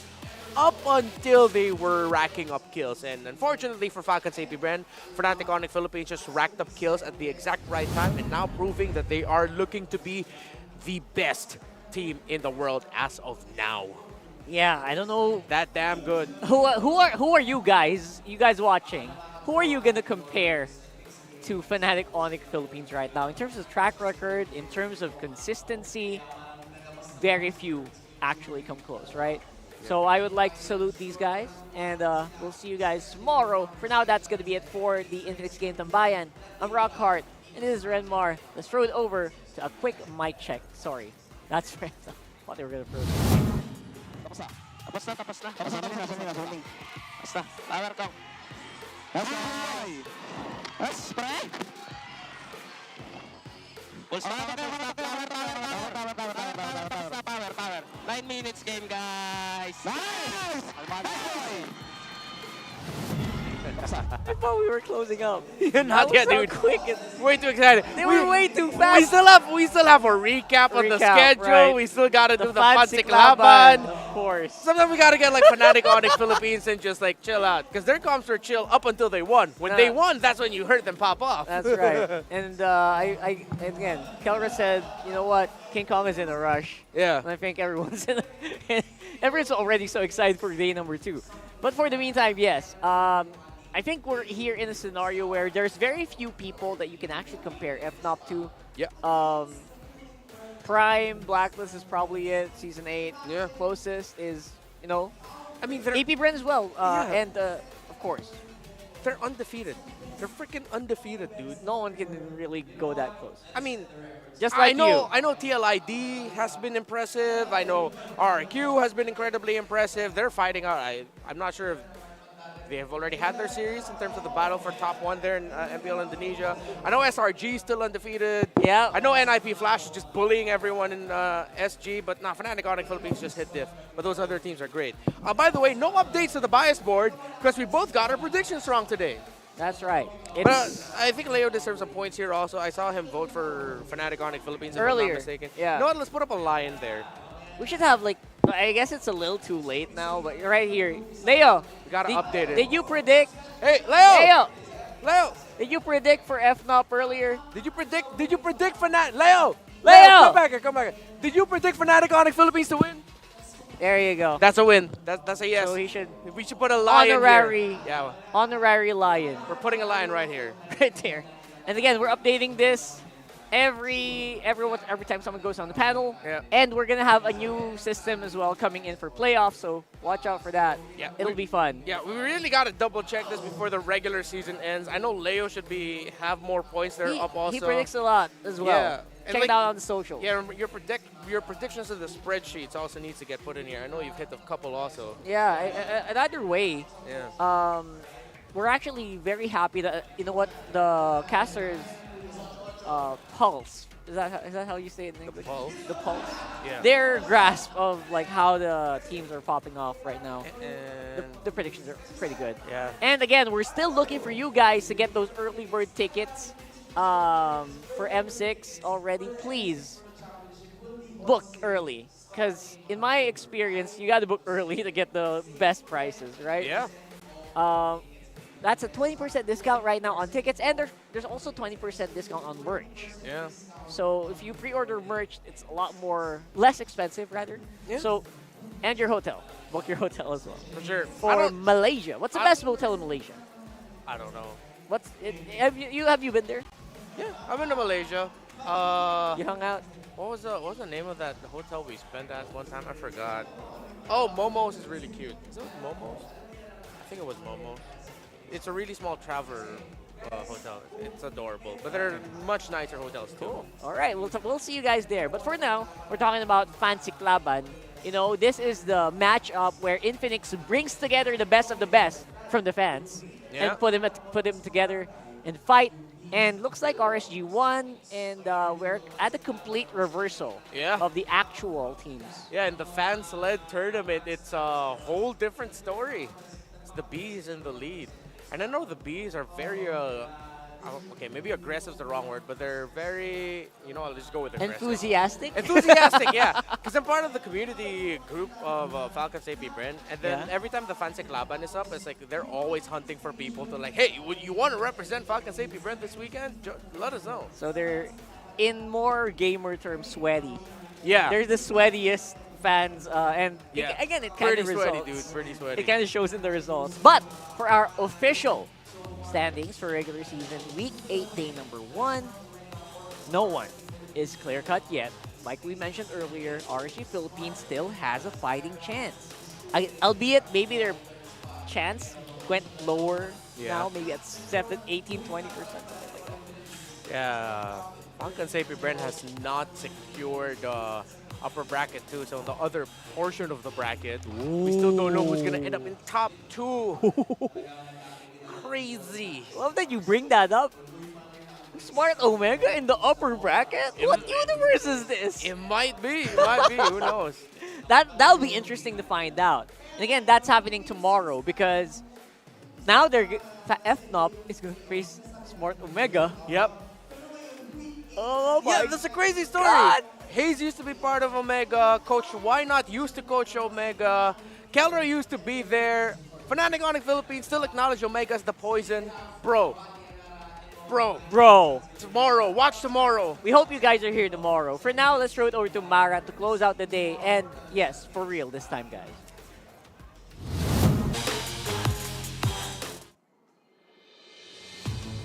Tuloy-tuloy pa rin ang sorpresa na lumalabas. Brothers fighting alongside one another and a streak still running. Ano pa ba dapat ang ating abangan? Malalaman natin bukas as the battle continues to fulfill that final playoffs bracket. Ako po si Mara Aquino. Kita-kits bukas. This has been MPL Philippines Season 14, the Retribution Rumble Weekend. Keep it good vibes, everybody. See you tomorrow.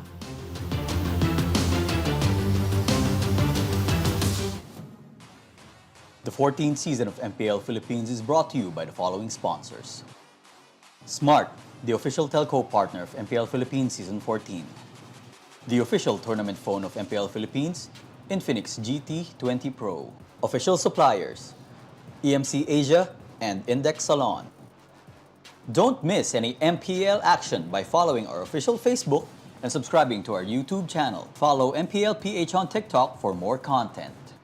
Experience the lakas ng Pinas playoffs of MPL Philippines Season 14 action live at Green Sun Hotel. Grab your tickets now via official MPL PH website. And to ensure the equality and fairness of our games, MPL Philippines is also monitored and supervised by the Games and Amusements Board.